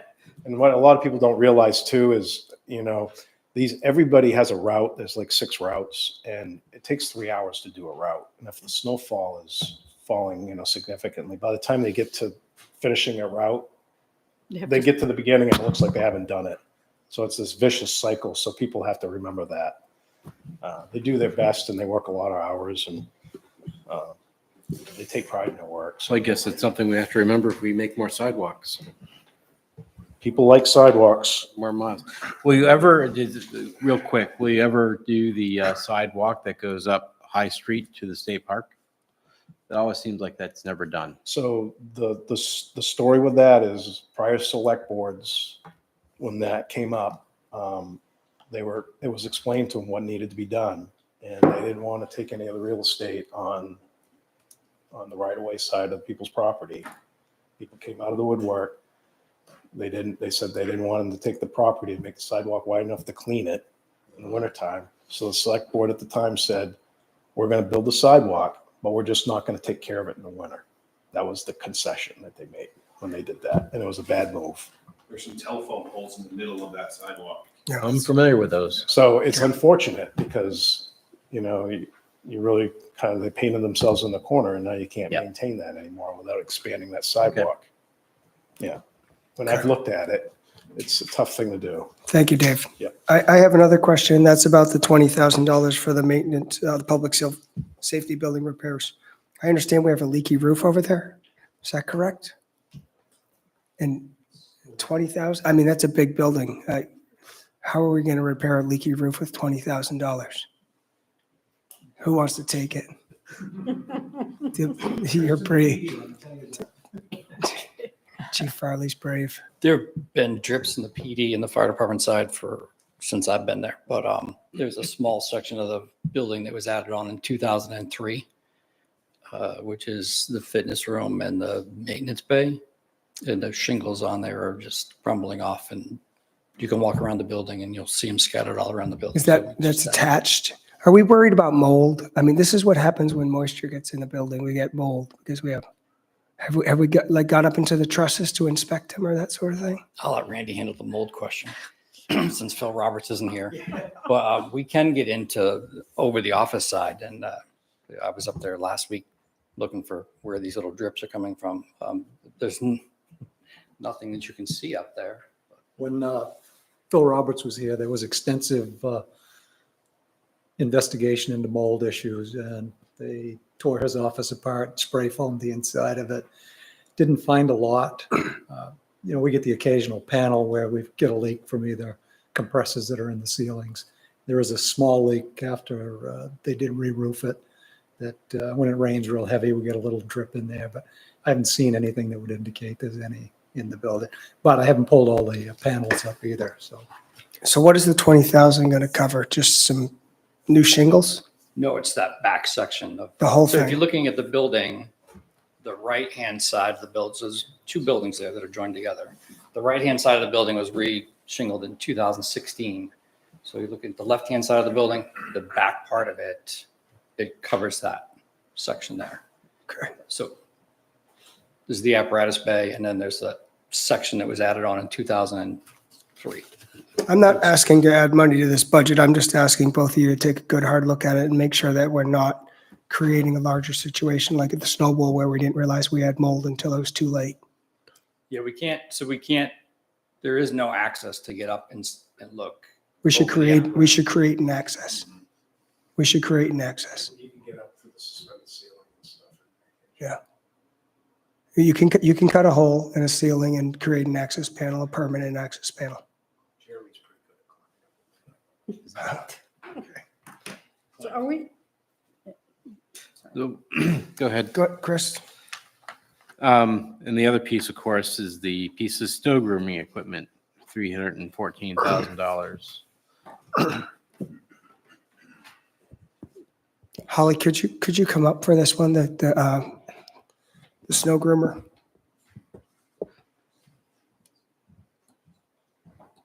Yes. Now, I know we've been through the discussion with having a 600 and a 400 and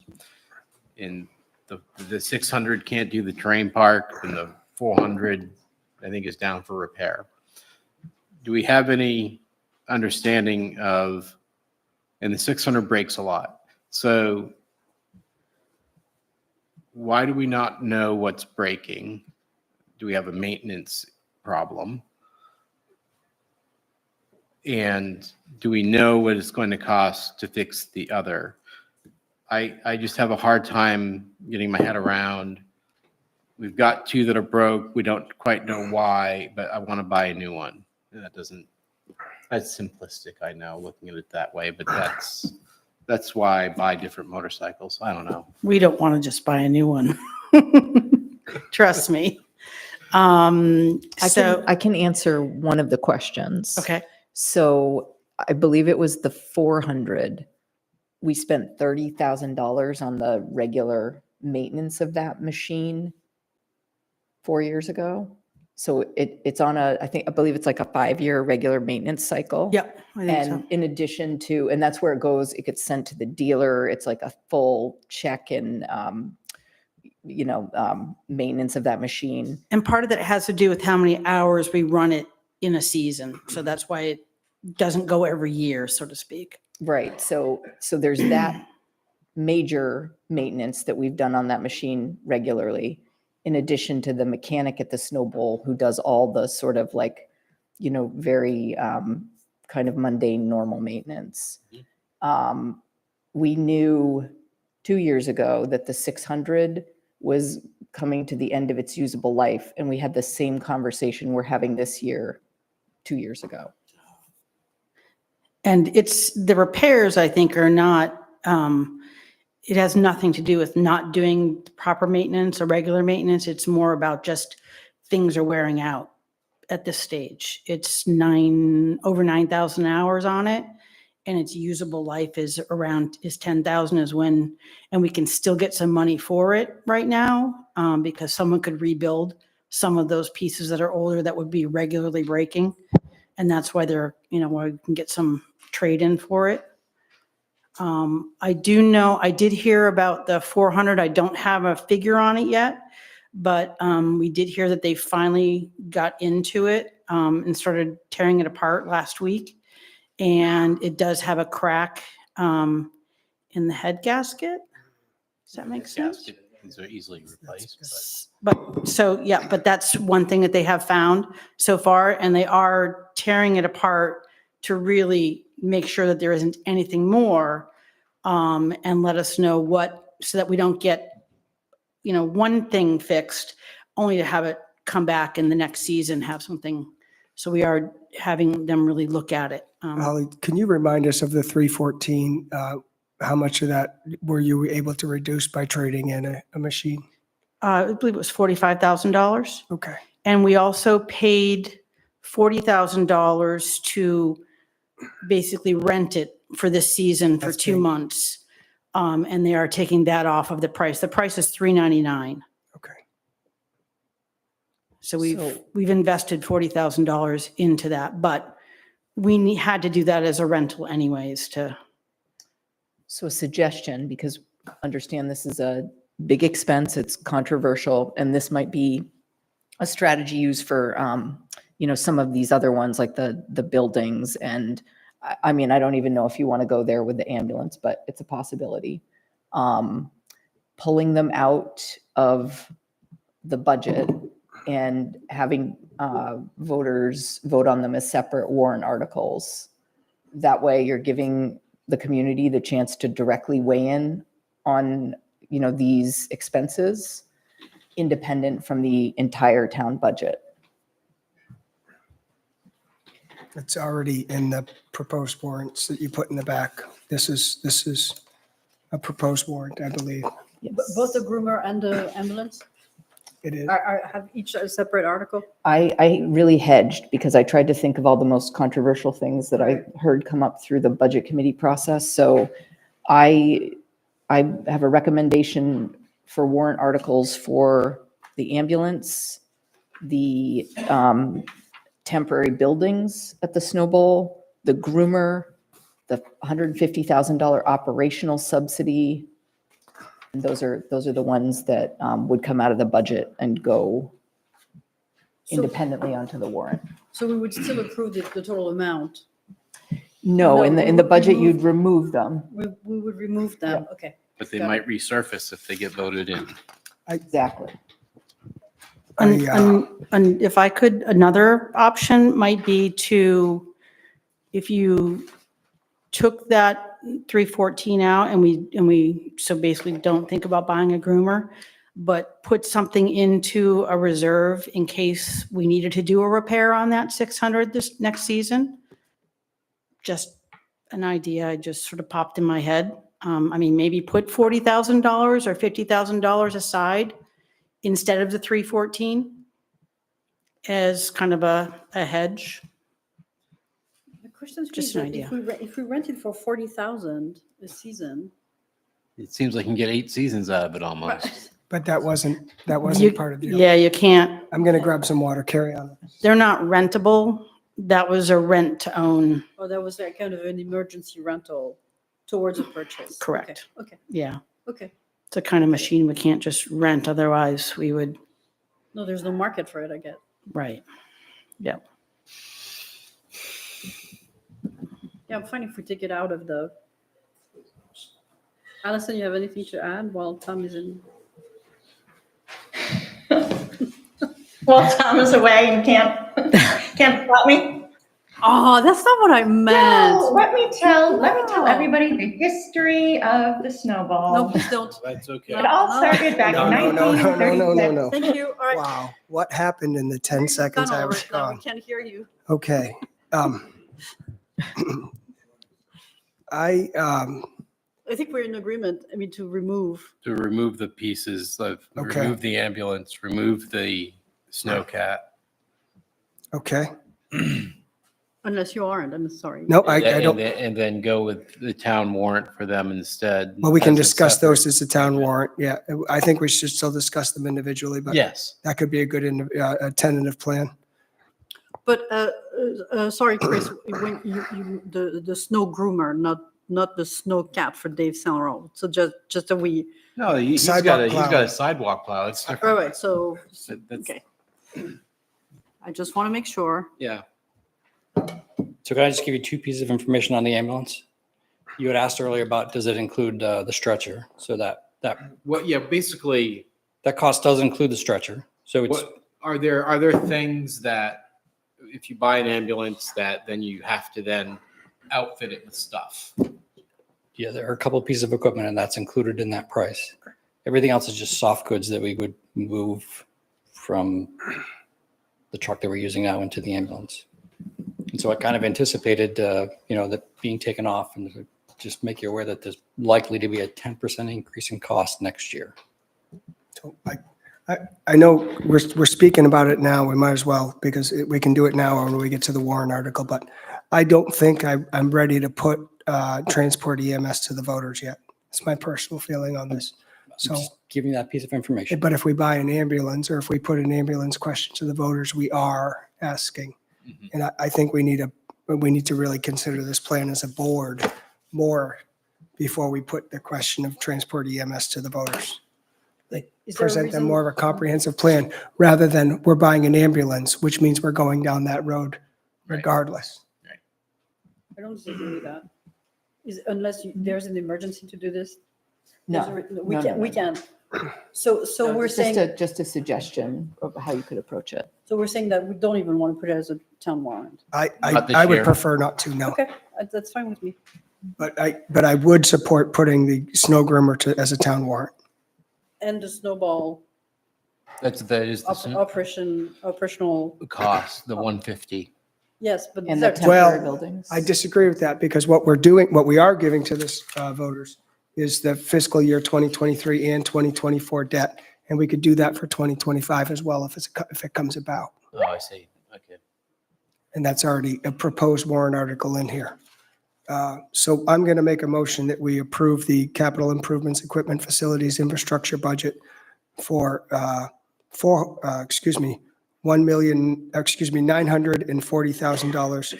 And we'd be removing the $400,000 for the ambulance. I second. And that also remove the $300,000 snowcat?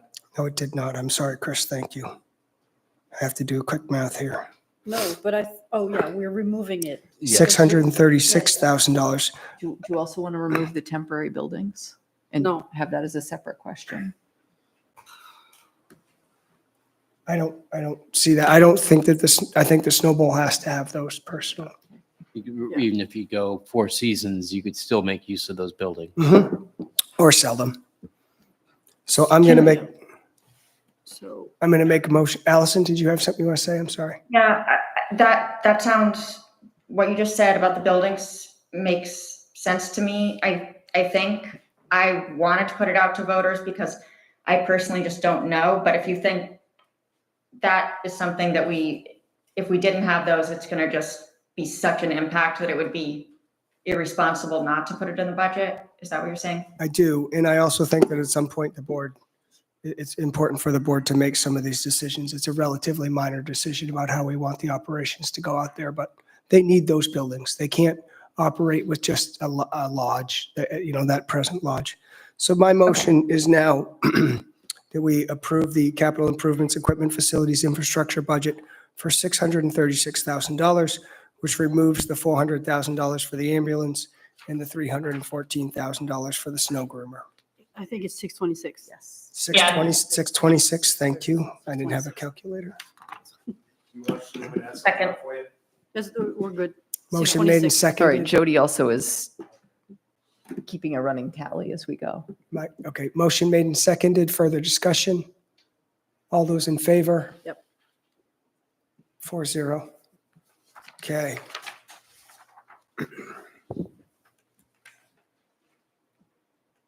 We're into debt capital contingency, and this is a contingency fund.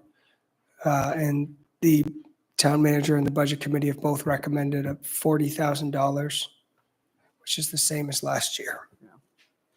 Comments or questions? No. I make a motion that we approve it. I'll second it. Motion made and seconded. Further discussion? All those in favor? 4-0, okay. Which puts, well, we're gonna have to rely on Jody if she's tracked all this. I have, The town general fund expense, Jody? so the town general fund expense, growth expense is $12,075,115, which represents a 5.9% increase over FY '24.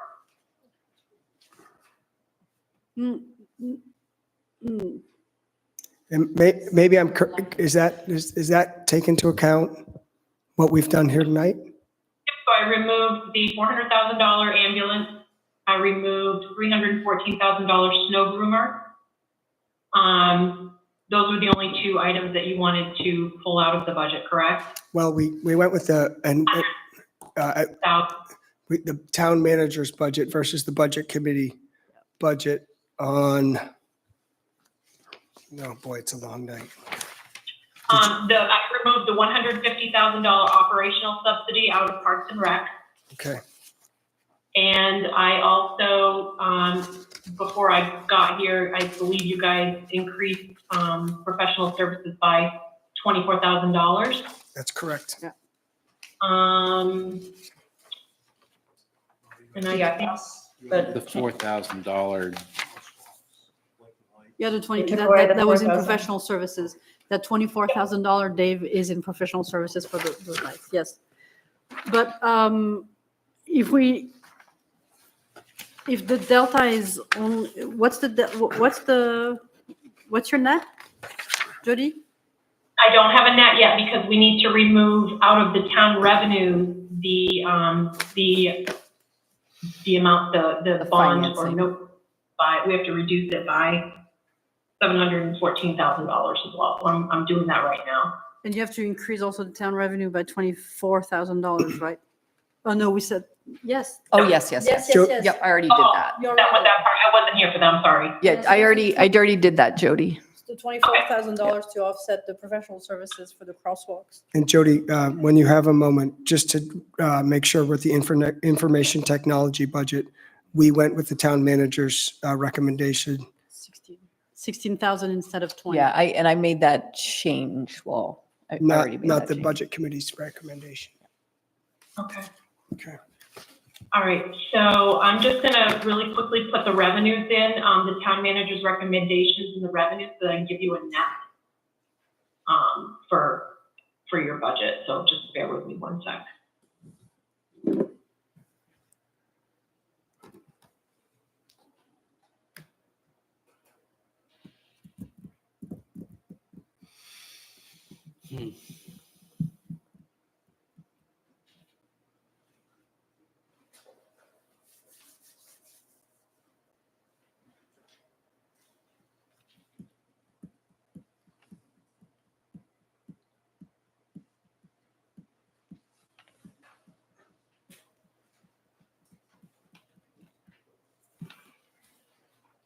Okay.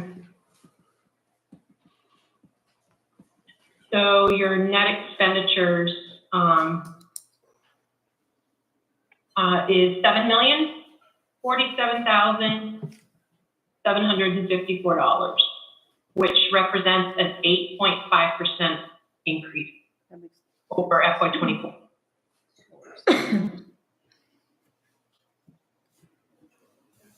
Do we need to vote? We need to vote to approve that. I make a motion that we approve the net expenditure of 7 million. Did you write it down? 47. 7 million. $7,047,754. $7,040,754. And can you please vote on the bottom line revenues, because that's a warrant article? We need two different votes. Yes. Okay, so that was my first motion. This is the number 7047. 754. So I make a motion that we approve the net expenditures of $7,047,754. I'll second it. Motion made and seconded. Further discussion. No, sorry. All those in favor? 4-0. Okay, net expenditures are approved. And now we need to go down to revenues.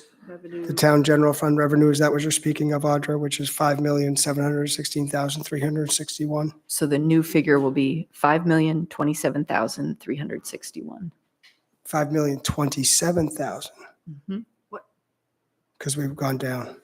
I had to remove the ambulance and the snow groomer because we would have financed that. Financing, makes sense. Yep. So 5,027,000. I make a motion that we approve the town general fund revenue for the amount of $5,027,361. Second. Motion made and seconded. Further discussion. All those in favor? 4-0. Okay, great. Do we need to do any voting on the Midcoast solid waste budget? An assessment. No. That's just for informational purposes only? Yes. So we are ready to move into warrant articles. Yes, you are. So Great. anything in your packet that's highlighted in yellow is subject to change based on decisions you make about what's in and out. Okay. So Article 1 is electing a moderator. Do you want us to actually vote to? No. What I'll go through is, so I'll just kind of explain it. So articles, So what is the use of the unassigned fund balance to offset the budget? Is that a separate warrant article? no. Did I miss a? We didn't discuss it. We didn't discuss use of unassigned fund balance or reserves to offset the tax increase. We have a really, what's being recommended? $500,000. $500,000, yeah. $500,000, and what's our unassigned fund balance at? Like, what's the audited? I'll let Jody's trying to answer it, but she's muted. It's 4.8 million. We did utilize 1 million out of that for FY24, so it's about 3.8 million. Okay, and what's it expected to be at the end of this year? At the end of FY24, Yeah. 3.8. Add another probably $700,000 or $800,000 to it. Yeah, so this is our major opportunity to offset taxes, and that is well above the policy level.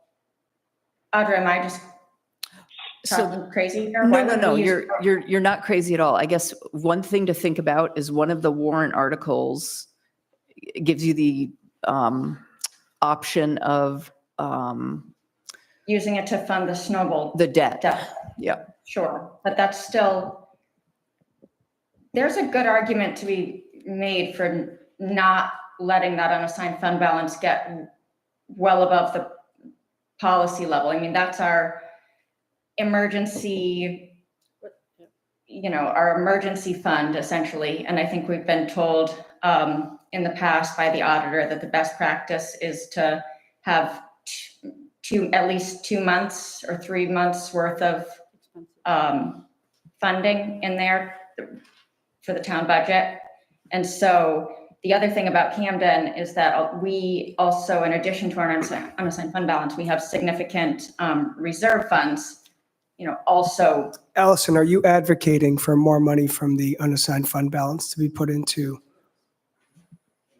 revenues? Absolutely. We're ending the years, we're with more money than expected, and we should, if we're concerned about taxes, we should save less and give back more, I think, unless somebody can convince me otherwise. Okay, so right now we have $500,000 from the unassigned fund balance going into revenues, is that correct? Mhm. Yep. Excuse me, Allison, what would you recommend that we move that to?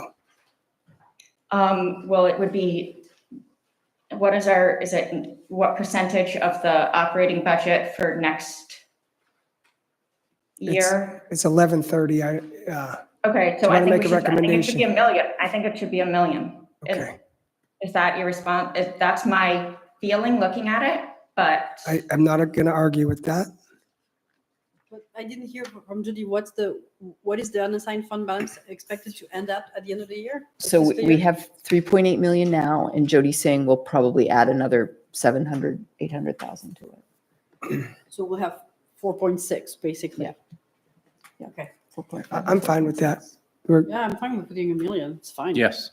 Okay, so we have consensus there. So how does that change the revenue? Does that change, Jody, does that make it that we now have revenue of $5,527,631? So I'm going to amend, okay, so I'll amend what we already voted on to say that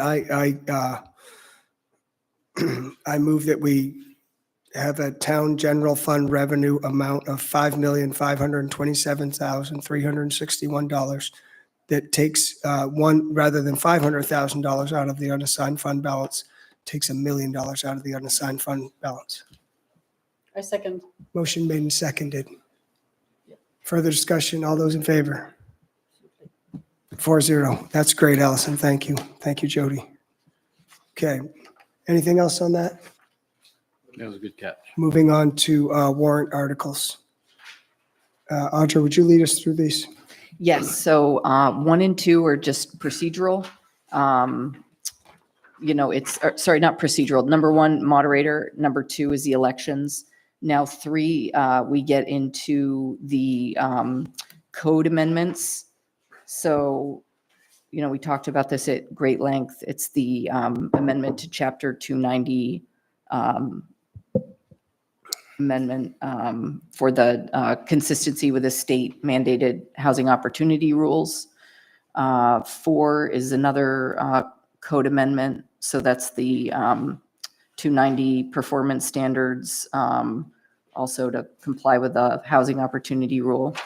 Article 5, also Chapter 290, that is the definitions for short-term rentals. So keep in mind the article is just the brief description of what they're voting on, and it's not the full text of the amendments. Was it really 400 for the Article 5? Or was it? Sorry, those are supposed to be, Three. those are supposed to be 3. Yeah. Right? You weren't here. I wasn't here. I mean, just to be. Yes. Yep. I'm going to change that right now. Okay. 300.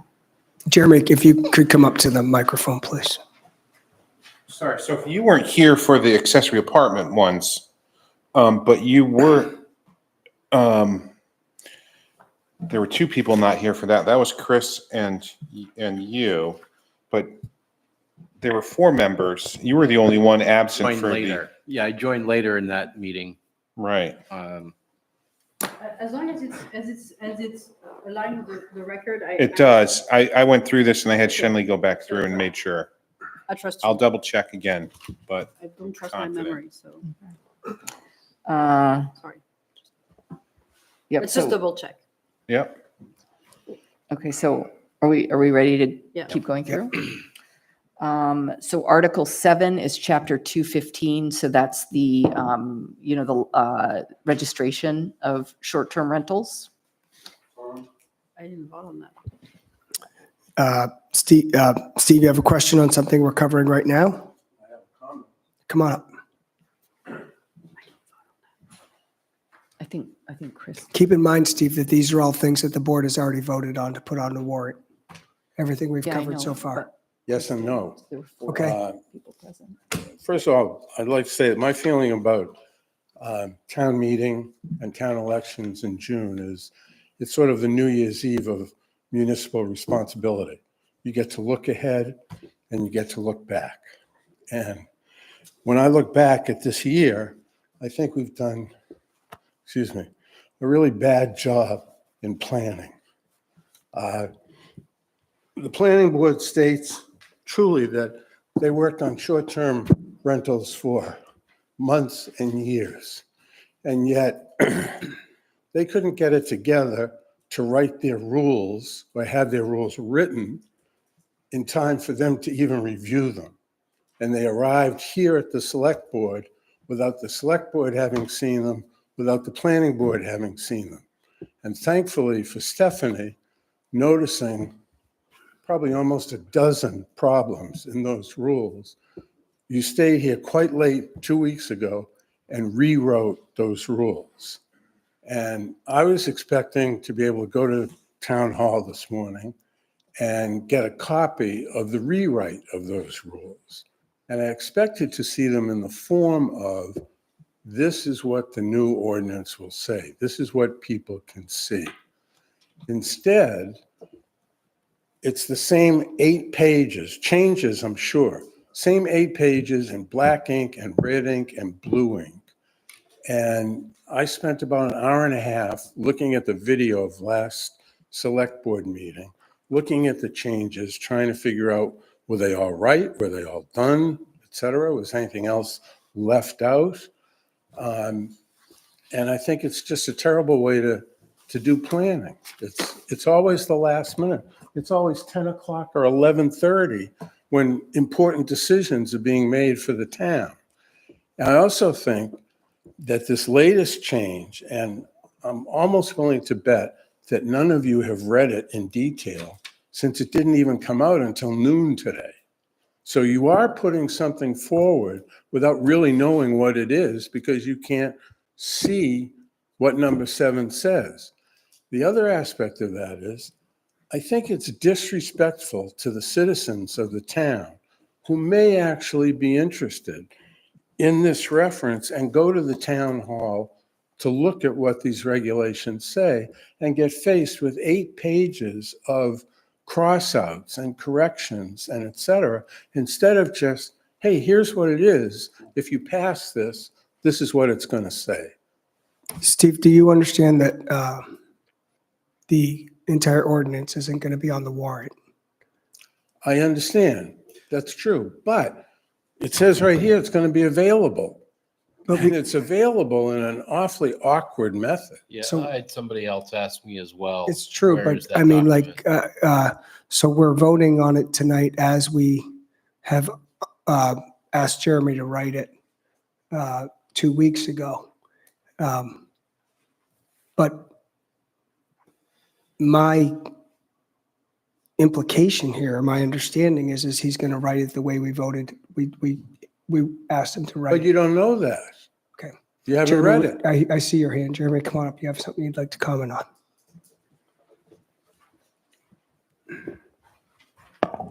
I do appreciate Steve's comments.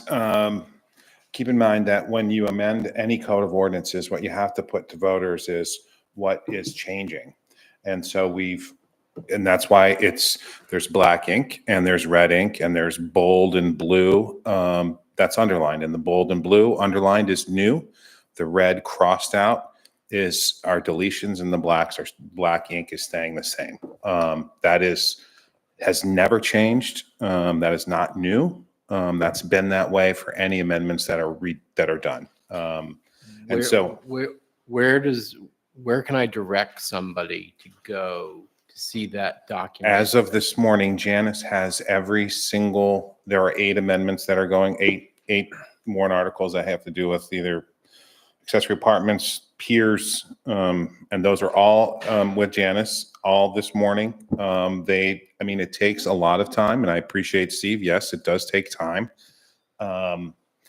And we review it multiple times to make sure we're getting every single correction, every single change and tweak that a board wants. And that's what we did. So those should be available, if not today or already, they will be available tomorrow. Are they on the town website? In a Yes. particular spot? Yep, they'll be on the website. They can get hard copies. And so every time, if you look at here, it does say at the end of the note, a copy of the proposed amendments is available for review in the town clerk's office during regular business hours and on the town's website. So that will be available. The clerk will have paper copies as of tomorrow. Janice has them that will be posted online as early as tomorrow, if not. Steve, does that answer your question about the process of why it has to be that way? I guess in essence, I have to say that, I've been involved in zoning for most of my life, and I'm not real sure about that. And so much of this on 215 is new. The whole business. So I was hoping you'd say yes or no. Come on up to the microphone.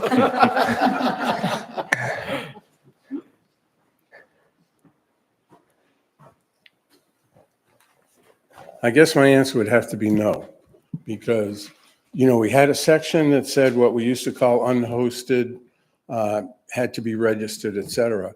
But everything about others being registered, inspected, plans, safety inspections, all that stuff that's in there, that's all brand new.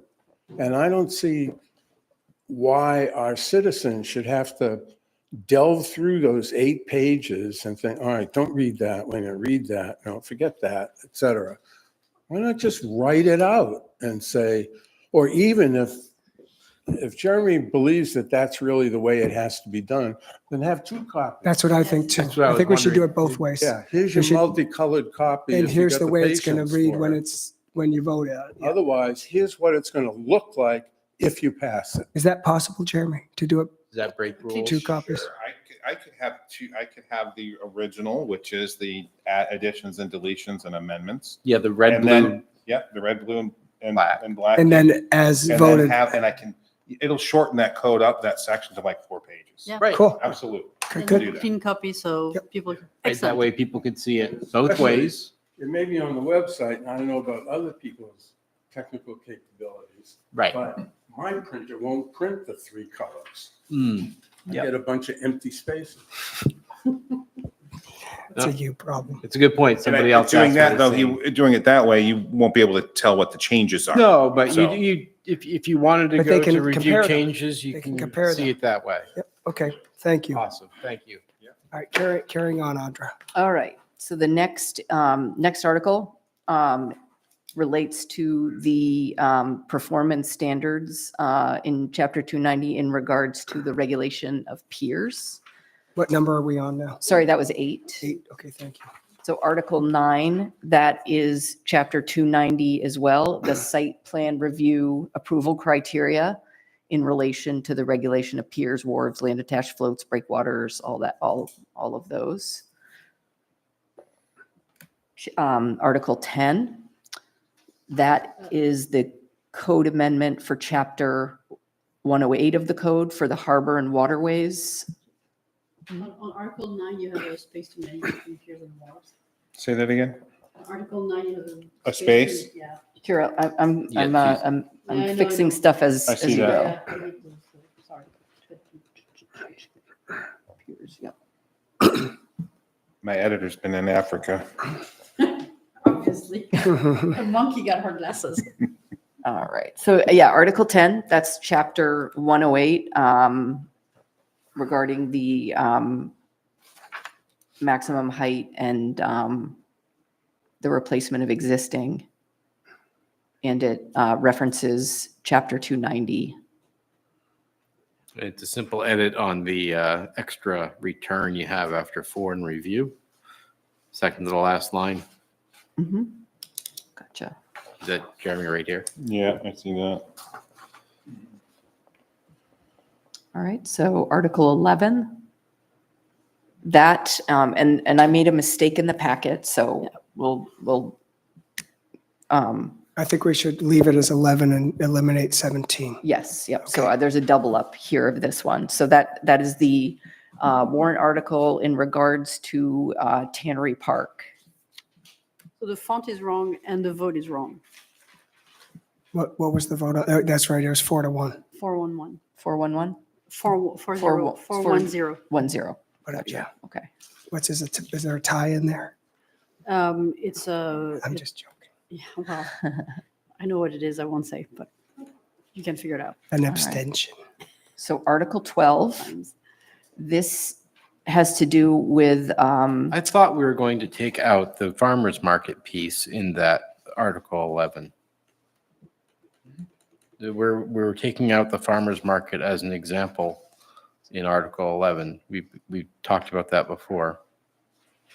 in the Yes, we note. were. Is that what you remember, Allison? To the note, yeah. Taking out That's farmers the market? note, yeah. So we'll amend. Gone, Oh, it's gone. they put it back in the note. Yep, it's gone, out So, of the yeah, note. eliminate the farmer's market, but keep everything else in the note. Okay. But we don't want anybody to interpret that as us trying to get rid of the farmer's market. No, so- no, but we Well, don't you- want to make you it already like it's approved their codified. We just license approved agreement. them for $300 tonight. So, Right, so somebody should write a news story about that.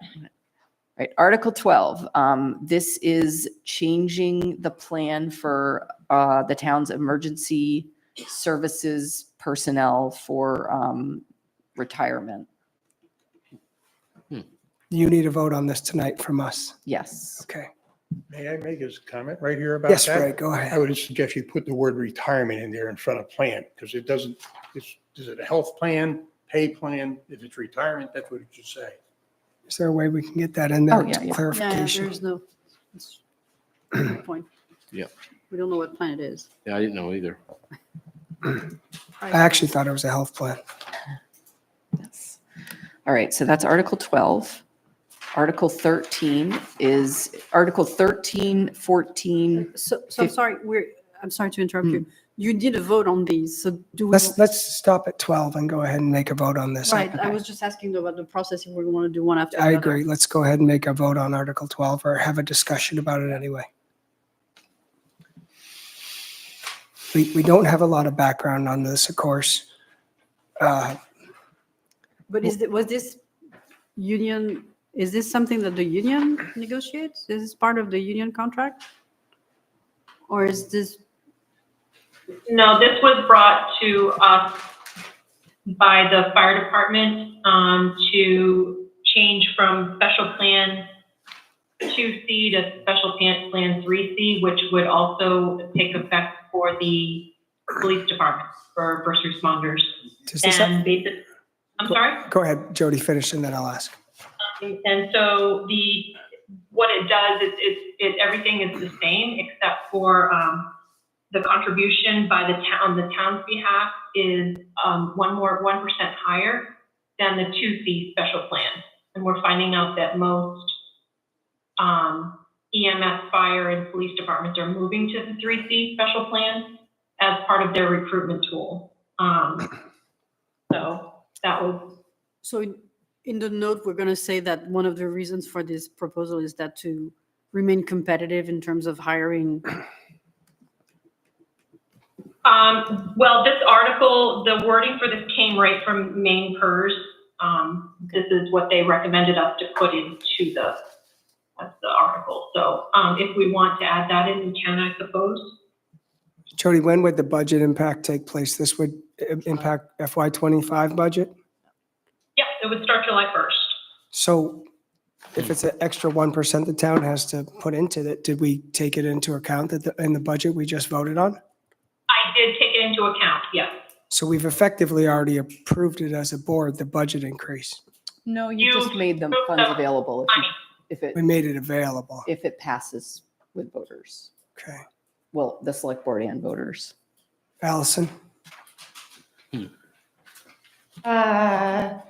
There might be a really good reason for this, but I'm sure there is if you're adjusting it, but it seems like to me a lot of the time when we tried it, this is the personnel stuff that impacts potentially all town employees, what ends up happening is we say, well, we're doing this because of the police budget, or we have to do this for everybody because of this.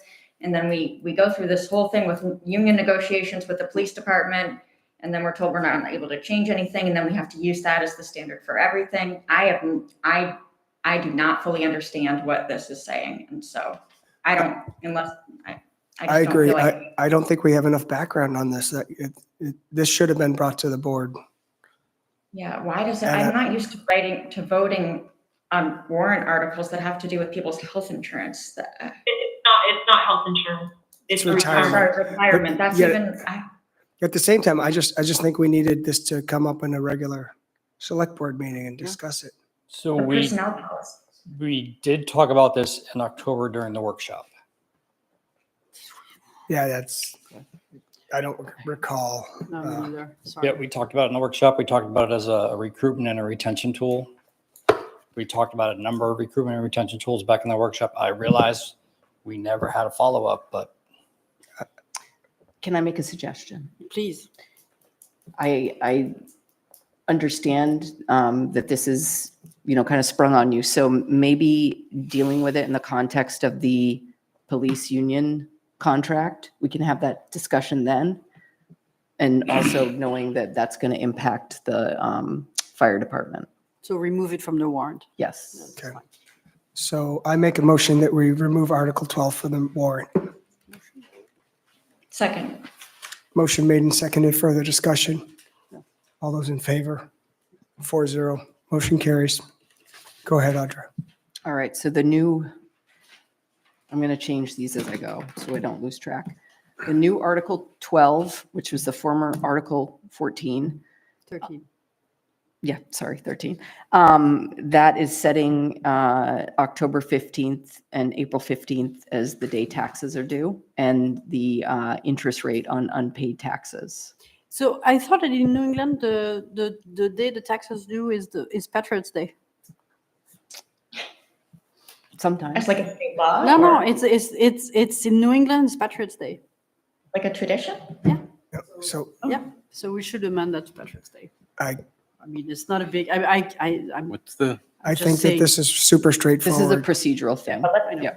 Yeah. So I make a motion that we approve the new Article 12, formerly Article 13. Second. Motion made and seconded. Further discussion? All those in favor? 4-0. Thank you. Go ahead, Audra. So former Article 14, now 13, that's allowing the tax collector to accept prepayment of taxes and saying that we are not going to pay interest for the prepayment because we're not a bank. I move that we accept Article 14 as written, or now Article 13. Second. Motion made and seconded. Further discussion? All those in favor? 4-0. So 15 is another procedural warrant article. It authorizes the select board and by extension, the treasurer to apply for and accept grants, gifts, real estate, and other funds, including trust funds. I move that we accept the old Article 15, new Article 14 as written. Second. All those, motion made and seconded. All those in favor? 4-0. Thank you. And the old 16, new 15, this authorizes the select board to dispose of tax acquired property with the exception of the Apollo Tannery property. And then it specifies the book and page. We discussed this. Every year. Yep. But this, I mean, the only thing that's different about this than any other town is that we specify the tannery in it. Other than that, it's all We do this every procedural. year. We do this every Yeah. year. I move that we approve Article 15 as written, the old Article 16. Second. Motion made and seconded. All those in favor? Sophie, do you favor that? No. Okay. Opposed? Oh, sorry. So No, I think we that's should be okay. able to discuss this, but. That's very consistent. So it's, I think- motion carries 3-0 with one abstention. Audra, so sorry, 3. Abstention? There was an 3-1-0. abstention. Sophie. No, All right. no, I Abstain. opposed. Oh, she She opposed. opposed. She opposed. I never saw it. 1-0. Okay. That's fine. So I'm deleting the old Article 17 completely because that's the tannery question again. Okay. That was Article 11. The new Article 17. Well, actually, it Well, would be it'd be now 16. 616. It'd be 16 now. Oh, sorry, 16. The new Article 16 is authorizing the select board to dispose of personal property. So it's basically the same as 15, except instead of real estate, it's personal property.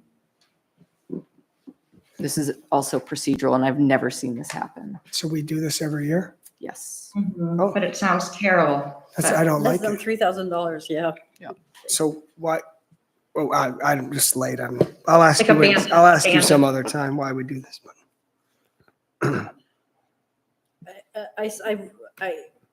I move that we approve new Article 16. I'll second it. Motion made and seconded. Further discussion. All those in favor? 4-0. Okay. All right, so new 17, this is also a procedural every year warrant article that allows the select board, after you have a public hearing, to transfer an amount not to exceed 10% from one area of the budgetary category to another. I move that we approve I'll second Article it. 17, new Article. Motion made and seconded. All those in favor? 4-0. Thank you. All right, so Article 18, this is the major bond question, the $12 million financing for sewer extensions, rehabilitation, replacement, and capacity improvements. Does this cover the INI? No, I'm sorry, I know it's the midnight that's- question that everybody wants me to, but does it cover the INI? study? Some of it, we hope. Yeah, this It is, doesn't say in this specifically. this would be to do the infrastructure improvements on a priority basis over the course of a few years that we would need to improve our roads, improve our wastewater collection system, stormwater, really prioritize the neighborhoods and the roads that we feel are the worst. Do we put a maximum duration for 12 million bond? For a Or bond this large, it would be a 30-year. 30-year? I think it would be useful to add this so people understand the obligation. It says it, yeah. Cost of Sorry. the bond. I don't have any problems putting this to voters. I think this is a question that should go to voters. Absolutely. I So move that the 30 question be put to voters as written. Sanitary sewer workers. Did somebody make that move? Steve, come on up. I'll second it if you did. Yeah, I did motion. Motion is made and seconded, but Mr. Gould, the floor is yours. When you have something like a huge bond like this, and when we did the budget work, when you anticipate the 25 budget, does it include interest costs, assuming this will pass, or? So we wouldn't pay any debt service in 25. That wouldn't start until at least 26. Thank you. Good question. Very good question. Motion made and seconded. Further discussion. All those in favor? 4-0. Okay, so we're moving on to 19, the new 19. So the new 19 is the, what you just voted on in terms of the non-property tax-based revenue. So Jody, would you mind reading that to me, and I'll put that in the, New revenue,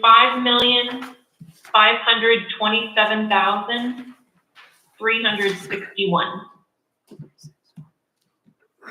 Isn't it the 2024, 2025 fiscal year? yes, nice catch. Yeah, good. Oh, yes. Yeah, right. That'd be a really long or short series. And so the budget committee recommended, did the budget committee make a recommendation? Oh, so we have to put that old number, okay, The budget committee's recommendation is in the note. Yep. okay. But there's blank space in the note. The budget committee number has to be added to the note. The budget committee's added to the note, and I just added the select boards. No.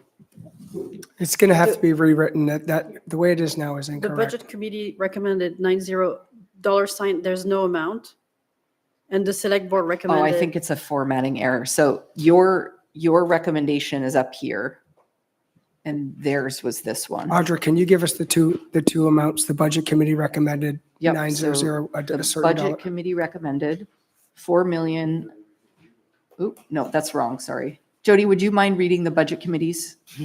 Yes. Yep. 5,741,361. Mm-hmm. 361.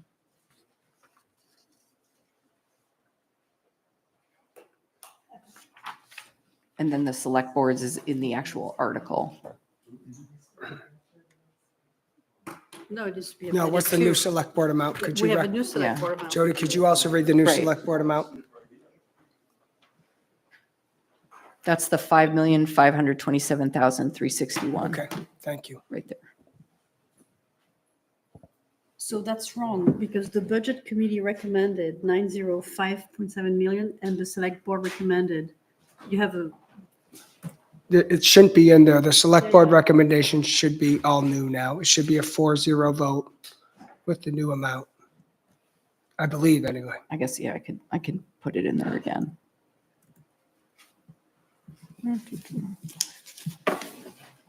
Then we'll read that.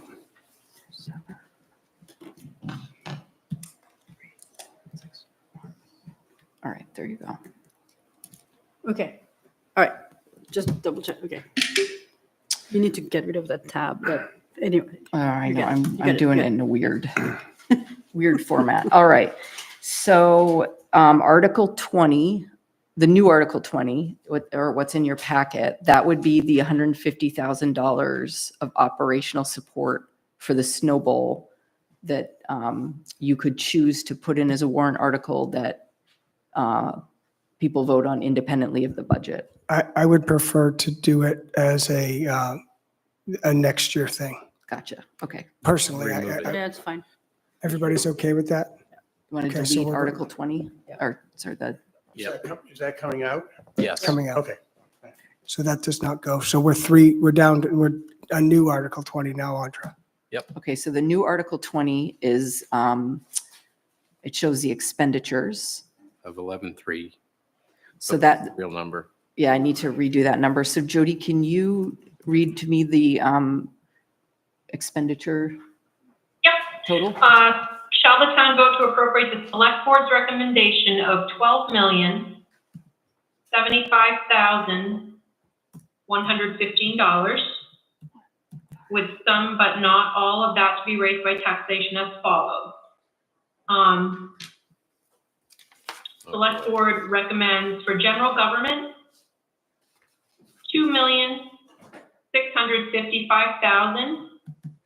$2,655,952. Public safety, $3,768,336. Public works, street sidewalks, $2,1,200. Community services, $74,500. Culture, recreation, $1,980,950. Sorry, Debt one, cap- sorry, 1,980,950? Yep. Yep. Yes. Okay. Debt, capital, and contingency, $1,594,177. So that grand total again is $12,075,115.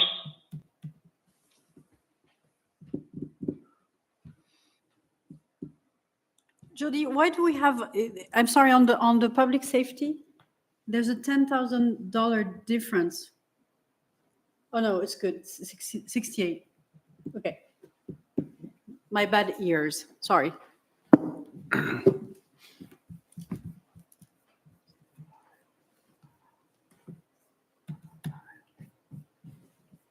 Okay, the new Article 21. Sorry, I'm just kind of catching up. Sure, if you need another Please minute, that's save. fine. Please say. Auto save, Sophie, auto save. All right, Jody will make sure you're square sometime. Yeah, we'll go over So- this tomorrow again. Okay. We're So the removing new- the ambulance, right? Yes. Yes. So we're getting rid of the ambulance. I'll get rid of. So wait, the budget committee recommends an amount of 12 million by a vote of 5-1. Was that the budget committee?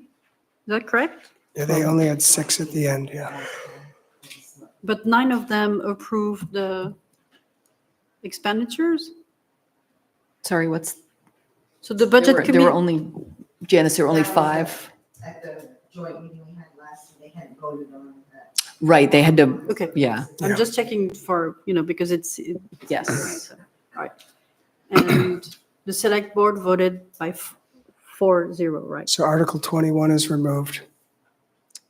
So the And we're moving snow on to groomer Article would be the new. 22. So the new Article 21 would be this, the Would be groomer. the snowball. Yep. Yeah.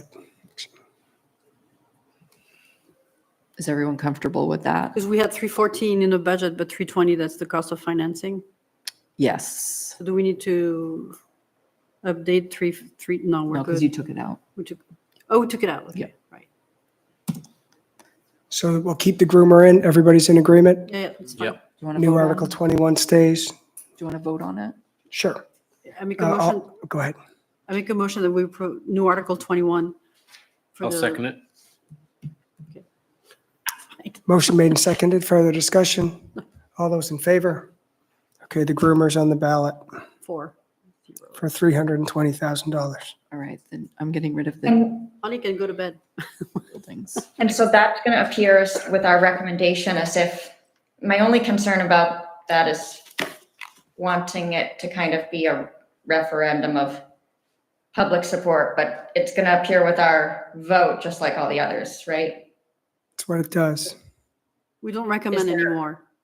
Yeah, It's What's not, that? it's not a recommendation. It's just our vote to put it to the ballot or not. I know, but people really are looking at that as though it's, Write a letter to the editor. well, I can't decide what I think is the problem, so I'll think about it later. Okay. Excellent. Sure. I'm going to speak at public comment. All right, so the new Article 22.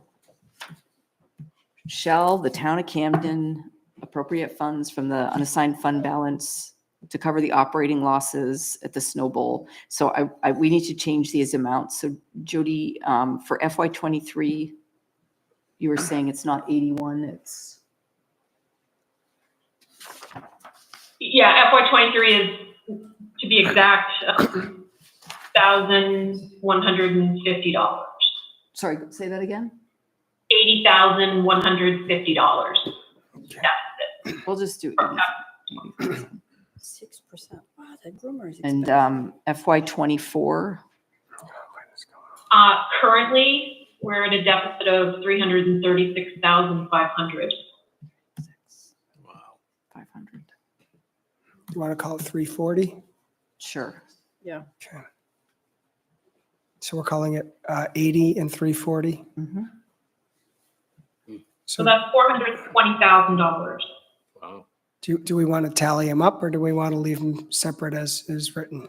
Let's show them separately. People can do the math. Okay. That way they can see it's this year they lost more than last year.